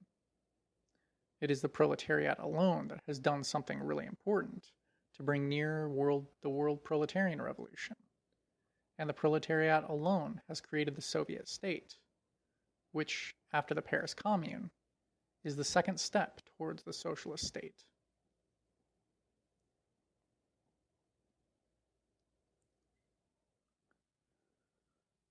On the other hand, if the Bolshevik proletariat had tried at once, in October to November 1917, without waiting for the class differentiation in the rural districts, without being able to prepare it and bring it about to, quote, decree a civil war or the, quote, introduction of socialism in the rural districts, had tried to do without a temporary bloc with the peasants in general, without making a number of concessions to the middle peasants, etc. That would have been a Blanquist distortion of Marxism, an attempt by the minority to impose its will upon the majority. It would have been a theoretical absurdity, revealing a failure to understand that a general peasant revolution is still a bourgeois revolution, and that without a series of transitional stages, it cannot be transformed into a socialist revolution in a backward country.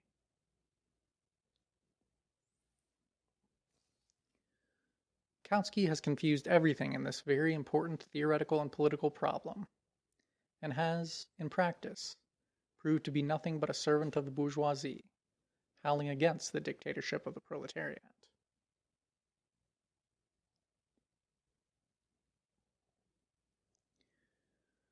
Kautsky has introduced a similar, if not greater, confusion into another extremely interesting and important question, namely, was the legislative activity of the Soviet Republic in the sphere of agrarian reform, that most difficult and yet most important of socialist reforms, based on sound principles and then properly carried out? We should be boundlessly grateful to any West European Marxist who, after studying at least the most important documents, gave a criticism of our policy, because he would thereby help us immensely, and would also help the revolution that is maturing throughout the world. But instead of criticism, Kautsky produces an incredible theoretical muddle, which converts Marxism into liberalism, and which, in practice, is a series of idle, venomous, vulgar sallies against the Bolsheviks. Let the reader judge for himself. Beginning of quote. Large landed estates could not be preserved. This was a result of the revolution. That was at once clear. The transfer of the large estates to the peasant population became inevitable. That is not true, Mr. Kautsky. You substitute what is clear to you for the attitude of the different classes towards the question. The history of the revolution has shown that the coalition government of the bourgeois and the petty bourgeois, the Mensheviks and the socialist revolutionaries, pursued a policy of preserving big land ownership. This was proved particularly by S. Maslov's bill and by the arrest of the members of the land committees. Without the dictatorship of the proletariat, the, peasant population would not have vanquished the landowners who had joined forces with the capitalists. Quote continued. But as to the forms in which it was to take place, there was no unity. Various solutions were conceivable. End quote. Kautsky is most of all concerned about the, unity of the, socialists, no matter who called themselves by that name. He forgets that the principal classes in capitalist society are bound to arrive at different solutions. Quote continues. From the socialist point of view, the most rational solution would have been to convert the large estates into state property, and to allow the peasants who hitherto had been employed on them as wage laborers to cultivate them in the form of cooperative societies. But such a solution presupposes the existence of a type of farm labor that did not exist in Russia. Another solution would have been to convert the large estates into state property and to divide them up into small plots to be rented out to the peasants who owned little land. Had that been done, at least something socialistic would have been achieved. End quote.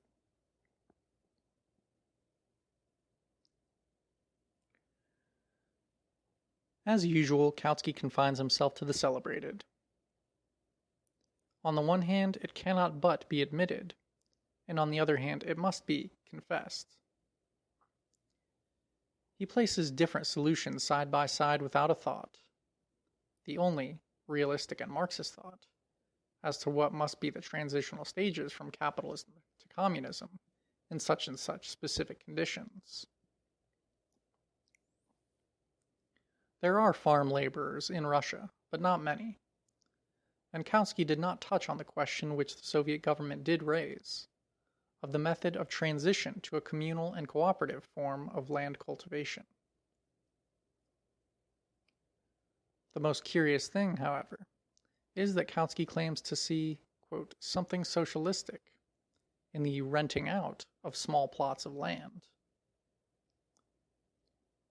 In reality, this is a petty bourgeois slogan, and there is nothing socialistic about it. If the, state that rents out the land is not a state of the Paris Commune type, but a parliamentary bourgeois republic, and that is exactly Kautsky's constant assumption, the renting of land in small plots is a typical liberal reform.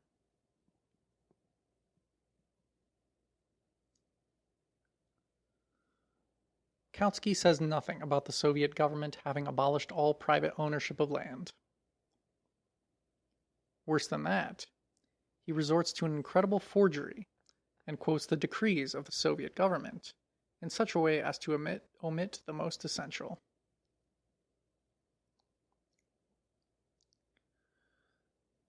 After stating that, small production strives for complete private ownership of the means of production, and that the Constituent Assembly would have been the, only authority capable of preventing the dividing up of the land, an assertion which will evoke laughter in Russia, where everybody knows that the Soviets alone are recognized as authoritative by the workers and peasants, while the Constituent Assembly has become the slogan of the Czechs and the landowners. Kautsky continues.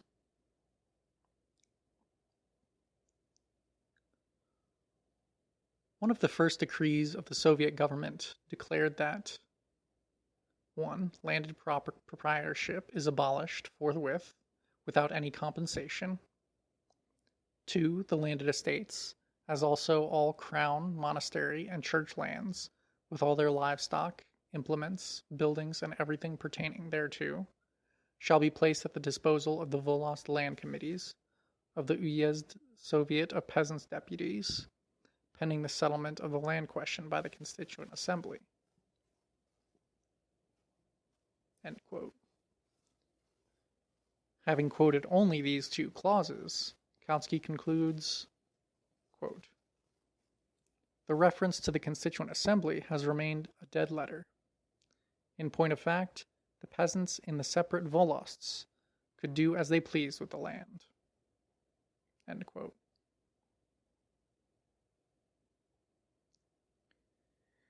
Here you have an example of Kautsky's criticism.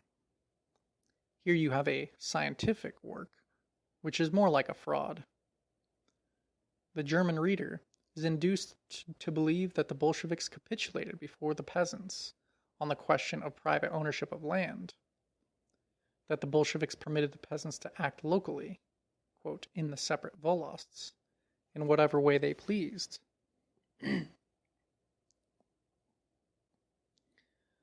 But in reality, the decree Kautsky quotes, the first to be promulgated on October 26, 1917, Old Style, consists not of 2, but of 5 clauses, plus 8 clauses of the mandate, which, it was expressly stated, quote, shall serve as a guide.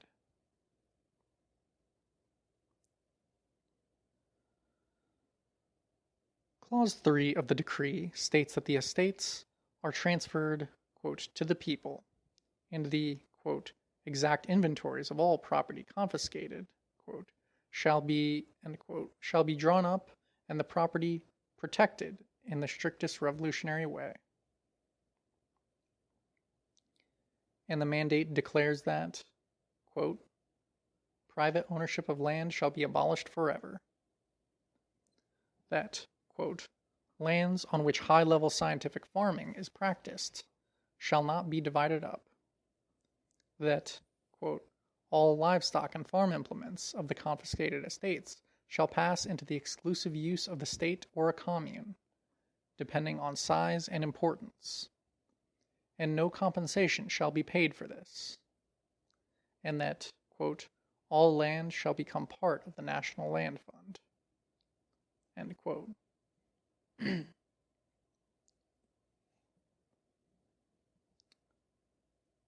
Further, simultaneously with the dissolution of the Constituent Assembly, January 5, 1918, the Third Congress of Soviets adopted the Declaration of Rights of the Working and Exploited People, which now forms part of the fundamental law of the Soviet Republic. Article 2, Paragraph 1 of this declaration states that, quote, private ownership of land is hereby abolished, and that model estates and agricultural enterprises are proclaimed national property. End quote. So, the reference to the Constituent Assembly did not remain a dead letter, because another national representative body, immeasurably more authoritative in the eyes of the peasants, took upon itself the solution of the agrarian problem.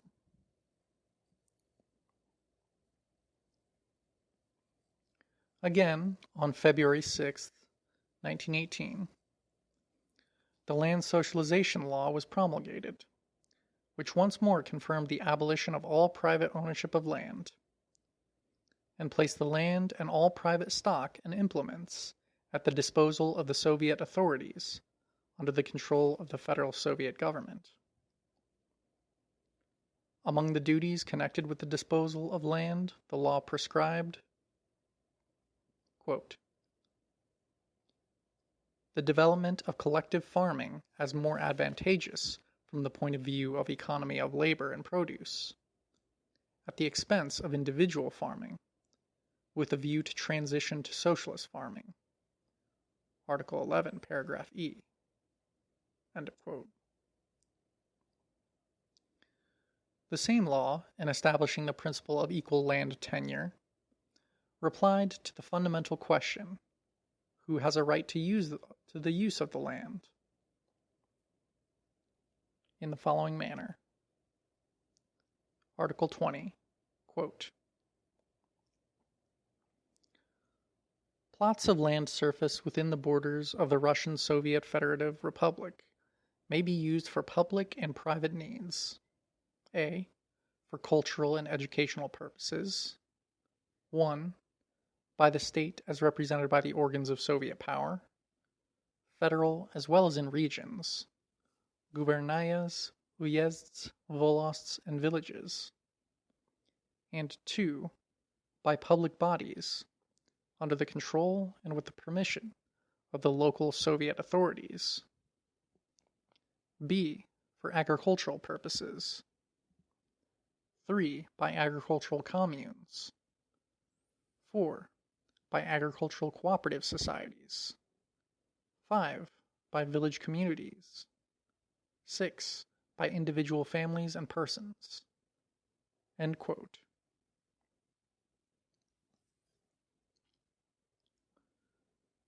The reader will see that Kautsky has completely distorted the facts and has given the German reader an absolutely false view of the agrarian policy and agrarian legislation of the proletarian state in Russia. Kautsky proved even unable to formulate the theoretical important fundamental questions. These questions are 1. Equal land tenure, and 2.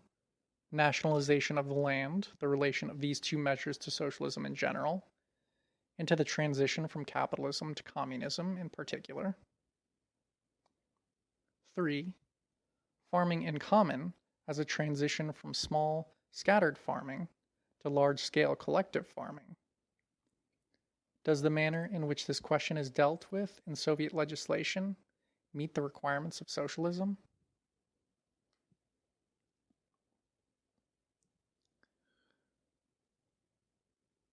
On the first question, it is necessary, first of all, to establish the following two fundamental facts. A. In reviewing the experience of 1905, I may refer, for instance, to my work on the agrarian problem in the First Russian Revolution. The Bolsheviks pointed to the democratically progressive, the democratically revolutionary meaning of the slogan, equal land tenure. And in 1917, before the October Revolution, they spoke of this quite definitely. B. When enforcing the land socialization law, the, quote, spirit of which is equal land tenure, the Bolsheviks most explicitly and definitely declared, "This is not our idea. We do not agree with this slogan, but we think it is our duty to enforce it, because this is the demand of the overwhelming majority of the peasants." And the idea and the demands of the majority of the working people are things that the working people must discard of their own accord. Such demands cannot be either abolished or skipped over. We Bolsheviks shall help the peasants to discard petty bourgeois slogans, to pass from them as quickly and as easily as possible to socialist slogans.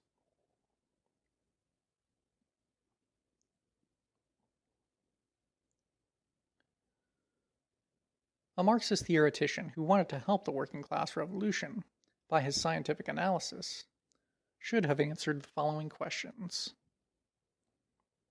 First, is it true that the idea of equal land tenure has a democratically revolutionary meaning of carrying the bourgeois democratic revolution to its conclusion?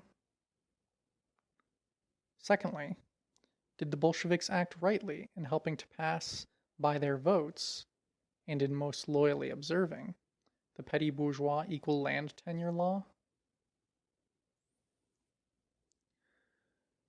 Kautsky failed even to perceive what, theoretically, was the crux of the problem.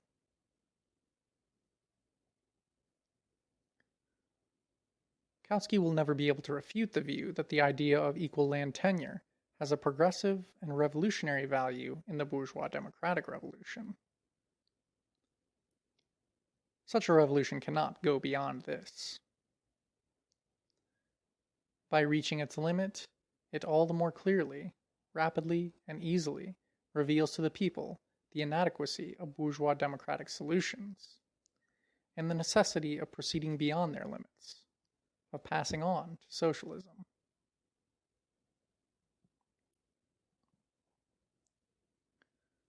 The peasants, who have overthrown Tsarism and the landowners, dream of equal land tenure, and no power on earth could have stopped the peasants, once they had been freed both from the landowners and from the bourgeois parliamentary republican state. The workers say to the peasants, "We shall help you reach, quote, ideal capitalism, for equal land tenure is the idealization of capitalism by the small producer. At the same time, we shall prove to you its inadequacy and the necessity of passing to farming in common."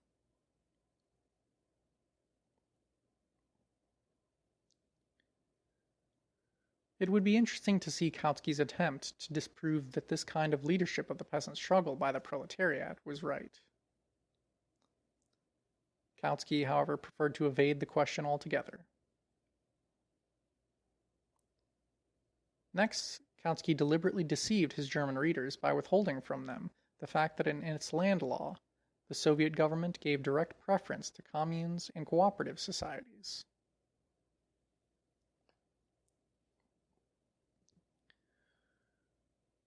With all the peasants right through to the end of the bourgeois democratic revolution, and with the poor, the proletarian and semi-proletarian section of the peasants, forward to the socialist revolution.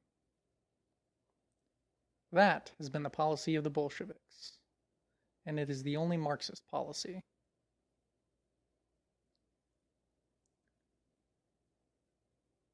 But Kautsky is all muddled and incapable of formulating a single question.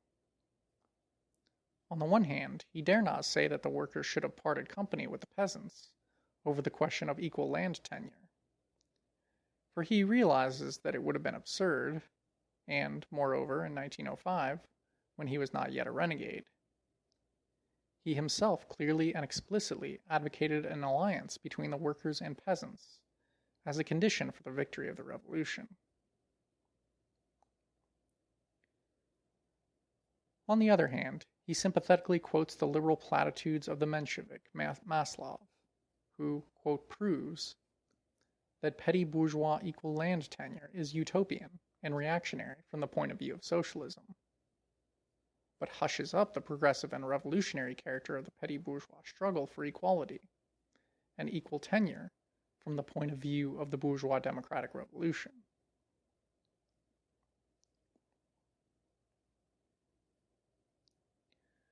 Kautsky is in a hopeless muddle. Note that he, in 1918, insists on the bourgeois character of the Russian Revolution. He, in 1918, peremptorily says, "Don't go beyond these limits."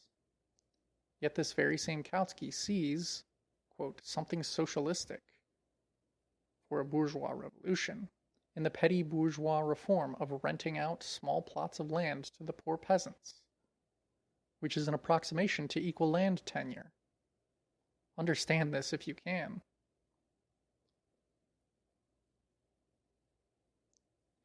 In addition to all this, Kautsky displays a philistine inability to take into account the real policy of a definite party. He quotes the empty phrases of the Menshevik Maslov and refuses to see the real policy the Menshevik Party pursued in 1917, when, in coalition with the landowners and cadets, they advocated what was virtually a liberal agrarian reform and compromise with the landowners. Proof: the arrest of the members of the land committees and S. Maslov's land bill.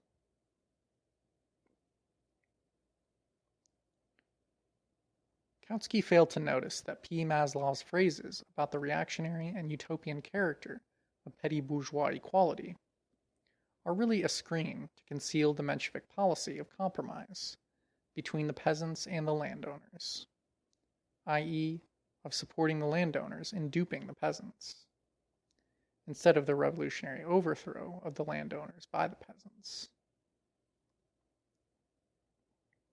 What a, quote, Marxist Kautsky is.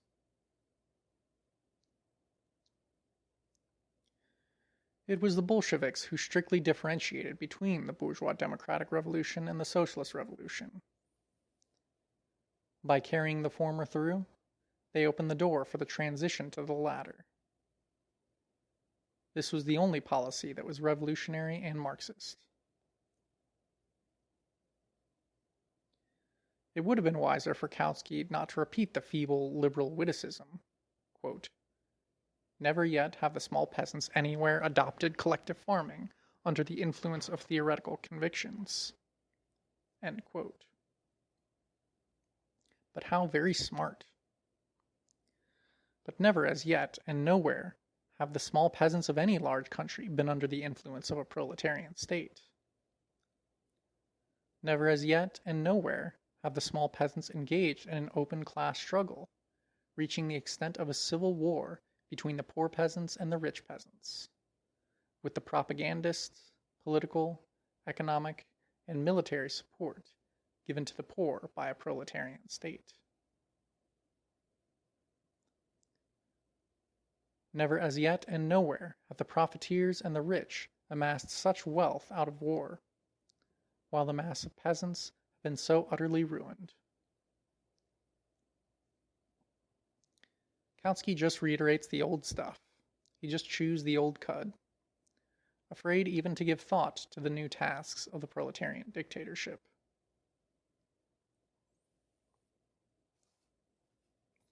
But what, dear Kautsky, if the peasants lack implements for small-scale farming, and the proletarian state helps them to obtain machines for collective farming? Is that a, quote, theoretical conviction?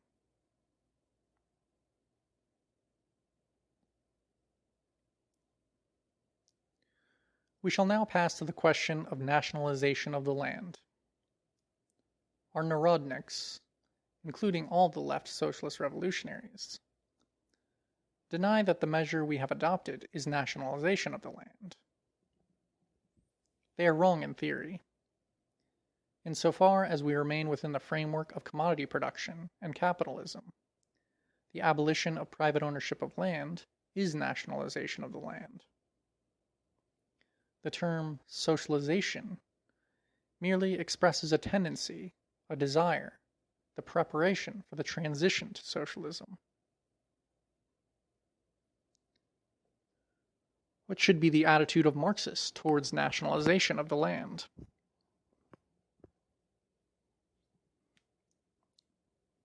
Here too, Kautsky fails even to formulate the theoretical question. Or, which is still worse, he deliberately evades it.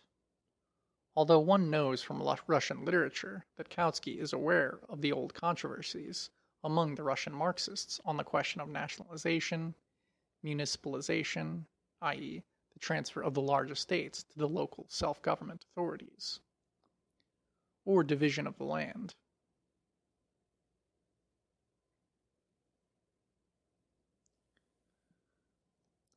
Kautsky's assertion that to transfer the large estates to the state and rent them out in small plots to peasants who own little land would be achieving, quote, something socialistic, is a downright mockery of Marxism. We have already shown that there is nothing socialistic about it. But that is not all. It would not even be carrying the bourgeois democratic revolution to its conclusion. Kautsky's great misfortune is that he placed his trust in the Mensheviks. Hence, the curious position that while insisting on our revolution having a bourgeois character, and reproaching the Bolsheviks for taking it into their heads to proceed to socialism,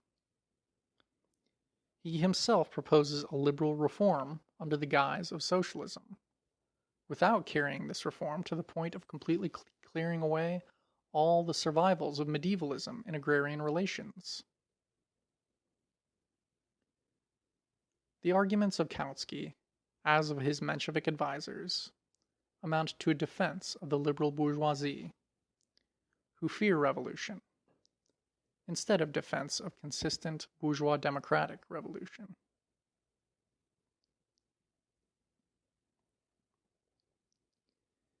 Indeed, why should only the large estates, and not all the land, be converted into state property?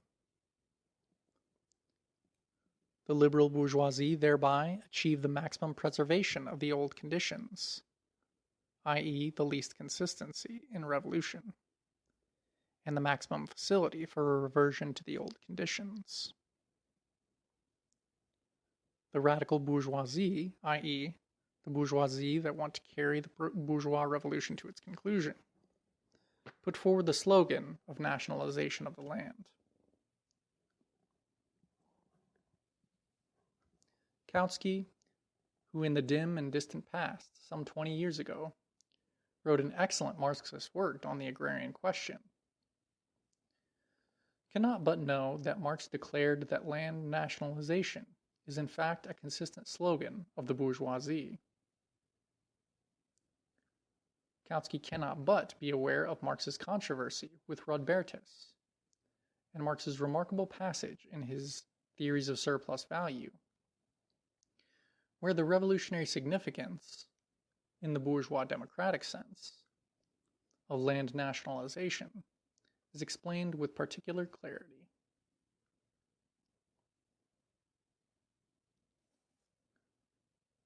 The Menshevik P. Maslov, whom Kautsky, unfortunately for himself, chose as an advisor, denied that the Russian peasants would agree to the nationalization of all the land, including the peasants' lands.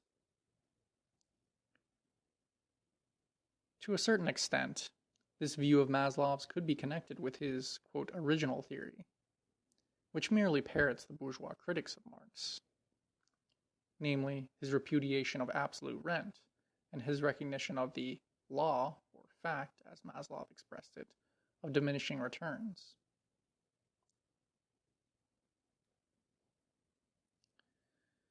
In point of fact, however, already the 1905 revolution revealed that the vast majority of the peasants in Russia, members of village communes as well as homestead peasants, were in favor of nationalization of all the land.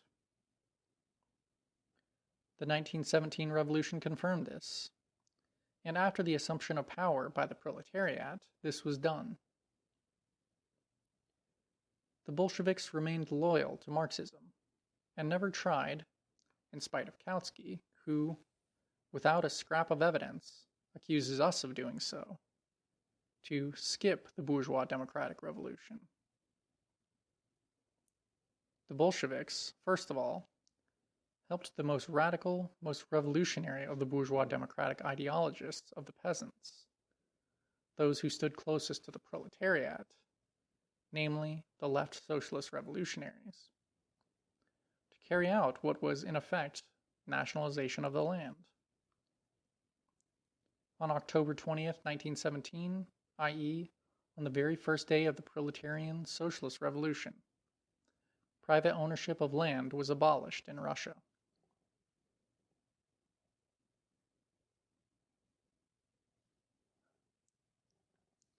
This laid the foundation, the most perfect from the point of view of the development of capitalism. Kautsky cannot deny this without breaking from Marx, and at the same time created an agrarian system which is the most flexible from the point of view of the transition to socialism. From the bourgeois democratic point of view, the revolutionary peasants in Russia could go no farther. There can be nothing more, quote, more ideal from this point of view, nothing, quote, more radical from the same point of view than nationalization of the land and equal land tenure. It was the Bolsheviks, and only the Bolsheviks, who, thanks only to the victory of the proletarian revolution, helped the peasants to carry the bourgeois democratic revolution really to its conclusion. And only in this way did they do the utmost to facilitate and accelerate the transition to the socialist revolution.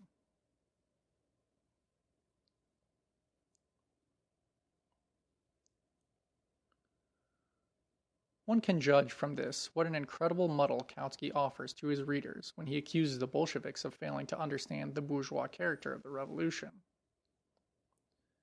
And yet himself betrays such departure from Marxism that he says nothing about nationalization of the land and presents the least revolutionary, from the bourgeois point of view, liberal agrarian reform as, quote, something socialistic.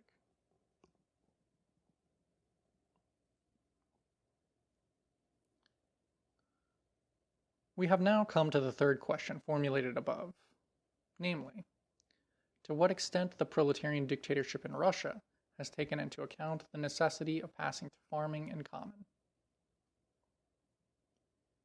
Here again, Kautsky commits something very much in the nature of a forgery. He quotes only the theses of one Bolshevik which speak of the task of passing to farming in common. After quoting one of these theses, our, quote, theoretician triumphantly exclaims, quote, unfortunately, a task is not accomplished by the fact that it is called a task. For the time being, collective farming in Russia is doomed to remain on paper only. Never yet have the small peasants anywhere adopted collective farming under the influence of theoretical convictions. End quote.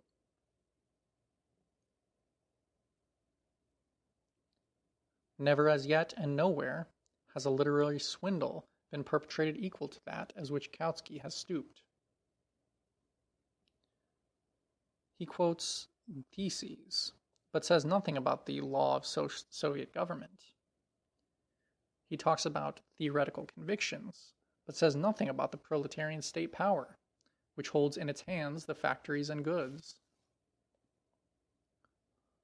All that Kautsky the Marxist wrote in 1899 in his Agrarian Question about the means at the disposal of the proletarian state for bringing about the gradual transition of the small peasants to socialism has been forgotten by Kautsky the Renegade in 1918.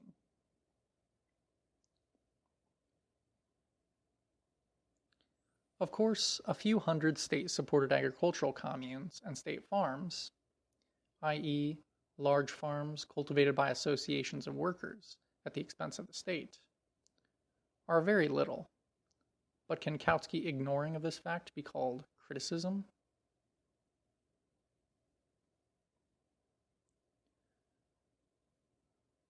The nationalization of the land that has been effected in Russia by the proletarian dictatorship has best ensured the carrying of the bourgeois democratic revolution to its conclusion.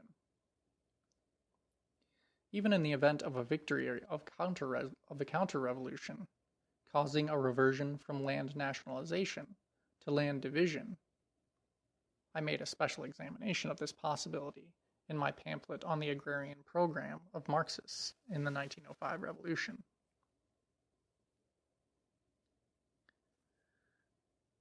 In addition, the nationalization of the land has given the proletarian state the maximum opportunity of passing to socialism in agriculture.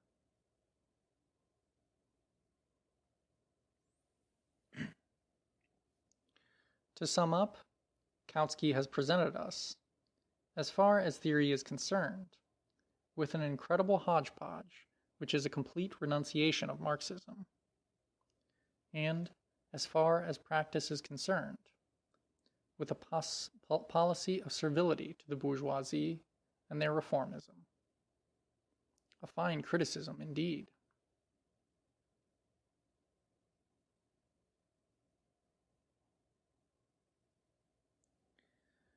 Kautsky begins his, quote, economic analysis of industry with the following magnificent argument.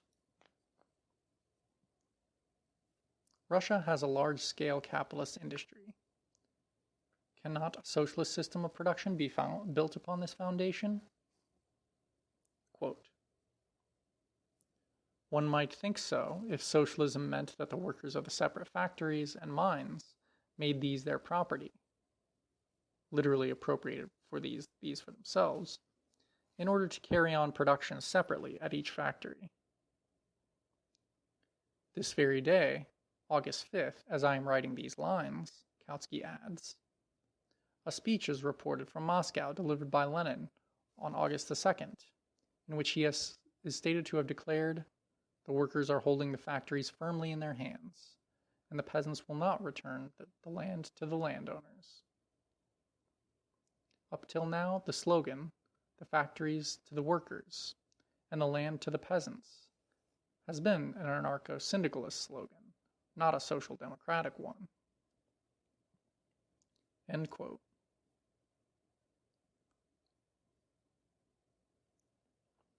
I have quoted this passage in full so that the Russian workers, who formerly respected Kautsky, and quite rightly, might see for themselves the methods employed by this deserter to the bourgeois camp.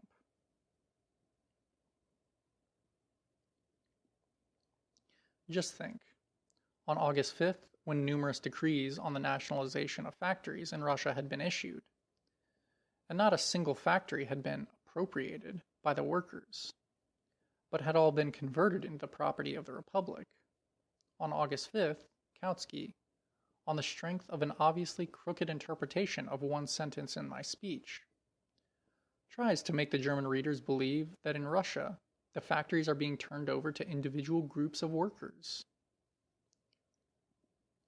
And after that, Kautsky at great length chews the cud about it being wrong to turn over factories to individual groups of workers.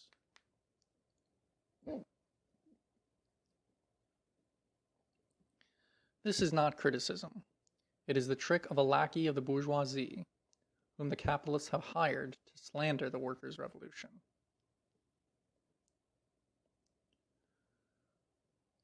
The factories must be turned over to the state, or to the municipalities, or the consumers' cooperative societies, says Kautsky over and over again, and finally adds, quote, this is what they are now trying to do in Russia? End quote. Now, what does that mean? In August? Why could not Kautsky have commissioned his friends Stein or Axelrod, or any of the other friends of the Russian bourgeoisie, to translate at least one of the decrees on the factories? Quote, how far they have gone in this direction, we cannot yet tell. At all events, this aspect of the activity of the Soviet republics is of the greatest interest to us, but it still remains entirely shrouded in darkness. There is no lack of decrees. End quote. That is why Kautsky ignores their content or conceals it from his readers. Quote, but there is no reliable information as to the effect of these decrees. Socialist production is impossible without all-round, detailed, reliable, and rapidly informative statistics. The Soviet Republic cannot possibly have created such statistics yet. What we learn about its economic activities is highly contradictory and can in no way be verified. This, too, is a result of the dictatorship and the suppression of democracy. There is no freedom of the press or of speech. End quote. This is how history is written, from a, quote, free press of the capitalists and Dutov men. Kautsky would have received information about factories being taken over by workers. This, quote, serious savant, who stands above classes, is magnificent indeed. About the countless facts which show that the factories are being turned over to the Republic only, that they are managed by an organ of Soviet power, the Supreme Economic Council, which is constituted mainly of workers elected by the trade unions. Kautsky refuses to say a single word. With the obstinacy of the, quote, man in the muffler, he stubbornly keeps repeating one thing. Give me peaceful democracy, without civil war, without a dictatorship, and with good statistics. The Soviet Republic has created a statistical service in which the best statistical experts in Russia are employed. But of course, ideal statistics cannot be obtained so quickly. In a word, what Kautsky demands is a revolution, without fierce struggle, without violence. It is equivalent to asking for strikes in which workers and employers do not get excited. Try to find the difference between this kind of, quote, socialist and common liberal bureaucrat.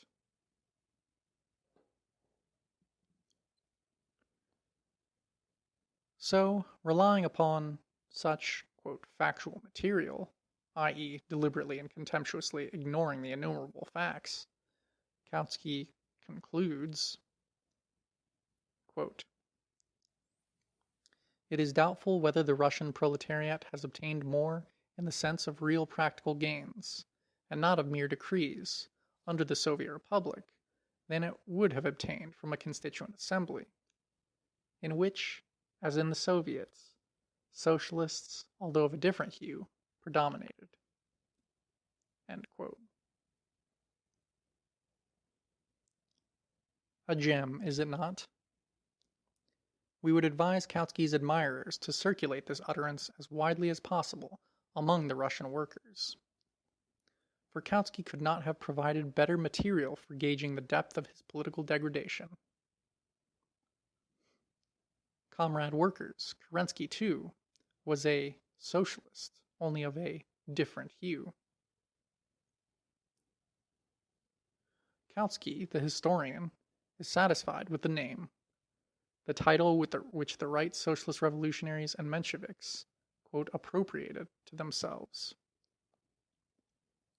Kautsky, the historian, refuses even to listen to the facts, which show that under Kerensky, the Mensheviks and the right socialist revolutionaries supported the imperialist policy and marauding practices of the bourgeoisie.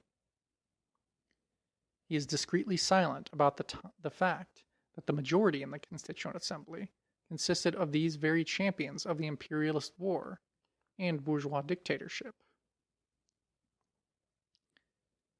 And this is called economic analysis.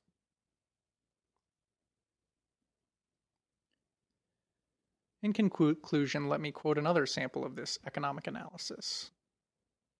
Quote, "After 9 months' existence, the Soviet Republic, instead of spreading general well-being, felt itself obliged to explain why there is general want." End quote. We are accustomed to hear such arguments from the lips of the cadets. All the flunkies of the bourgeoisie in Russia argue in this way. Show us, after 9 months, your general well-being, and this after 4 years of devastating war, with foreign capital giving all-round support to the sabotage and rebellions of the bourgeoisie in Russia. Actually, there has remained absolutely no difference whatever, not a shadow of difference, between Kautsky and a counter-revolutionary bourgeois. His honeyed talk, cloaked in the guise of socialism, only repeats what the Kornilov men, the Dutov men, and the Krasnov men in Russia say bluntly, straightforwardly, without embellishment.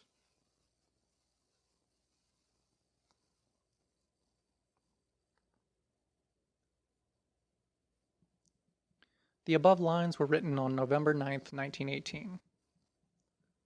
That same night, news was received from Germany announcing the beginning of a victorious revolution, first in Kiel and other northern towns and ports, where power has passed into the hands of councils of workers and soldiers' deputies. Then in Berlin, where, too, power has passed into the hands of a council. The conclusion which still remained to be written to my pamphlet on Kautsky and on the Proletarian Revolution is now superfluous. End of section. The Proletarian Revolution and the Renegade Kautsky. Section. Theses on the Constituent Assembly. Written 11th or 12th of December, 1917. First published 26th of December, 1917, in Pravda.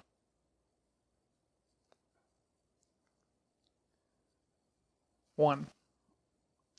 The demand for the convocation of a constituent assembly was a perfectly legitimate part of the program of revolutionary social democracy.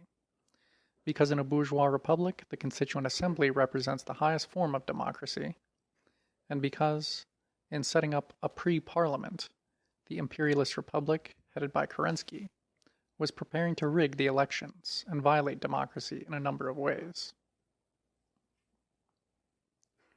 2. While demanding the convocation of a constituent assembly, revolutionary social democracy has ever since the beginning of the Revolution of 1917 repeatedly emphasized that a republic of Soviets is a higher form of democracy than the usual bourgeois republic with a constituent assembly. 3. For the transition from the bourgeois to the socialist system, for the dictatorship of the proletariat, the Republic of Soviets, of workers, soldiers, and peasants' deputies, is not only a higher type of democratic institution, as compared with the usual bourgeois republic crowned by a constituent assembly, but is the only form capable of securing the most painless transition to socialism. 4. The convocation of the Constituent Assembly in our revolution on the basis of lists submitted in the middle of October 1917 is taking place under conditions which preclude the possibility of the elections to this Constituent Assembly faithfully expressing the will of the people in general and of the working people in particular. 5. Firstly, proportional representation results in a faithful expression of the will of the people, only when the party lists correspond to the real division of the people according to the party groupings reflected in those lists. In our case, however, as is well known, the party which from May to October had the largest number of followers among the people, and especially among the peasants, the Socialist Revolutionary Party, came out with united election lists for the Constituent Assembly in the middle of October 1917, but split in November 1917, after the elections and before the Assembly met. For this reason, there is not, nor can there be, even a formal correspondence between the will of the mass of the electors and the composition of the elected Constituent Assembly. 6. Secondly, a still more important, not a formal nor legal, but a socio-economic, class source of the discrepancy between the will of the people, and especially the will of the working classes on the one hand, and the composition of the Constituent Assembly on the other, is due to the elections to the Constituent Assembly having taken place at a time when the overwhelming majority of the people could not yet know the full scope and significance of the October Soviet Proletarian Peasant Revolution, which began on October 25, 1917, i.e., after the lists of candidates for the Constituent Assembly had been submitted. 7. The October Revolution is passing through successive stages of development before our very eyes, winning power for the Soviets and wresting political rule from the bourgeoisie, and transferring it to the proletariat and poor peasantry. 8. It began with the victory of October 24th to 25th in the capital, when the Second All-Russia Congress of the Soviet of Workers' and Soldiers' Deputies, the vanguard of the proletarians and of the most politically active section of the peasants, gave a majority to the Bolshevik Party and put it in power. 9. Then, in the course of November and December, the revolution spread to the entire army and peasants, this being expressed first of all in the deposition of the old leading bodies, army committees, gubernia peasant committees, the Central Executive Committee of the All-Russia Soviet of Peasants' Deputies, etc. which expressed the superseded, compromising phase of the revolution, its bourgeois and not proletarian phase, and which were therefore inevitably bound to disappear under the pressure of the deeper and broader masses of the people, and in the election of new leading bodies in their place. 10. This mighty movement of the exploited people for the reconstruction of the leading bodies of their organizations has not ended even now, in the middle of December 1917, and the Railwaymen's Congress, which is still in session, represents one of its stages. 11. Consequently, the grouping of the class forces in Russia in the course of their class struggle is in fact assuming, in November and December 1917, a form differing in principle from the one that the party lists of candidates for the Constituent Assembly compiled in the middle of October 1917 could have reflected. Recent events in the Ukraine, partly also in Finland and Belarus, as well as in the Caucasus, point similarly to a regrouping of class forces which is taking place in the process of the struggle between the bourgeois nationalism of the Ukrainian Bada, the Finnish Diet, etc., on the one hand, and Soviet power, the proletarian peasant revolution in each of these national republics, on the other. 13. Lastly, the civil war which was started by the Cadet Kaledin counter-revolutionary revolt against the Soviet authorities, against the workers' and peasants' government, has finally brought the class struggle to a head and has destroyed every chance of setting, in a formally democratic way, the very acute problems with which history has confronted the peoples of Russia, and in the first place her working class and peasants. 14. Only the complete victory of the workers and peasants over the bourgeois and landowner revolt, as expressed in the Cadet Kaledin movement, only the ruthless military suppression of this revolt of the slave owners can really safeguard the proletarian peasant revolution. The course of events and the development of the class struggle in the revolution have resulted in the slogan, "All power to the Constituent Assembly," which disregards the gains of the workers' and peasants' revolution, which disregards Soviet power, which disregards the decisions of the Second All-Russia Congress of Soviets of Workers' and Soldiers' Deputies, of the Second All-Russia Congress of Peasants' Deputies, etc., becoming in fact the slogan of the cadets and the Kaledinites, and of their helpers. The entire people are now fully aware that the Constituent Assembly, if it parted ways with Soviet power, would inevitably be doomed to political extinction. 15.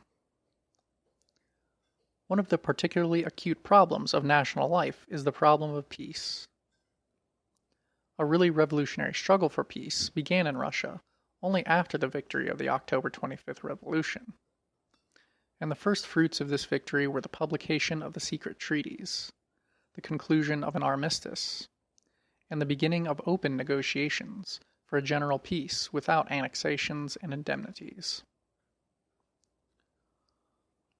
Only now are the broad sections of the people actually receiving a chance, fully and openly, to observe the policy of revolutionary struggle for peace and to study its results. At the time of the elections to the Constituent Assembly, the mass of the people had no such chance. It is clear that the discrepancy between the composition of the elected Constituent Assembly and the actual will of the people on the question of terminating the war is inevitable from this point of view too. 16. The result of all the above-mentioned circumstances taken together is that the Constituent Assembly, summoned on the basis of the election lists of the parties existing prior to the Proletarian Peasant Revolution under the rule of the bourgeoisie, must inevitably clash with the will and interests of the working and exploited classes, which, on October 25th, began the socialist revolution against the bourgeoisie.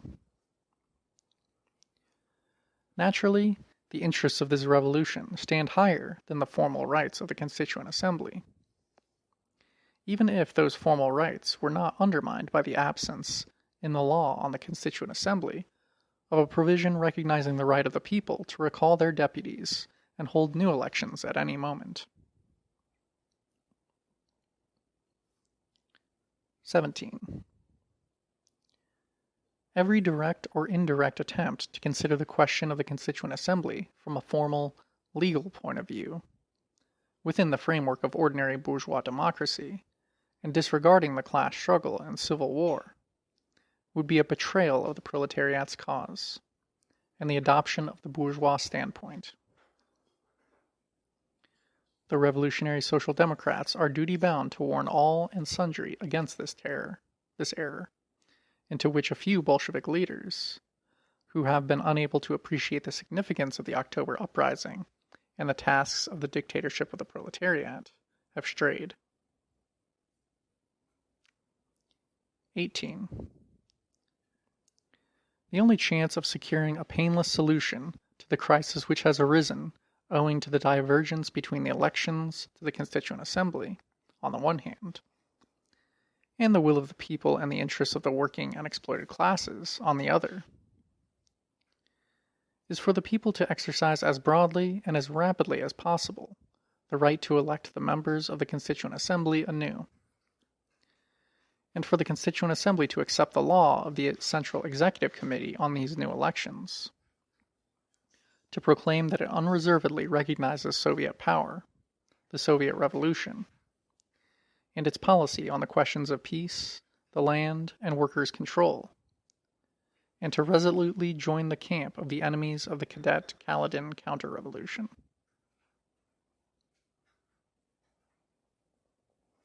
19. Unless these conditions are fulfilled, the crisis in connection with the Constituent Assembly can be settled only in a revolutionary way, by Soviet power adopting the most energetic, speedy, firm, and determined revolutionary measures against the Cadet-Kaledin counter-revolution, no matter behind what slogans and institutions, even participation in the Constituent Assembly, this counter-revolution may hide. Any attempt to tie the hands of Soviet power in this struggle would be tantamount to aiding counter-revolution. End of section. The Proletarian Revolution and the Renegade Kautsky. Section. Van der Velde's new book on the state. It was only after I had read Kautsky's book that I had the opportunity to acquaint myself with Van der Velde's Socialism versus the State, Paris, 1918. A comparison of the two books involuntarily suggests itself. Kautsky is the ideological leader of the Second International, 1889 to 1914, while Van der Velde, in his capacity of chairman of the International Socialist Bureau, is its official representative. Both represent the complete bankruptcy of the Second International, and both, with the dexterity of experienced journalists, quote, skillfully, mask this bankruptcy and their own bankruptcy and desertion to the bourgeoisie with Marxist catchwords. One gives us a striking example of what is typical of German opportunism: ponderous, theorizing, and grossly falsifying Marxism by trimming it of all that is unacceptable to the bourgeoisie.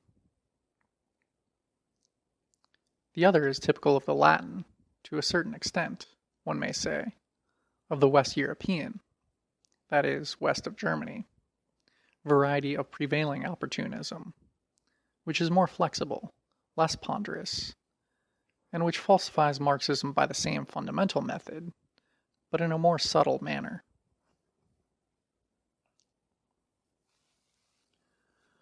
Both radically distort Marx's teaching on the state as well as his teaching on the dictatorship of the proletariat. Van der Velde deals more with the former subject, Kautsky with the latter. Both obscure the very close and inseparable connection that exists between the two subjects. Both are revolutionaries and Marxists in word, but renegades in practice, who strain every effort to disassociate themselves from revolution. Neither of them has anything that permeates the works of Marx and Engels, and that actually distinguishes socialism from a bourgeois caricature of it, namely, the elucidation of the tasks of revolution as distinct from the tasks of reform, the elucidation of revolutionary tactics as distinct from reformist tactics, the elucidation of the role of the proletariat in the abolition of the system, order or regime of wage slavery as distinct from the role of the proletariat of the, quote, great powers, which shares with the bourgeoisie a particle of the latter's imperialist super-profits and super-booty. We shall quote a few of van der Velde's most important arguments in support of this opinion.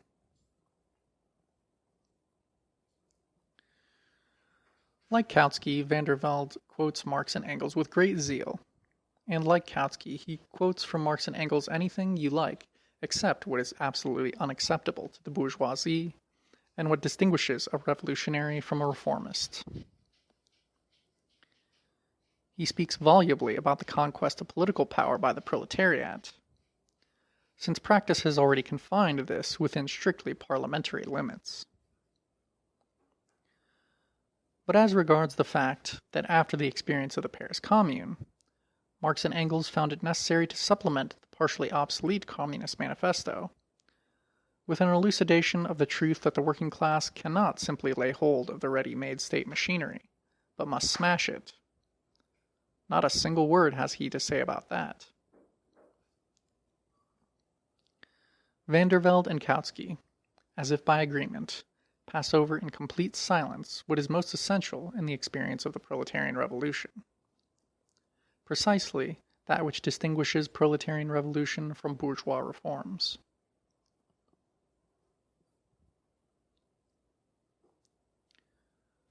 Like Kautsky, van der Velde talks about the dictatorship of the proletariat, only to disassociate himself from it.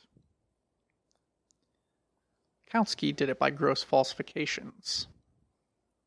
Van der Velde does it in a more subtle way.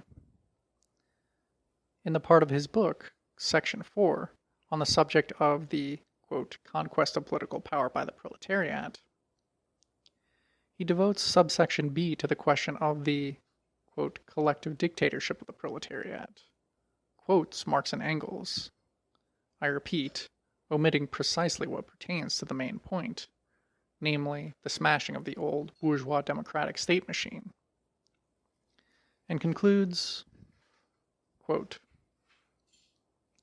in socialist circles, the social revolution is commonly conceived in the following manner: a new commune, this time victorious, and not in one place, but in the main centers of the capitalist world. Continues. A hypothesis, but a hypothesis which has nothing improbable about it, at a time when it is becoming evident that the post-war period will see in many countries unprecedented class antagonisms and social convulsions.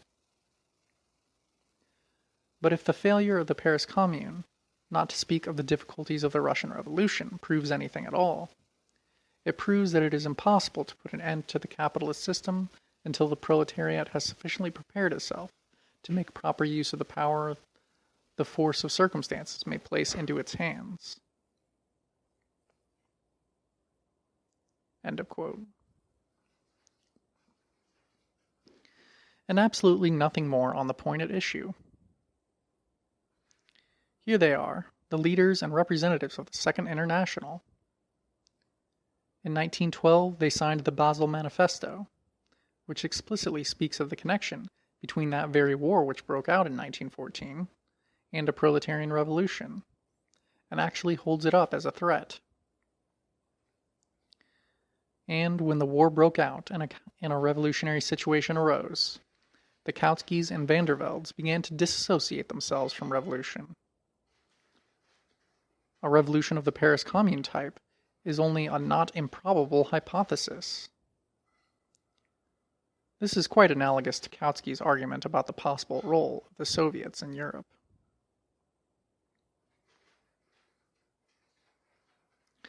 But that is just the way every educated liberal argues.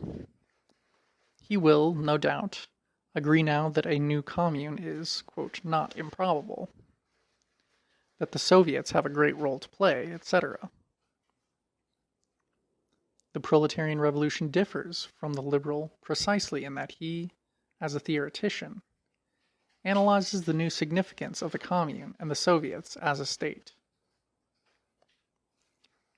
Van der Velde, however, passes over in silence everything Marx and Engels said at such length on the subject when analyzing the experience of the Paris Commune.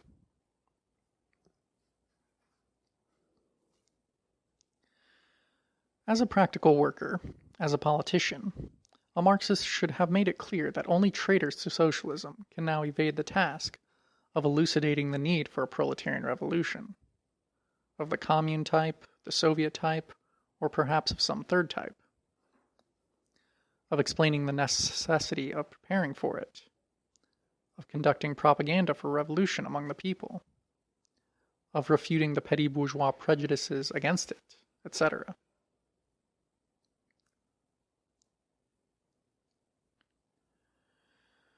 But neither Kautsky nor Van der Velde does anything of the sort, precisely because they themselves are traitors to socialism, who want to maintain their reputation as socialists and Marxists among the workers. Take the theoretical formulation of the question. The state, even in a democratic republic, is nothing but a machine for the suppression of one class by another. Kautsky is familiar with this truth, admits it, agrees with it, but he evades the fundamental question as to what particular class the proletariat must suppress when it establishes the proletarian state. For what reasons and by what means?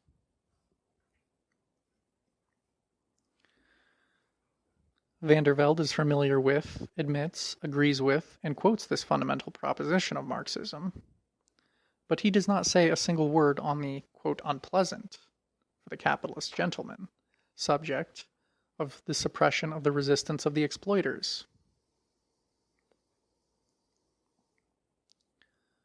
Both Van der Velde and Kautsky have completely evaded this, quote, unpleasant subject. Therein lies their apostasy. Like Kautsky, Van der Velde is a past master in the art of substituting eclecticism for dialectics. On the one hand, it cannot but be admitted, and on the other hand, it must be confessed. On the one hand, the term state may mean the nation as a whole. See Littre's dictionary, a learned work, it cannot be denied. And Van der Velde, page 87. On the other hand, the term state may mean the government. Van der Velde quotes this learned platitude with approval, side by side with quotations from Marx.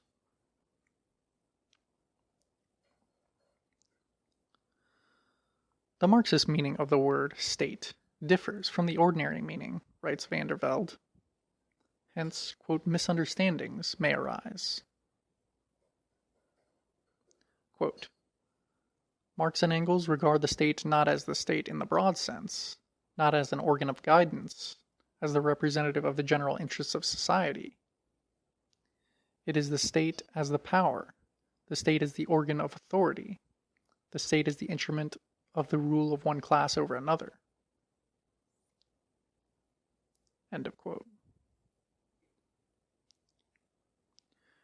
Marx and Engels speak about the abolition of the state only in its second meaning. Quote, Two absolute affirmations run the risk of being inexact. There are many transitional stages between the capitalist state, which is based on the exclusive rule of one class, and the proletarian state, the aim of which is to abolish all classes. End quote. There you have an example of van der Velde's manner, which is only slightly different from that of Kautsky's, and, in essence, identical with it. Dialectics repudiate absolute truths and explain the successive changes of opposites and the significance of crises in history. The eclectic does not want propositions that are too absolute, because he wants to push forward his Philistine desire to substitute transitional stages for revolution.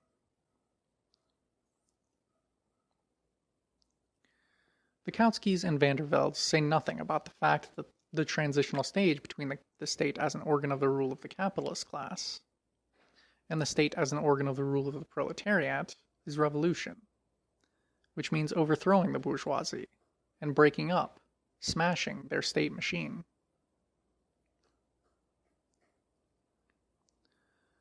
The Kautskys and van der Veldes obscure the fact that the dictatorship of the bourgeoisie must be replaced by the dictatorship of one class, the proletariat, and that the, quote, transitional stages of the revolution will be followed by the transitional stages of the gradual withering away of the proletarian state.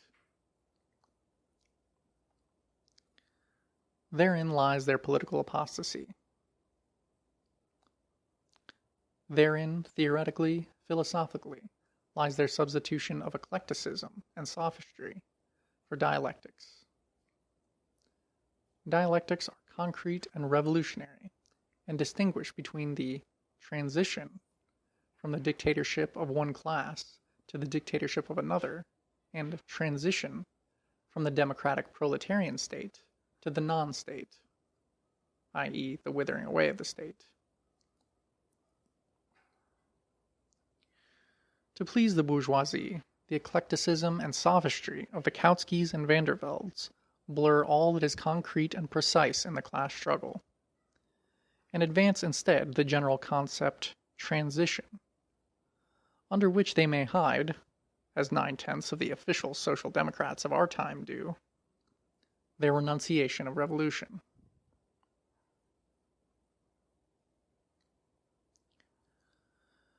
As an eclectic and sophist, van der Velde is more skillful and subtle than Kautsky. For the phrase, quote, transition from the state in the narrow sense to the state in the broad sense, can serve as a means of evading all and sundry problems of revolution. All the difference between revolution and reform, and even the difference between the Marxist and the liberal. For what bourgeois with European education would think of denying, in general, transitional stages in this general sense? Van der Velde writes, quote, I agree with Gesde that it is impossible to socialize the means of production and exchange without the following two conditions having been fulfilled. 1. The transformation of the present state as the organ of the rule of one class over another into what Monger calls a people's labor state by the conquest of political power by the proletariat. And 2. Separation of the state as an organ of authority from the state as an organ of guidance, or to use Saint-Simon's expression, of the government of men from the administration of things. End quote. Van der Velde puts this in italics, laying special emphasis on the importance of these propositions. But this is a sheer eclectical hodgepodge, a complete rupture with Marxism. The people's labor state is just a paraphrase of the old free people state, which the German Social Democrats paraded in the 70s, and which Engels branded as an absurdity. The term people's labor state is a phrase worthy of petty bourgeois Democrats, like our left socialist revolutionaries. A phrase which substitutes non-class concepts for class concepts. Van der Velde places the conquest of state power by the proletariat, by one class, alongside of the people's state, and fails to see that the result is a hodgepodge. With Kautsky and his, quote, pure democracy, the result is a similar hodgepodge, and a similar anti-revolutionary, Philistine disregard of the tasks of the class revolution, of the class, proletarian, dictatorship, of the class state.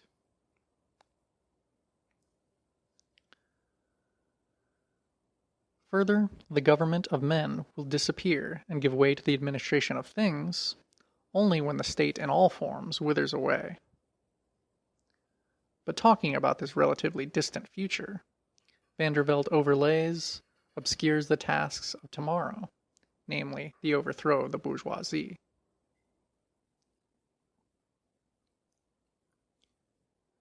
This trick is also equivalent to subserviency to the liberal bourgeoisie. The liberal is willing to talk about what will happen when it is not necessary to govern men. Why not indulge in such innocuous dreams?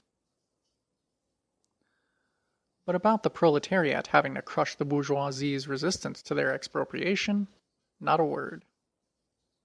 The class interests of the bourgeoisie demand it.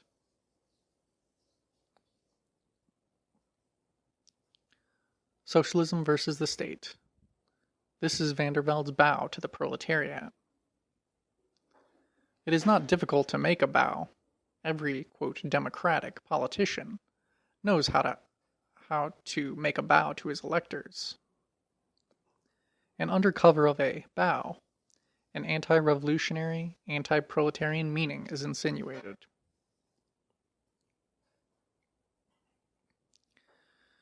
Vandervelde extensively paraphrases Ostrogorsky to show what amount of deceit, violence, corruption, mendacity, hypocrisy, and oppression of the poor is hidden beneath the civilized, polished, and perfumed exterior of modern bourgeois democracy. But he draws no conclusion from this. He fails to notice that bourgeois democracy suppresses the working and exploited people, and that proletarian democracy will have to suppress the bourgeoisie. Kautsky and Vandervelde are blind to this. The class interests of the bourgeoisie, in whose wake these petty bourgeois traitors to Marxism are floundering, demand that this question be evaded, that it be hushed up, or that the necessity of such suppression be directly denied.